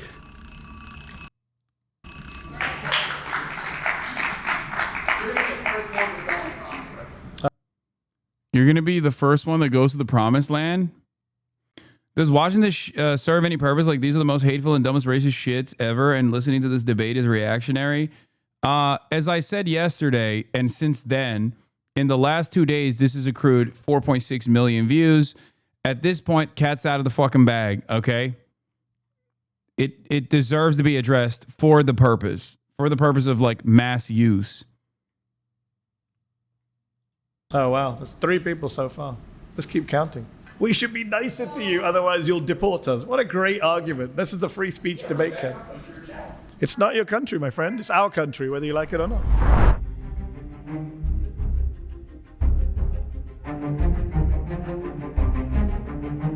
Why does Mehdi Hasan put himself through this? He's constantly getting hate crimed and getting called slurs. Will you ever debate actual neo-Nazis like this? No, because this is an utterly unproductive conversation. And I'm pretty certain that Mehdi Hasan, if he knew that he was going to be talking to like people who are openly neo-Nazis and like openly fascists, he probably would have said no to this. Like, you got to understand something. I know that he was blindsided. I already talked to him about this. He thought, I'm pretty sure he talked to Sam Cedar ahead of time, and Sam was like, well, there was like some positive aspects of going on Jubilee, You get your name out there, stuff like that. But Jubilee has farmed the depths of the Nazi well so hard at this point that these are people who are just like openly being like, I am a fucking neo-Nazi. Like, that's crazy. There's a crazy fucking person. It is about as productive as like talking to, people hallucinating, like a bunch of people who are unfortunately going through like a schizophrenic attack, exhibiting delusions and paranoia. I thought Kai was, he smiled, he laughed, he did it. We disagreed. He did it in, I felt like it was good faith. Let's see. I appreciate him, Eddie. He seemed to be in good faith. He seems kind of smart. And, he's one of the few people who doesn't want to deport me. Or maybe not. We're going to find out. My claim is we should get rid of birthright citizenship. Why do you want to get rid of birthright citizenship, and how, by the way? Because it's in the Constitution. I'm so glad you brought this up. Yes. Because it was one of my... The 14th. 14th. I mentioned it to a bunch of your friends, and nobody wanted to engage in the 14th. Yeah. Let's talk about the 14th Amendment, Exactly. the Citizenship Clause, which says that if you're born here, you're a citizen of the United States. Yes. I chose this because it's an extension of the original debate and the immigration debate. Okay. I think birthright citizenship, first of all, when it was originally argued, among the people who were actually voting on the clause, right? It was argued that the birthright citizenship was not automatically extended to everybody who was just born here. And we have a long history of that as well, for example, with the Native Americans, who had particular laws that applied solely to them. What I think we're seeing in this country is not everybody is so similarly under the jurisdiction thereof of the United States, right? And by allowing for birthright citizenship and not interpreting the Constitution as we're legally allowed to and restrict, the automatic citizenship of anybody who's born here, we actually remove the issue, for example, of family separation, because there is no incentive of a family to come over to this country illegally and then have a child, which is contributing to the awful situation we have in America of breaking up families. This is not something that I imagine you or I agree with. No. The issue is birthright citizenship has incentivized that. So even if I were to concede that in some cases birthright citizenship has incentivized that, I don't like the phrase anchor babies, but I'm not naive enough to pretend that there are not immigrants who come here and time the pregnancy in order to get. Of course, you and I can agree on that. Yeah. But that doesn't mean you then rip up a constitutional principle that goes back centuries, goes back before the 14th Amendment. 14th Amendment came about, I think, in 1868, if memory serves me correctly. But the principle underlying it is actually from my other country, the UK, ancient English common law, right? Now, the reason why you don't, I don't even think that there needs to be any sort of defense of this on constitutional grounds or common law or anything like that. It's super simple. Does this harm America in any way, shape, or form? If the answer is no, then why would you change it? As a matter of fact, it not only doesn't harm the United States of America, it actually helps the United States of America keep a younger population. It's not about the Constitution. I don't care about the Constitution. Disagree, constitutional argument is very crucial. I care about it only as far as it's a fucking appropriate line of defense among constitutional scholars so that the Supreme Court doesn't fuck the bag up. But ultimately, the reasons why I think birthright citizenship is good is because it is good. It's because it actually keeps the American population youthful. It's the way that it will change or stay. No, I understand that. That's why I'm saying the constitutional argument is only as good as it is useful. But the real reason why is because the real reason why I don't care about it is because who gives a fuck about the Constitution? What you're supposed to do is what's best for America. What you're supposed to do is what's best for everyone involved. It's a useful tool. It should be just a means to an end and not the end in and of itself. Okay? Because there are, the Second Amendment in its modern interpretation has been incredibly dangerous for American welfare, for American safety. It should be reinterpreted. It should be readjusted or outright thrown out. Because I care about public welfare than I do about holding on to whatever kind of fucking interpretation we've decided now is the appropriate way to interpret the Second Amendment. That's it. So this was always the case. The 14th Amendment, as you know, because you seem well read, came along and codified what was already a principle in American and English law, that if you're born in the country, you are a citizen. Now, you mentioned the point about jurisdiction. There is that little bit in there where it says subject to the jurisdiction thereof. That in the debate, if you go back and read the debate that the senators had at the time, they were very explicit that that was to do with foreign ministers and foreign ambassadors. Diplomats living in embassies, their kids shouldn't be citizens. Obviously, they're here on their own. You know, the Argentine embassy in DC is Argentine soil. So we accept all that. Absolutamente, amigo. But when they were asked about Chinese immigrants, Senator Trumbull, who was oh my God, is it motherfucker Argentinian? Oh my God. Yo, they are not beating the allegations, bro.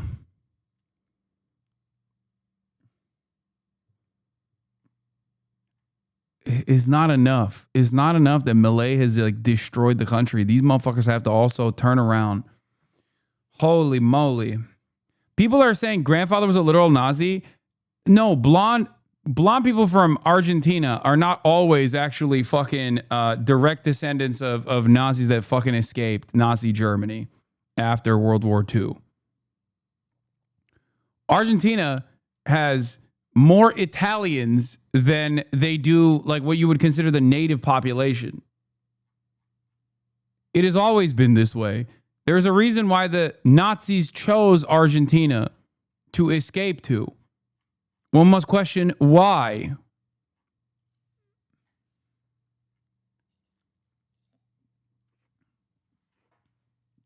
He could also be a Mormon that did a mission, to be fair.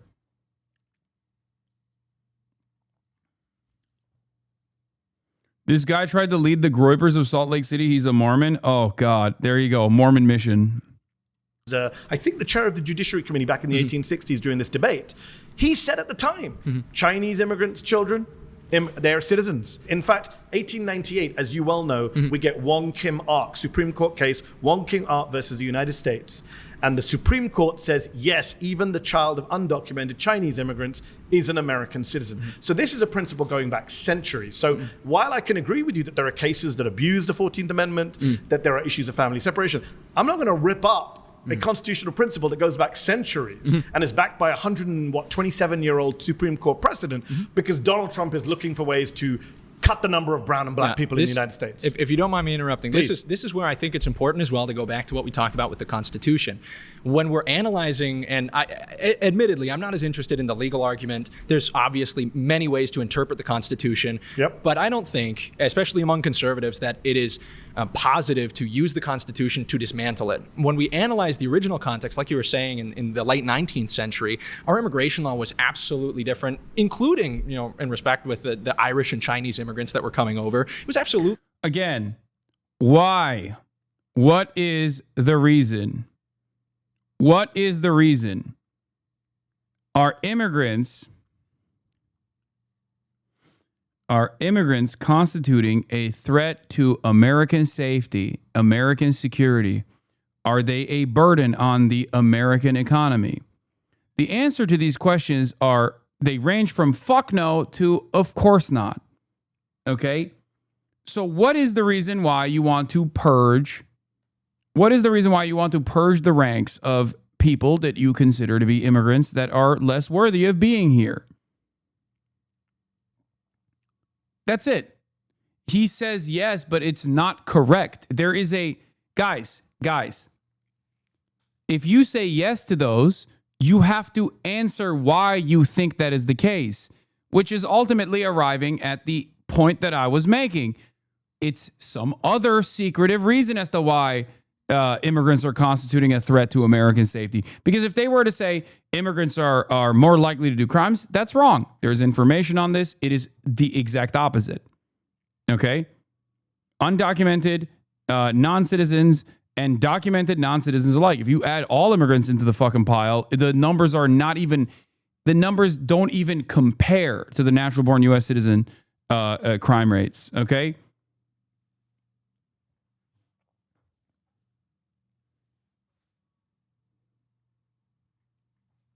The underlying reason as to why so many of these people have enmity towards migrants is just racism. That's it. They're just scared. They've been told that these guys are bad and wrong. Some people legitimately believe that. Some people know better and still make this argument because they just want to purge the ranks and basically make the gene pool clean and pure. Do you understand? That's it. Different. Changed. We had open borders, my friend. Some people in this room would hate it. We had open borders for half of American history. Well, that I don't think that's very true. It's 100% true. Hold on. If you're comparing the open borders, which I don't concede to, but if you're comparing the open borders prior to like 1910 and prior to the Hart-Celler Act, and you look at the amount of immigration and who was coming over. Nice deflection. Amount is irrelevant. We did have an open border. It is absolutely relevant. Why? Because the Constitution, like the founding fathers. Hold on. Your argument is we had open borders, but there were fewer immigrants. I was about to answer. Okay. It's important to analyze the context wherein these laws and parts of the Constitution arise. The original founding fathers said the Constitution was made only for immoral and religious people and is wholly inadequate to the government of any other, which means the people that wrote this document understood that it would not be able to properly... Super secular people, but let's just be clear on that. Oh, no, that's not true. They were deists. A lot of them were super secular. No, the majority were deists. But they were secular. Secular doesn't mean atheist. You know what that means. I understand that, but deist doesn't mean secular or atheist. It means they believe in a God, but not a God that's particularly present. I didn't say anything about whether they're deist or theist. I said they're secular. Okay, but secular means you separate church and state. Okay, well, let's talk. We could even talk about that. That's a perfect example. You're going to run out of your own time making your argument, which you haven't made so far. I understand, but the separation of church and state is now completely differently understood than originally proposed. Thomas Jefferson, who talks about the wall of separation, which doesn't even exist in the Constitution, understood it in a different way. Supreme Court precedent, as you well know. Yeah, sure, but the precedent of the last 100 years, wherein the country has been completely different from its founding, should not overrule the original intent of the people who wrote the document that you and I are both citing. Okay. Which means, but I'm not locked into what the people who wrote that. We've had amendments to the Constitution. You know that, right? I understand that, okay. And this is our fundamental disagreement: is that I don't believe you think you can read the minds of people in the 1770s. That's not true. And I'm stuck. I just believe this country ought to be more like the country we originally had, and I don't think that's your opinion. You're entitled to it. I understand that, but there's a factual basis to it. Well, let me try to see what you believe. Okay. If we are voting on these constitutional amendments, if we are interpreting them, and our interpretation becomes absolutely, let's say, a 180 from what the original intent of the authors of that document is, are you in favor of that? I guess it depends on the issue. Okay, I would say no matter what. So, for example, take the Second Amendment, which we kind of danced around. It's not been come up here and there. Yeah. You know the debate about the Second Amendment is the fundamental debate is one side says it's unlimited, and the other side says no. What they meant was the malicious. Yeah. They didn't, and they had muskets. They didn't mean AR-15s, right? So we can have that endless debate, which I really don't care for about that. But to come back to your point about the constitutional principles, the 14th Amendment comes along in the 1860s, so it's pretty old. It's not as old as America. Yeah. But it comes along, and it's been around for 150 years. So if you want to get away with it, but it was around. It was around before 150 million Americans. And I'm saying it was around before the United States was even created. It's part of ancient English common law. If you're born in a place, you're a citizen of that place, unless you're the child of a foreign diplomat or on a Native American reservation. English common law did not exist simultaneously as millions of people coming across the border in a year. Just to get to principles, your argument is numbers change everything. Wait, it doesn't matter.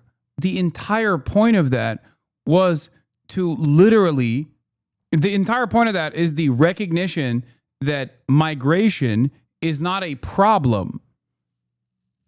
It adjusts to the population size. If you have 10 people and 5 people show up, that's a big population. If you have 100 million people and 100 million people show up, that adjusts to the same fucking rate. Or you have 100 million people and 50 million people show up, that adjusts to the same fucking rate. It doesn't matter.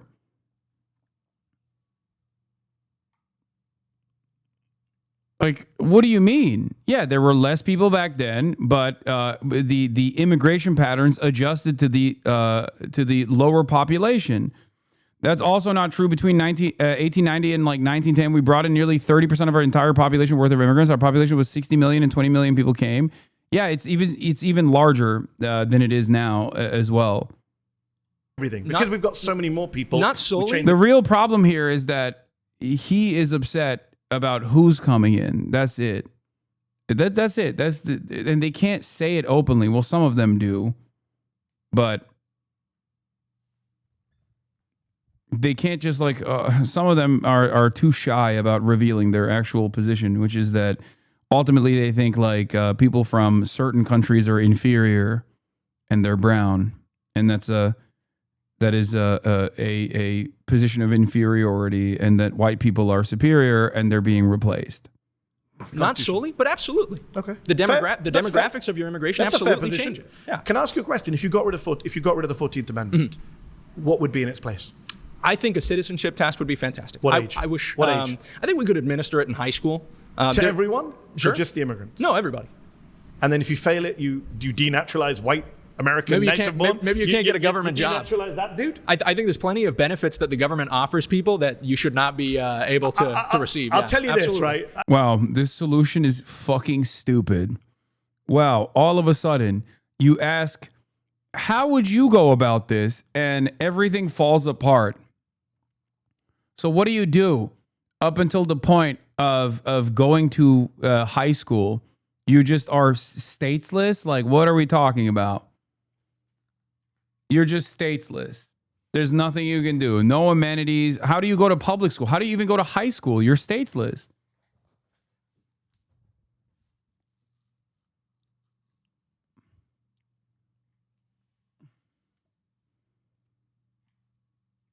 Yeah, and Mehdi is right. It would unironically be a real replacement of all the whites and American soil. This might sound bad, And I think I don't think people care for me anyway. So let me say something you might not like. Nobody would pass it. If you have a high school immigration citizenship test for everyone, I think people will take citizenship more seriously. I'm guessing the immigrant kids are going to outperform the white kids, and you might actually It's end up possible. denaturalizing It's some of possible. the white kids, and then people here will be really upset. And well, hold on. And I like to be consistent about this. That's possible. But what I think it would do is it would give everybody a larger sense of the importance of citizenship. So you would say And no it would- one born in this country is a citizen? No one? Or just Automatically no. immigrants? Automatically Oh, no. wow. I think we could. This is so stupid. Oh my God. It's so fucking dumb. I mean, I don't know what I was expecting from this guy, but holy shit, I didn't think it would be that dumb. Could extend that. You know, people who have a heritage in the country What of are like. they until they pass the test? Undocumented? I suppose, yeah. They are not able to So they get receive government deported? benefits. They're not able to receive government benefits. They're not able to apply for these jobs. But that their that are parents are offered. citizens. Okay, well, hold on. We're talking here about the way that we would implement it. Yeah, But it's pretty important. If you're trying to get rid of the 14th Amendment, I'm going to ask about the practicalities of it. And we're 'Cause not. Trump's doing hold it on, right hold now. on. And I'm not going to be able to explain it to you in 10 minutes. But what I can explain to you is that right now in this country we have a crisis of people not don't accept that. Hold on. We're not understanding what citizenship is. Dude, no, like every person on U.S. soil is statesless until they reach high school and they take a citizenship test is so stupid because they literally can't take advantage of any of the amenities. Like they can't go to school, they can't travel. And also on top of that, that unironically would open up the floodgates of migration. Okay.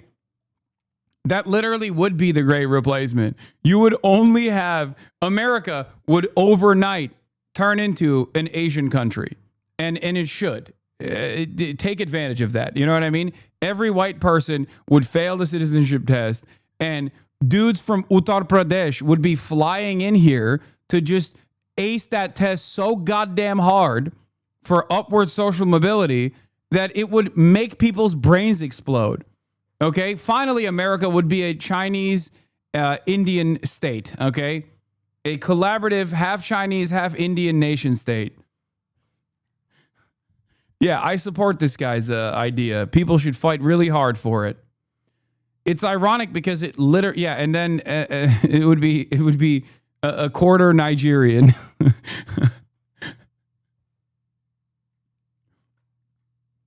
And then I don't know what happens to the white Americans who failed the citizenship test. I don't know what we do with them.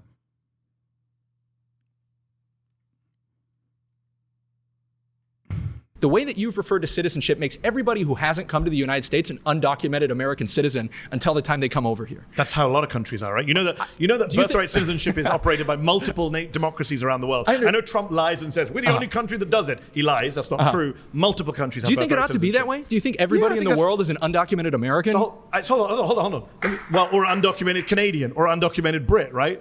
Or undocumented. Sure. Well, I'm an American, so I say America. But yeah, but I'm saying, right? The principle is you immigrate. We have free movement of people. I support free movement of people around the world. But do you believe they're all? Are you Kim Jong Un? You think people should only stay in one country and never leave and be blocked from leaving their country? I think that's a very illiberal, unconservative position. I think there's a big libertarians. There's big room to move between being Kim Jong Un and saying that. Not really. Hold on. In practical terms, if you accept, I gave one side. I want to give the other. There's a big room to move between being Kim Jong Un and saying that everybody in the world is an American. They're just not on our soil yet. I think being an American that's a ridiculous citizen, statement, right? Because everyone in the world is not heading for the United States of yes, America. yeah, but in fact, right now, numbers of people coming in is dropping a lot. But the idea that you are supporting is that the moment you come to this soil and that you're born here, you become an American. And so I think, I'm not saying at the moment you come to the soil, you become an American. I didn't. I had to do the test. Right? Okay. I had to do the naturalization process, which is guaranteed by the 14th Amendment. But the 14th Amendment also says if you're born here, then you automatically get it. And I'm not saying, I think the problem we have, it's a hill I'm going to die on. The problem we have All is I'm saying to you guys, what do you do instead? we don't appreciate citizenship. The problem is that when you talk about immigration like we did could before, agree on that. when we talked about everything before, what were we talking about? We were talking about products. We weren't talking about practices or perceptions, which is really what immigration is about. Can I agree with you? We don't in this country value citizenship enough. I agree. I think we should encourage people to have more civics lessons in schools, understand American history and Constitution much more. Here's what's the irony. Okay, this debate is stupid. The rest of this is just dumb. This guy's playing 5D chess and needs a job, lol. Too much free time? Nah. It's just like, this is done. It's cooked. We saw the Israel stuff. All right, finally, let's get to Jeffrey Jedediah Epstein. Okay, I'm clapping it 2 minutes 2 minutes to the end. We got a Fox News alert for you. We just learned that Attorney General Pam Bondi has ordered her deputy AG to go meet with Ghislaine Maxwell, Jeffrey Epstein's former associate, in prison. Todd Pyro joins us now with the latest. Hey, Todd. Hey, good morning again, guys. Deputy Attorney General Todd Blanche saying the following, quote, President Trump has told us to release all credible evidence. If Ghislaine Maxwell has information about anyone who has committed crimes against victims, the FBI and the DOJ will hear what she has to say. I have communicated with counsel for Ms. Maxwell to determine whether she would be willing to speak with prosecutors from the department. I anticipate meeting with Ms. Maxwell in the coming days, end quote. Blanche also saying, quote, justice demands courage. For the first time, the Department of Justice is reaching out to Ghislaine Maxwell to ask, what do you know? FBI Director Kash Patel also signaling his support for the move, reacting online earlier saying, get it. Ghislaine Maxwell is the only associate held criminally or civilly liable in connection with the allegations against Epstein. President Trump called for grand jury transcripts to be unsealed, and the DOJ filed the motion for that on Friday. Back over to you. All right. Thanks, Todd. Thank you, Todd. Epstein back in the headlines. I'm Steve Doocy. I'm Brian Kilmeade. And I'm Ainsley Earhart. And click here. Maxwell attorney says, we are grateful. Attorney for convicted sex trafficker of minors, Ghislaine Maxwell. We are grateful to President Trump for his commitment to uncovering the truth in this case. And says they're already in discussions with the administration. I can confirm that we are in discussions with the government and that Ghislaine will always testify truthfully. The fix is in. We are grateful to President Trump for his commitment to uncovering the truth in this case, David Oscar Marcus says. We have no other comment at this time. Oh my God. Oh, my Lord. The Justice Department now putting out a new statement and saying it could meet with Ghislaine Maxwell in the coming days. She is the longtime associate to the late and notorious sex offender. Maxwell is currently serving a 20-year prison sentence. She said 2 years ago that the Prince Andrew pic is fake. That's so crazy. After she was convicted of conspiring with Epstein to sexually abuse minors. The Justice Department now saying, and it's a lengthy statement, but in the part of the statement saying this morning, if Ghislaine Maxwell has information about anyone who has committed crimes against victims, the FBI and the DOJ will hear what she has to say. President Trump, to this point and up and before this. They cannot be trying to sell that their intelligence services are so fucking bad. They didn't think until now to interview Maxwell. No one is buying this. It's so transparently an attempt to collaborate with her to cover all this up with her true testimony to the point as proved. They'll provide nothing else. Yeah. I don't think people will eat it, though. I don't think people will believe it because there's going to be a lot of contradictory information that we know of in this situation, especially if you're trying to present Trump as like completely separate from Jeffrey Epstein. That either, I mean, I could see this going either way. Either they try to like fix it up, nip it in the bud by having Ghislaine come out and be like, all of this was lies. Jeffrey Epstein was like a vociferous, he had a major appetite for child molestation, and no one else, none of the people that were, on his jet ever had said appetite for child sex trafficking. And that I didn't even play a role in it personally. It was just him and him alone, and especially not Donald Trump.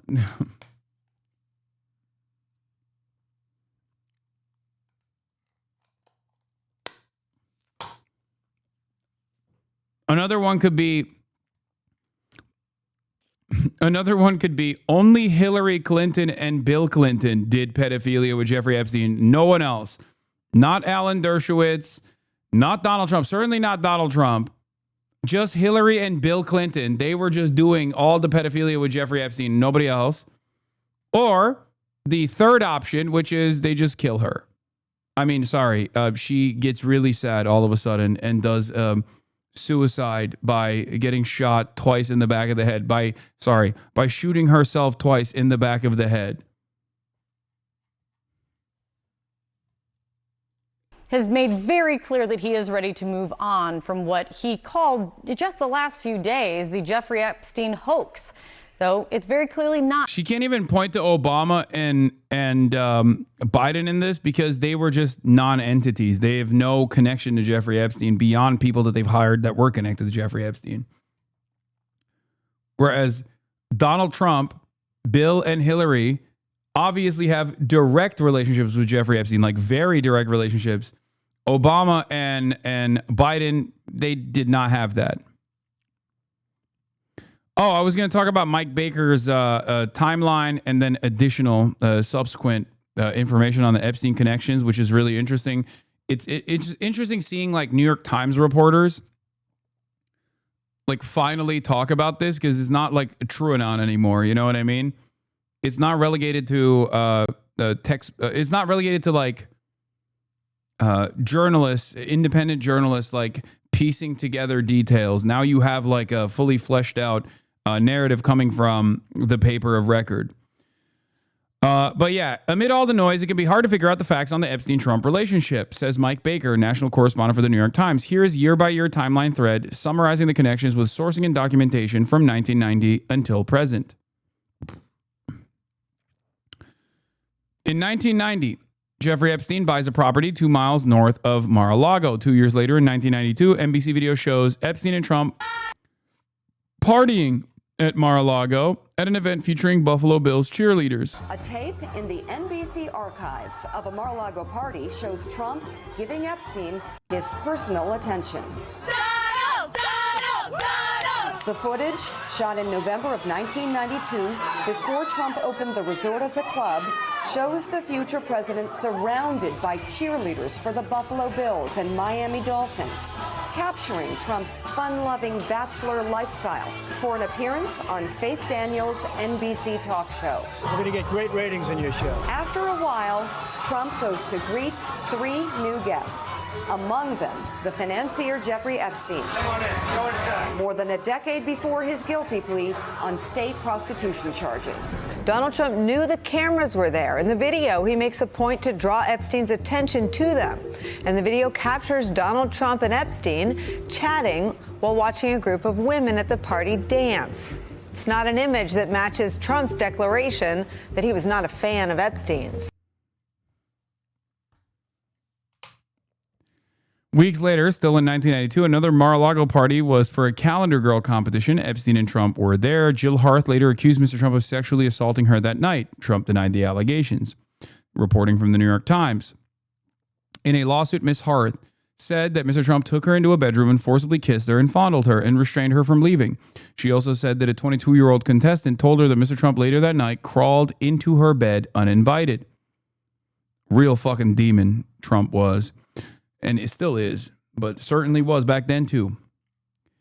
In 1993, Stacey Williams said that Epstein brought her to meet Trump at Trump Tower. She told the New York Times that Trump groped her in the meeting, touching her breasts and buttocks. Trump denies it. That year, he was listed as being on Epstein's jet 4 times. We saw an interview, a recent interview she conducted as well, recounting the incident. In 1994, he was listed as being on Epstein's plane on one day. In 1995, Maria Farmer said she encountered Trump at Epstein's office. She said Epstein entered and said, "She's not here for you." The White House says he was never in Epstein's office. Trump was listed on Epstein's plane once that year. Ms. Farmer said she recalled feeling scared as Mr. Trump stared at her bare legs. Then Mr. Epstein entered the room, and she recalled him saying to Mr. Trump, "No, she's not here for you." The two men left the room. Ms. Farmer said she could hear Mr. Trump commenting that he thought Ms. Farmer was 16 years old. After her encounter with Mr. Trump, Ms. Farmer said she had no other alarming interactions with him and did not see him engage in inappropriate conduct with girls or women. In 1996, records show Farmer complained about Epstein to New York Police Department. She said she told the FBI to look at the powerful people in Epstein's world, including Clinton and Trump. She said she had no evidence of them doing anything criminally wrong. In 1997, Trump and Epstein are spotted at a Victoria's Secret Angels party in Manhattan, the left photo here, and also photographed together at Mar-a-Lago on the right photo here. Trump was listed on Epstein's jet once that year. In 2000, Trump and now wife Melania were at Mar-a-Lago with Epstein and Maxwell. Epstein victim Virginia Giuffre was working at Mar-a-Lago and said that Maxwell approached her that year, inviting the 16-year-old to be Epstein's traveling masseuse. Remember, as I told you, Epstein used Mar-a-Lago as a hunting ground for young girls.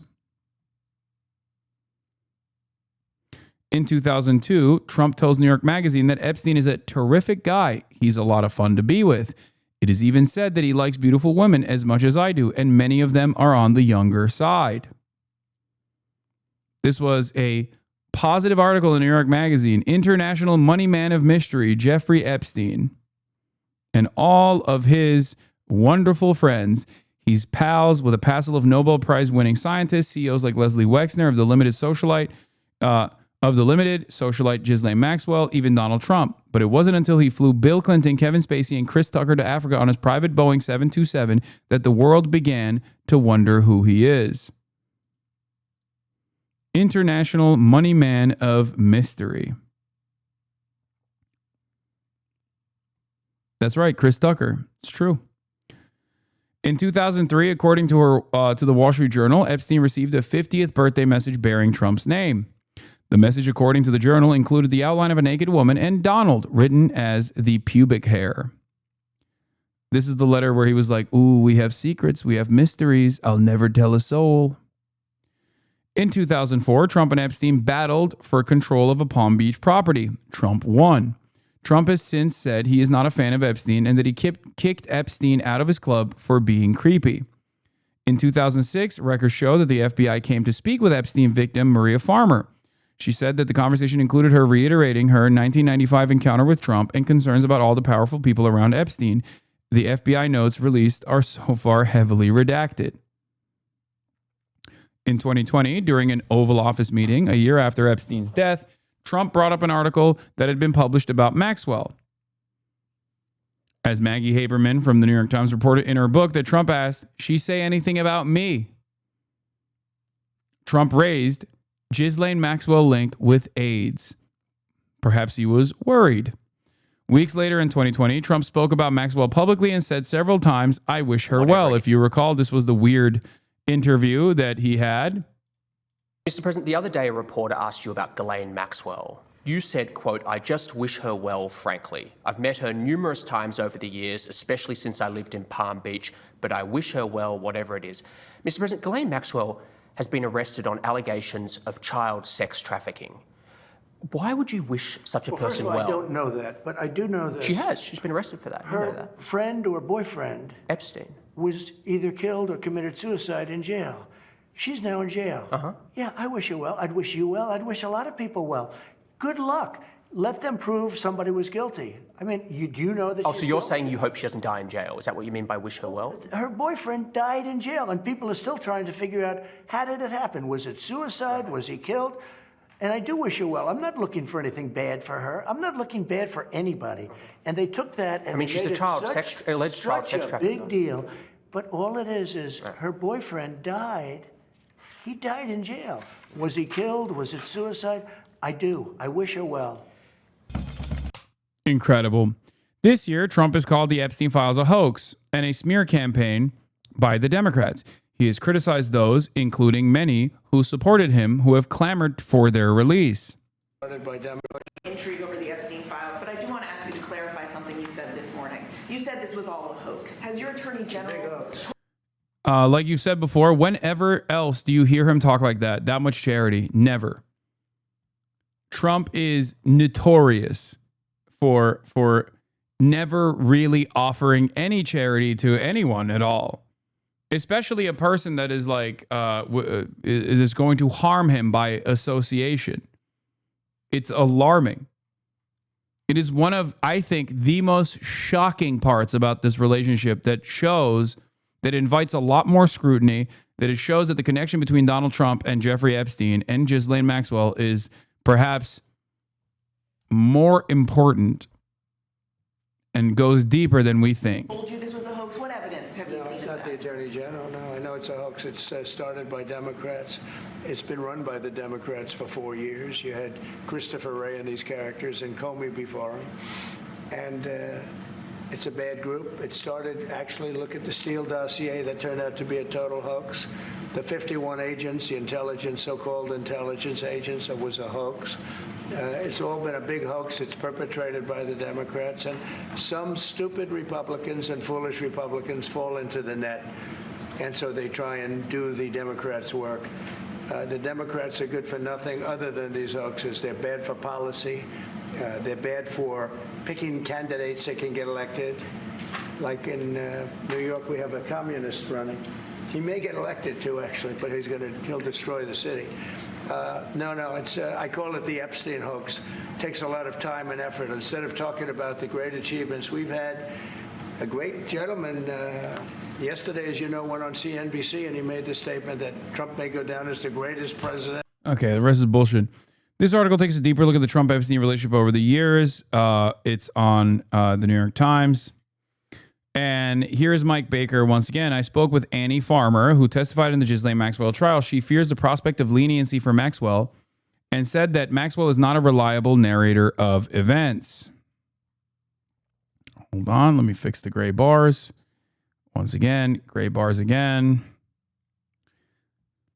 She fears the prospect of leniency for Maxwell and said that Maxwell is not a reliable narrator of events. She called Maxwell the primary architect of the abuse in Epstein's orbit. Okay? Annie Farmer, who testified against Ms. Maxwell when she was convicted in her 2021 trial, said in an interview on Tuesday that she worried that Ms. Maxwell would try to secure a more lenient sentence. In interviews and testimony, Ms. Farmer has described how she visited him at his ranch in New Mexico under the impression that a number of students would be there, chaperoned by Ms. Maxwell. But Ms. Farmer, who was 16 years old at the time, found herself to be the only one and recalled troubling interactions with both of them. Ms. Maxwell was the primary architect of Mr. Epstein's abuse of girls, she said. It would be a terrible blow to all the women who she harmed and who found some measure of solace in the fact that she was held accountable for some of her many crimes, Ms. Farmer added. And this follows up with the rest of the reporting. DOJ wants to meet Ghislaine Maxwell. The request came from Todd Blanche, a former criminal defense lawyer for Trump, the one that we saw on CNN the other day saying, Jeffrey Epstein, I don't know, he might have been... Remember, Todd Blanche was a former criminal defense lawyer for Trump and also, most notably, the former defense lawyer that was 9 days into Jeffrey Epstein's case when Jeffrey Epstein died under mysterious circumstances. Maxwell lawyer says, we are grateful to President Trump and victims are fearing that Maxwell might get leniency.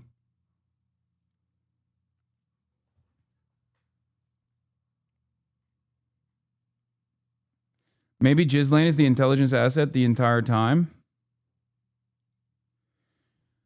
I think so. I think she is a part of that puzzle for sure. Alan Dershowitz has also demanded that Maxwell be interviewed. You think Ghislaine Maxwell is going to appear for a deposition before House Oversight and implicate herself in any way? Get out of here. Dumb. I mean, listen, I think it's great. Mike, kudos to you, Burchett, and others for voting on this. But you know what? She's not going to implicate herself. She's appealing her convictions and sentence. You think she's now going to roll into Congress and be like, I totally did all of this and then some, and let me tell you all the people that were doing it with me. Stop the insanity. Oh, wait, that's a Jillian Michaels thing, right? And we don't like her because she's fucking gone full MAGA. Stop the stupidity. I'll just say that. Stop the stupidity. It's just like the grand jury records unsealing. It's just like this Todd Blanche meeting with Ghislaine Maxwell. Look, we're never going to implicate ourselves in a way, if we're criminal defendants, that's going to sit there and just do the pile-on. And we're going to have a whole other conversation on this channel about double jeopardy attaching because she's gone to trial, etc. But I think Ghislaine Maxwell is a wild card. And because she's not predictable in terms of what she's going to say and do, I think this administration is just going through these motions of acting like they're trying to aim for this transparency and to get this accountability when we all know it's just not going to happen. I think, yeah, everyone is hating on Midas Touch. Okay, shut up. Everyone stop shitting on Midas Touch. They're the most loyal soldiers. Okay, they are servants they are the Fedayeen of a dying breed of Democrat. Okay? Everybody calm down. They're incredibly important. They are the spearheaders of the dark woke movement. Okay? They are the remaining Bush era anti-conservative thought.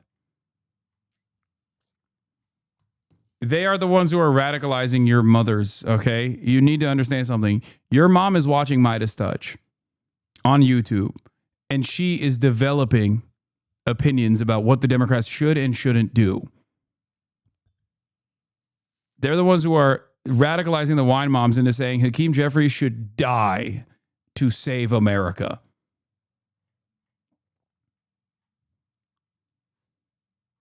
Anyway, let's get back to the Epstein case from CNN. Going away. So the president has shifted to say he supports transparency and in a rare move seems to be handing off power, so to speak, saying it's up to the attorney general to release any credible information and evidence along with those grand jury transcripts. Now, 11 House Republicans have signaled support for the bipartisan move making its way through Congress to force the Epstein files to be released. But it's hit a bit of a brick wall right now. House Speaker Mike Johnson on Monday shut down any chance of a vote happening anytime before September. Let's get to the White House for the very latest on this. Elena Trine standing by for us. You brought us this new statement just as it was coming out. What does this new statement from the Justice Department mean?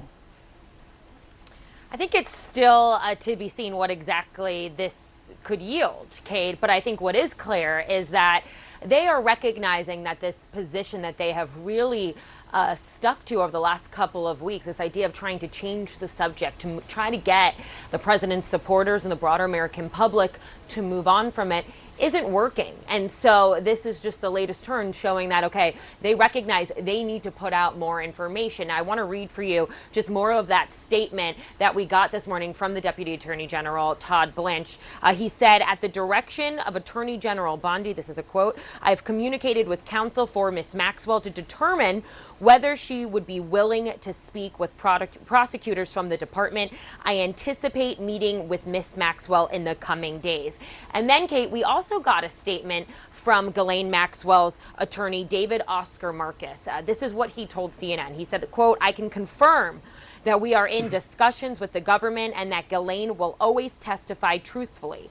We are grateful to President Trump for his commitment to uncovering the truth in this case. So again, of course, a couple key questions now about all of this. One is, what exactly are they going to glean from this? Will Maxwell be truthful? Does she have ulterior motives? Of course, you mentioned she's in prison now for serving a 20-year sentence. You know, they have to determine what she says, whether it's credible and whether they can release it to the public. I'd remind you, the president has now repeatedly said that he's giving the Attorney General, Pam Bondi, it's up to her to decide if there's credible information to release. She can choose to do so.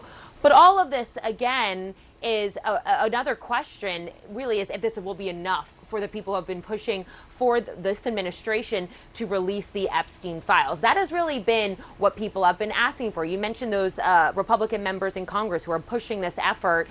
I really do think that they're just going to hit well, you guys said you wanted to You guys said you wanted to release the Epstein files. Well, who better to ask than the person who was directly involved, Ghislaine Maxwell? And then they'll just like use a horrible testimony. Wait, what the fuck is this? JD Vance meets with Tim Dillon to explain Epstein. Netanyahu meets with the Nelkboys to explain Gaza. All we need now is Putin to explain Ukraine to Bert Kreischer.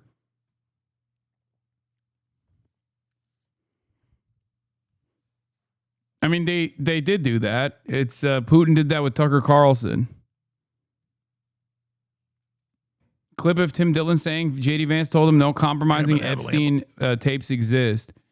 Jones, Trump's admin is heavily implicated. Dillon, I had dinner last week with the vice president. Okay, I'm not going to name names.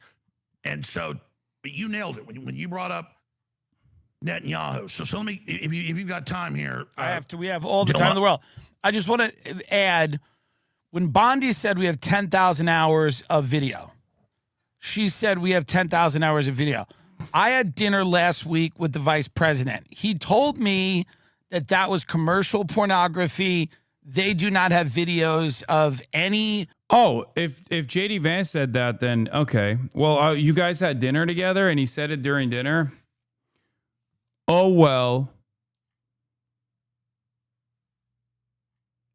I guess pack it up. No need to question this any further, guys. JD Vance said so in a private dinner with Tim Pool. Yeah, this was also funny. RFK Jr. admits he twice flew on Jeffrey Epstein's jet and wife had a relationship with Ghislaine Maxwell. Or did I say Tim Pool? Sorry, Tim Dillon. Tim Dillon, my bad. Powerful person in a compromising position. That's the party line that they're going with. If that's the case, why would Pam Bondi call it evidence? Why would she say it's evidence? She's not an idiot. She's the attorney general. Why would she say she has files on her desk if none of these implicated anybody? It just feels like they're covering something for sure.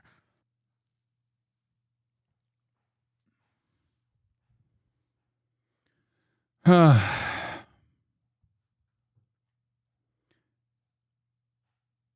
Trump. Are you right or left? Brother, I'm right wing, of course. I want the truth. I want truth to prosper. I want truth to prosper, brother. You don't understand. That's why I'm right wing. What's more right wing than wanting American workers to have better rights in their workplace? What's more right wing and patriotic than demanding that we earn our keep, that we make in return for our labor, we get more of the power. We get more of the finances. It shouldn't be faceless, lifeless global capitalists that take advantage of our work. I'm right wing, brother. And that means I'm apolitical. I'm apolitical, brother. Damn right. CNN pressed Mahmoud Khalil to condemn Hamas 3 times. Are you fucking insane? Oh my God. These guys are rabid sociopaths, dude. Guy who is literally a fucking guy who is straight up was taken political prisoner by an administration that they're supposed to be antagonistic towards for violating the First Amendment. The administration is criminal. Okay? And you decide to fucking attack the victim here? Holy fuck. These people are real fucking freaks. DHS is already using this clip. God damn, dude. To force we'll get to that in a second. To have them release these Epstein files. We heard from many conservative Republicans, Trump allies, I should say, Marjorie Taylor Greene, Senator Josh Hawley, saying that they are getting calls, Kate, from their constituents about this, pressing this White House and this administration to be more transparent on the Epstein case. So what I think is very clear from the Attorney General and the DOJ DOJ more broadly is doing here is they recognize that their position thus far of trying to get everyone to move on from this, from releasing that memo over 2 weeks ago now saying that Epstein died by suicide, that there was no so-called client list. They recognize that that is not enough, that enough people are now saying we need more in this story, and this desire to get more information is not going away. So now it's really up to seeing what will Maxwell say, what would this meeting with her glean, and whether or not that will be enough for the people who are, again, calling for far more transparency than this Trump administration has so far been willing to give. Yeah, and how this actually works, because she's like fighting her conviction right now. There would have to be, as Alan Dershowitz pointed out, some level of immunity agreed to. I mean, there's a lot going on here, but fascinating that the Justice Department is opening the door to this now. It's good to see you, Elena. Thank you so much. John? All right, with us now, CNN chief political analyst David Axelrod and CNN political commentator S.E. Cupp. What about this, S.E.? Okay. Asking Ghislaine Maxwell to help bail you out is not the plot twist I saw coming, and that's really interesting. But, I mean, a lot of this has been raised. What's she going to say? Is there going to be a quid pro quo here that makes anything she says not believable? The only thing I do know is that the conspiracy theorist is never satisfied. And MAGA influencers, this administration, created a dependency on this drug that is a conspiracy theory. They did it. Yeah. It's all fake. It's all fake bullshit. It's all fake bullshit, you guys. It's just Trump did this to himself. For Epstein, but lots of other conspiracy theories. And telling them to quit cold turkey does not work. The conspiracy theorist isn't there for answers. They're there for the conspiracy. So whatever they give them, this particular sect inside of MAGA is never going to be satisfied, definitely not by something Ghislaine Maxwell says. So it's interesting. I've been looking through this statement that came from the Deputy Attorney General Todd Blanche, and it's the end of it where he says he's reaching out to Ghislaine Maxwell. But the first line, David, is the Department of Justice does not shy away from uncomfortable truths, nor from the responsibility to pursue justice wherever the facts may lead, which actually may tell you more than the fact that they're reaching out to Ghislaine Maxwell. Yeah, but not to feed conspiracy theories, the idea that someone who's in prison for 20 years is going to testify truthfully is really a stretch. I mean, she knows the president has the pardon power. She knows that the president has used it pretty liberally. I mean that in a different way. And so there is quite a bit of incentive for her to say what is useful and what is helpful. And, the idea that this Justice Department wants her to say other than that is also strained by the things that we've seen. So I'm not sure. It's just the plot just keeps getting thicker all the time here. And it's also interesting because... Who's this fossil? That's David Axelrod, former friend to Barack Obama, okay? Major figure in Barack Obama's admin who was uninvited from Barack Obama's COVID party because the list had severe limitations. David Axelrod was not allowed to attend Barack Obama's COVID birthday party because instead Beyonce and Jay-Z had to attend. As for asking the Attorney General to go to a judge to release the grand jury testimony, as for going to Ghislaine Maxwell to ask her to say things. To the Justice Department, right, not to Congress. To the Justice Department. But these are things that the president doesn't control directly. The things that the Attorney General and the president do control are the files and the evidence, which she presumably she could release right now. And suggested she would. Yeah. As the fact that David Axelrod doesn't look as cool as his name is so disappointing is because he fucking he clipped his wings. He used to have a fat mustache. Permaban me loser. I'm not gonna do that, man. Keep spamming though, and you'll probably get auto-modded by the bot. And then when you get untimed out, you can keep spamming it over and over again. He suggested this is they are hoisted on their own petard or by their own petard, as Shakespeare would say. They created this environment in which, and now the environment is out of control. And that environment in the House of Representatives, SC, it's possible they'll go home today without voting on anything for the week because House Republicans are in a bind right now. They don't want to vote against releasing Jeffrey Epstein files. Right. But they don't want to cross the president So they may just do nothing? Yeah, but from a PR standpoint, I'm not really sure what Mike Johnson's thinking, Speaker Johnson's thinking, because why would you want to prolong this over an August recess? Get this done, then everyone goes away, and you hope that it maybe gets eaten up by another news cycle. Isn't the answer to that this is what the president wants him to do? For sure.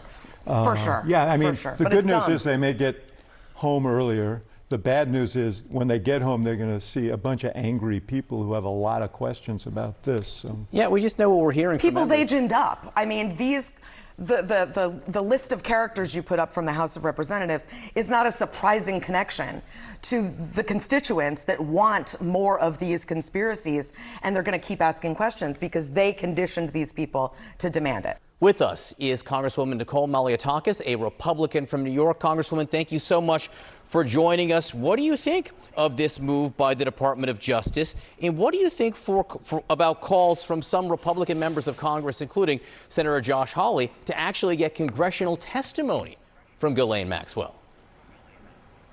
Look, I think both are good ideas. I think anything we can do to give transparency to the public is a positive thing here. President Trump ran on being the most transparent president administration. He's known for releasing transcripts and parts of phone calls that he's had with other world leaders. He has been very transparent, and when you all of a sudden don't want to be transparent anymore, it raises questions and curiosity. And so I think it's a good idea, but I also have to ask the question as to why at this moment has this become such a big issue. Remember, Biden administration was there for 4 years. We never heard from the Democrats or Republicans, for that matter, for calls for this information to be released. And I think it is really interesting that this is happening on the 6-month anniversary of the president being sworn in, where he has delivered significant wins, from securing the border to attracting trillions of dollars in investment to providing the largest tax cut for working Americans, middle class and senior citizens, lower energy costs. I mean, it really begs the question as to what, they're just trying to distract. Now, with that said, I support these efforts to be transparent and to release this information to the public, but we do need to make sure that it's done in a responsible and cautious manner, so we are protecting witnesses and we're protecting the victims as well. Reporter to Trump, do you support Ghislaine Maxwell being interviewed by the DOJ? They got their new talking orders. We have to do in any case, and certainly While meeting with the Philippines president. Pinoy gang, rise up. Swagapinos, rise up. Support the Justice Department seeking an interview with Ghislaine Maxwell. Did you urge the Attorney General to seek?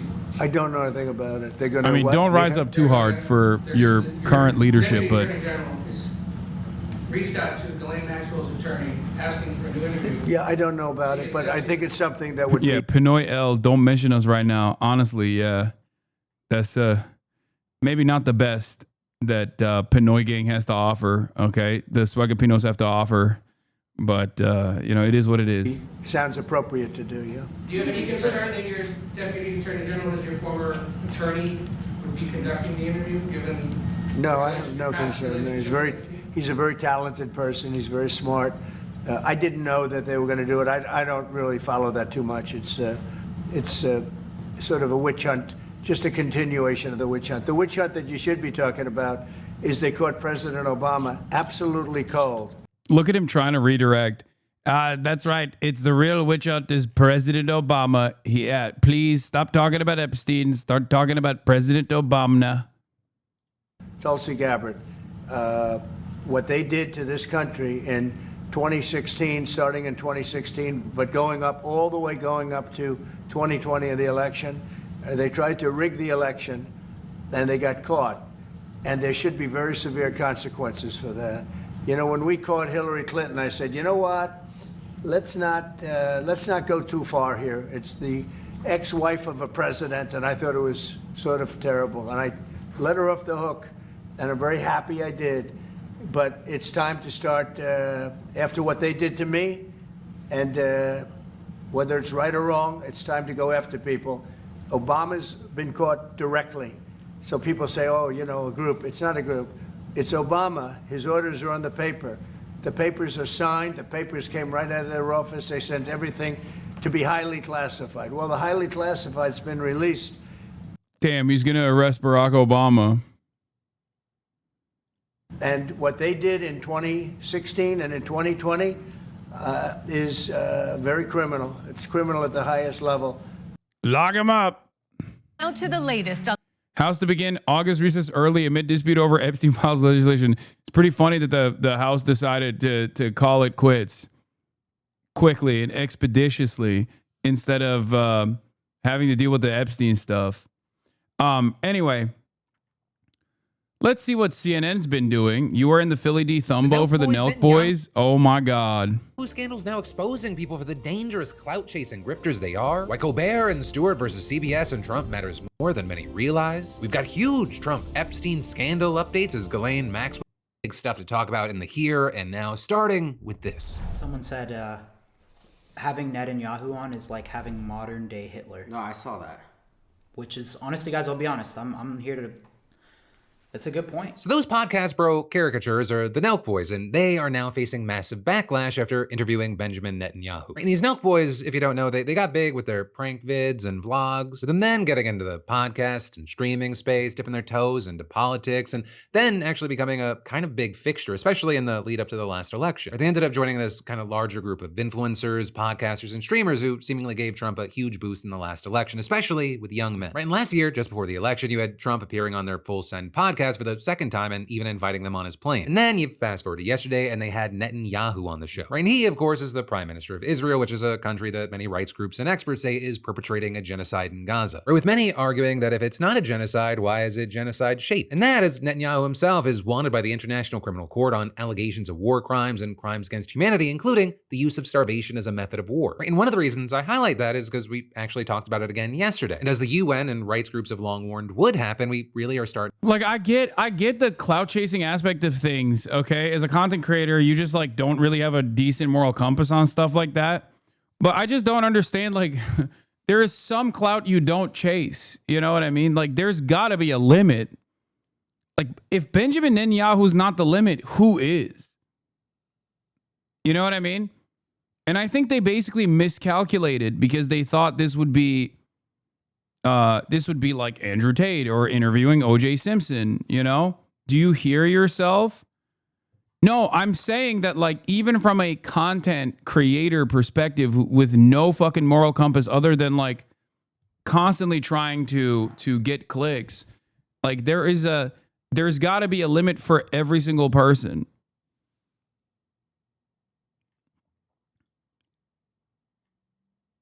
You know what I mean? This is this is literally, I can't think of anything worse than this. Like, I'm thinking of like Logan Paul, Suicide Forest. It's not as bad as this. You know what I mean? Like, this is perhaps one of the most evil, if not the most evil person on the planet. You know? Like, offering a non-contentious interview to someone like that is so crazy. Like, even with Trump, there is it's kind of like this. Trump is the American president. He's running for president. You have like a defensible position, right? Even though I think it's still indefensible to like offer him a platform to humanize himself and to not push back. Like, that's still, he's not just famous for doing a genocide with American money, okay? Whereas that's the only thing Benjamin Netanyahu is famous for. With Trump, you could say like he's telegenic, he's entertaining, he's the American president, right?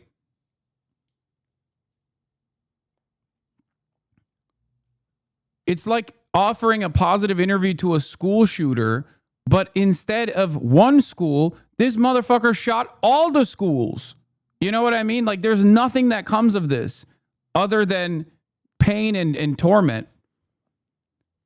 Like, even by those standards, like, people, I assume if the Nelkboys interviewed like Dylan Roof or something positively, right, people would lose their fucking minds. Okay, Benjamin Netanyahu has literally shot up every church. Not just one. Basically every fucking church, including the Catholic one, as recently as last week. In between the time that Benjamin Netanyahu conducted this interview with the Nelkboys and then the video was released, he literally shot a fucking Catholic church, the only remaining Catholic church in Gaza.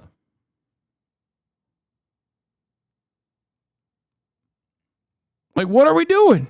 to see hunger and malnutrition take an even bigger toll in Gaza, with local officials saying today that 15 people had died of starvation in Gaza over the previous 24 hours. With that just adding to the ever-increasing number of people who are dying, including children. And again, that's on top of the nearly 60,000 people who have been directly killed so far, according to Gaza's health ministry, with more than reportedly half of them being women and children. And even that, it doesn't touch on all the destruction of most homes and buildings, mass displacement, and allegations and evidence of all sorts of other crimes. And then with all that, as far as this interview, it actually took place on July 8th, which is when Netanyahu was in the US meeting with Trump. And notably, you had outlets like Axios reporting at the time that the move seemed to echo Trump's campaign strategy of building support outside of traditional mainstream channels. With them reporting, it's a sign that Netanyahu recognizes the influence of the MAGA media universe and wants to build support for Israel and the prime minister's own policies within a key segment of Trump's base. And now that the interview has been released, you have many saying that it is clear why Netanyahu chose the Nelkboys. They were completely out of their fucking depth. And at the beginning of their episode, they even seemed aware of it, but then they just continued through. This is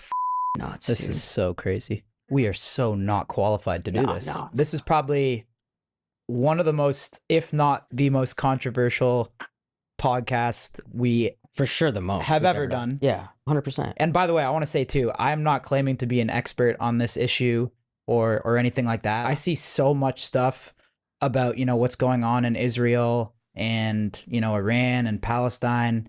And to be honest, I just really don't know what is going on there. And of course, as many others have already pointed out, that the big problem with interviewing someone about something you know almost nothing about, especially when that person has a vested interest in pushing a certain narrative, when that person says something that isn't true, you can't point that out. You don't even have a chance. And when you have a massive platform like the Nelkboys, you're just giving them your megaphone and essentially co-signing. They're going to argue that they're not.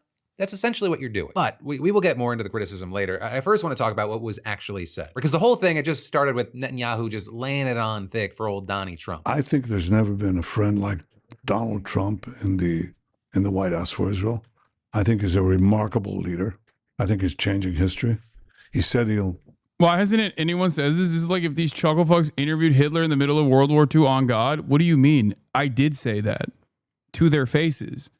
On numerous occasions. I assume that Philip DeFranco probably pulled some of those choice quotes and will mention me since he put me in the thumbo. Actually, a lot of people are saying it. It's not even just me. Virtually everyone has said that. Their own fans.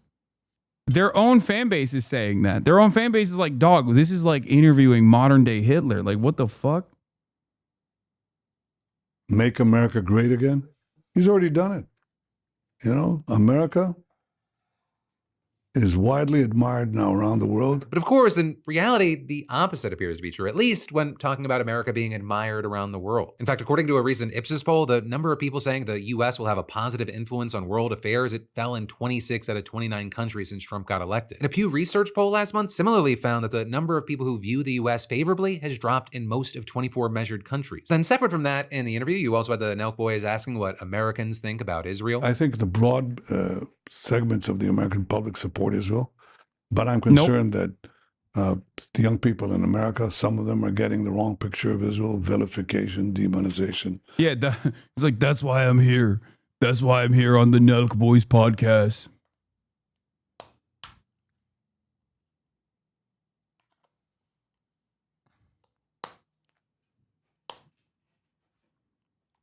You can feed them a lot of lies. So the only way you can fight lies is with the truth. To have young Americans march and support these mass rapists, these people who beheaded men, who burned babies alive. I'm talking about the Hamas monsters. Hamas. Is that their ideal? They know nothing. I mean, they don't know what they're talking about. And I want to bring that truth to them. But then notably, they're like, at least just with what he's saying there, it wasn't exactly the truth. Right? Because for sure, Hamas massacred hundreds of civilians on October 7th and took 251 people hostage. And investigations by the ICC, rights groups, and media outlets, they have all uncovered evidence of war crimes and atrocities, including rape and sexual violence. However, those claims about beheading or burning babies, they've been discredited. And that is, on the flip side, you have investigators uncovering evidence of war crimes and atrocities committed by Israel, and those include rape and sexual violence. And overall, Israel's alleged crimes have taken place on a much bigger scale in terms of total casualty numbers, and you actually did have the Nelkboys asking Netanyahu about that, though he said this. The reason we have civilian casualties in Gaza is because Hamas embeds itself in the civilian population of Gaza. We tell the Palestinians, hey, leave.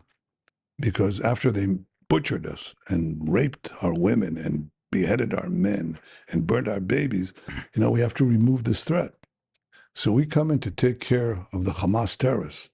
But the Hamas terrorists don't leave the civilian neighborhoods. And we say to the civilians, we call them up because we have their telephone numbers. We say, leave, please leave. We send them leaflets, millions of leaflets, please leave. We do everything that is possible that no army has done. They want to leave. You know what Hamas does? They shoot them.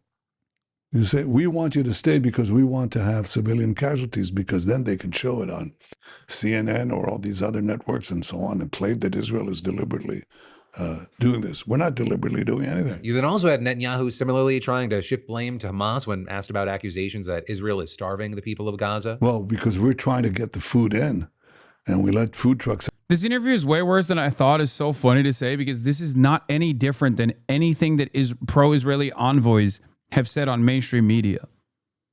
Israel is one speed. There's only one way to defend the indefensible, which is just lying. And they lie in the exact same way over and over again.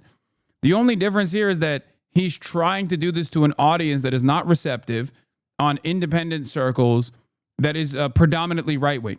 This is the most receptive, not immediately affiliated with Israel audience that Benjamin Netanyahu is ever going to get, which is why they hand-selected the Nelkboys, who are perfect for this, okay? And yet, I still think it's a spectacular failure on behalf of Israel. Because not only did it not work, this didn't move the needle, in my opinion, by any serious margin, but it also caused people in the audience of the Nelkboys to go, fuck you guys. You guys are fucking sellouts.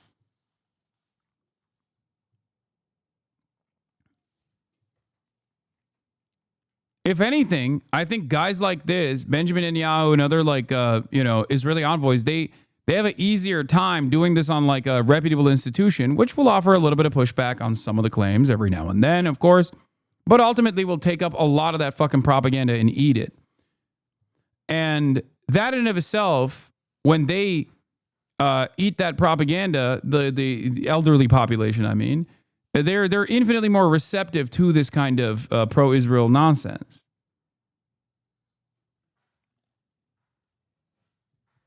I think younger audiences, especially those who get their news from social media, are not receptive. And guess what happens when we let them in? Hamas steals the food, takes the good chunk for itself.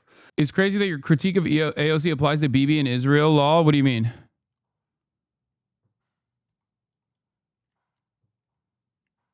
What, Israel has a right to defend itself claim that AOC made when describing why there needs to be unlimited weapons transfers to Israel? It's ridiculous. Then sells at inflated prices. They jack up the prices and then they sell the food to its population, to its hungry population, if they give them at all. And then use the money that they take from their own people to recruit more killers into their terror machine. That's what happens. Except that's not what happens, or at least Israel, for some reason, hasn't provided proof that Hamas has systematically stolen aid. And the UN, the European Commission, and major international aid organizations have all said they also have no evidence that this is happening. And then, of course, something that we've talked about several times now, it's not been looting, but Israeli bullets that have stopped hundreds of Palestinians from getting aid over the past few months, right? Ever since the implementation of a new aid system run by the US and Israeli-backed Gaza Humanitarian Foundation. And actually, speaking of the US and Israel working together, you had Netanyahu in the interview reiterating his support for relocating people out of Gaza, with him saying that they should have Smokeless Arab. I know he's lying. You keep spamming the same link over and over again. It's on the docket, okay? We've already talked about the malnutrition. Stop spamming the same link over and over again. Freedom of choice to do that. Of course, you have experts saying it really wouldn't be a choice at all. It would likely amount to being a forced population transfer that would be considered a crime against humanity. And then with all that, you had Netanyahu in the interview getting back on topic of support for Palestine in the US, with him equating it to support for Hamas, but then also calling it anti-American. I come here and I see these protests. The people who are protesting for Hamas and against Israel, they burn American flags. They not only burn the flag of Israel, they burn American flags. They're anti-American. They're not. I don't disagree that we shouldn't be giving any funding to Israel, but a pro-Net civilians dying wasn't terrible from a moral standpoint. It makes sense. You know what I mean? I love your stuff, by the way. Yeah, no, it's bullshit. You can make that argument against any sort of action taken against Israel. You could say, well, we can't do sanctions because sanctions would inevitably harm its collective action against an entire population. You would inevitably be harming like Israeli children, for example. The entire point of this is pressure. Okay?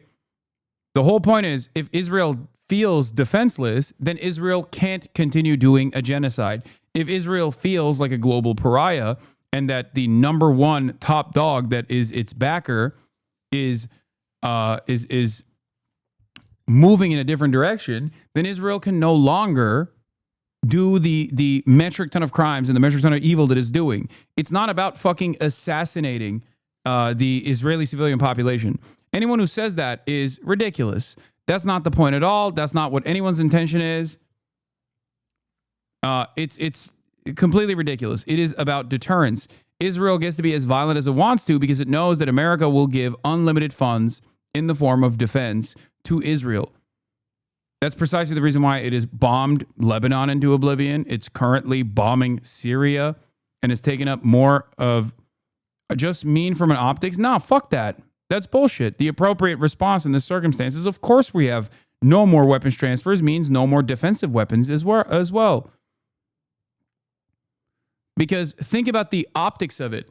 Would you make an argument to give anti-aircraft weaponry to Nazi Germany while they were conducting the Holocaust during World War II?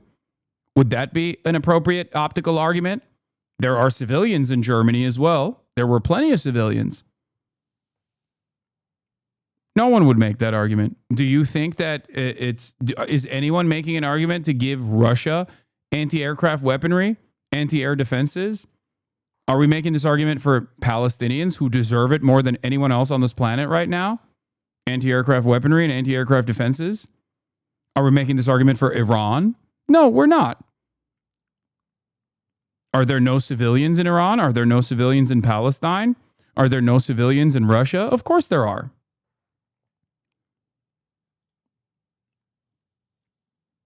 It's not a good argument at all. There is no moral standing here. MAGA, they're not supporters. You know, who do they support? You know who they support? The stronger argument wasn't going to stop offensive weapons. This doesn't mean anything. It was an additional amendment. Okay? The additional amendment was to deny all weapons transfers, including defensive weapons to Israel, which is appropriate. That is the correct approach. AOC isn't going to vote to support bombing civilians. What do you mean? AOC is voting to support bombing civilians. So Israeli loves you're willing to gamble. We're not at war with Israel. Israel loves Israeli lives you're willing to gamble. No, Israel is willing to gamble with the lives of Israeli civilians. That much is clear, as they did by bombing Iran, by first striking Iran amidst denuclearization negotiations that were taking place. It is Israel that is at fault here. Not me. I'm an American citizen. If anything, I'm just giving too much of my tax dollars to Israel regardless. You can fucking cope all day, every day. There is nothing. There is no moral argument to offer Israel defenses. You can say, oh, they're our allies. We're not at war with Israel. Suck my dick. Are we at war with Palestine? Are we at war with the Palestinian civilian population? No. Why aren't we giving Hamas anti-aircraft weapons then? Why are we not giving Hamas an Iron Dome? A bill to defund the domestic without any concessions is a bad bill? No, it's not. You, as you already demonstrated right here, feel some type of way about this. Because deep down inside, you want Israel to not be defenseless. Because you want Israel, you're perfectly fine with Israel being belligerent. Because Israel, if the threat of weapons transfers was on the table, Israel would stop. Israel would never be able to conduct its affairs. You're only voting to add women and children into the bombing zone? No, I'm not. I'm voting to stop the bombing that Israel is conducting. There's only one party that is actually doing a bombing campaign right now, and it is not the fucking Palestinians. It is Israel that is conducting a genocide of the Palestinians. And the only way to stop that is by America withdrawing its support of Israel. It is the least violent intervention in this conflict. It is the least violent, most peaceful way to stop Israel. That's it. That's it. It's that simple. Israel cannot continue its belligerent and endless bloodshed, its genocidal war campaign, without American support. Okay? Defund the dome. Israel gets bombed. Another October 7. More aggression to Palestine. It's Kenyan. Defund the dome. Israel gets bombed. Another October 7. I didn't realize that October 7 actually was a Palestinian bombing campaign that took place. Also, Israel, once again, is this natural response. Is that what you're saying?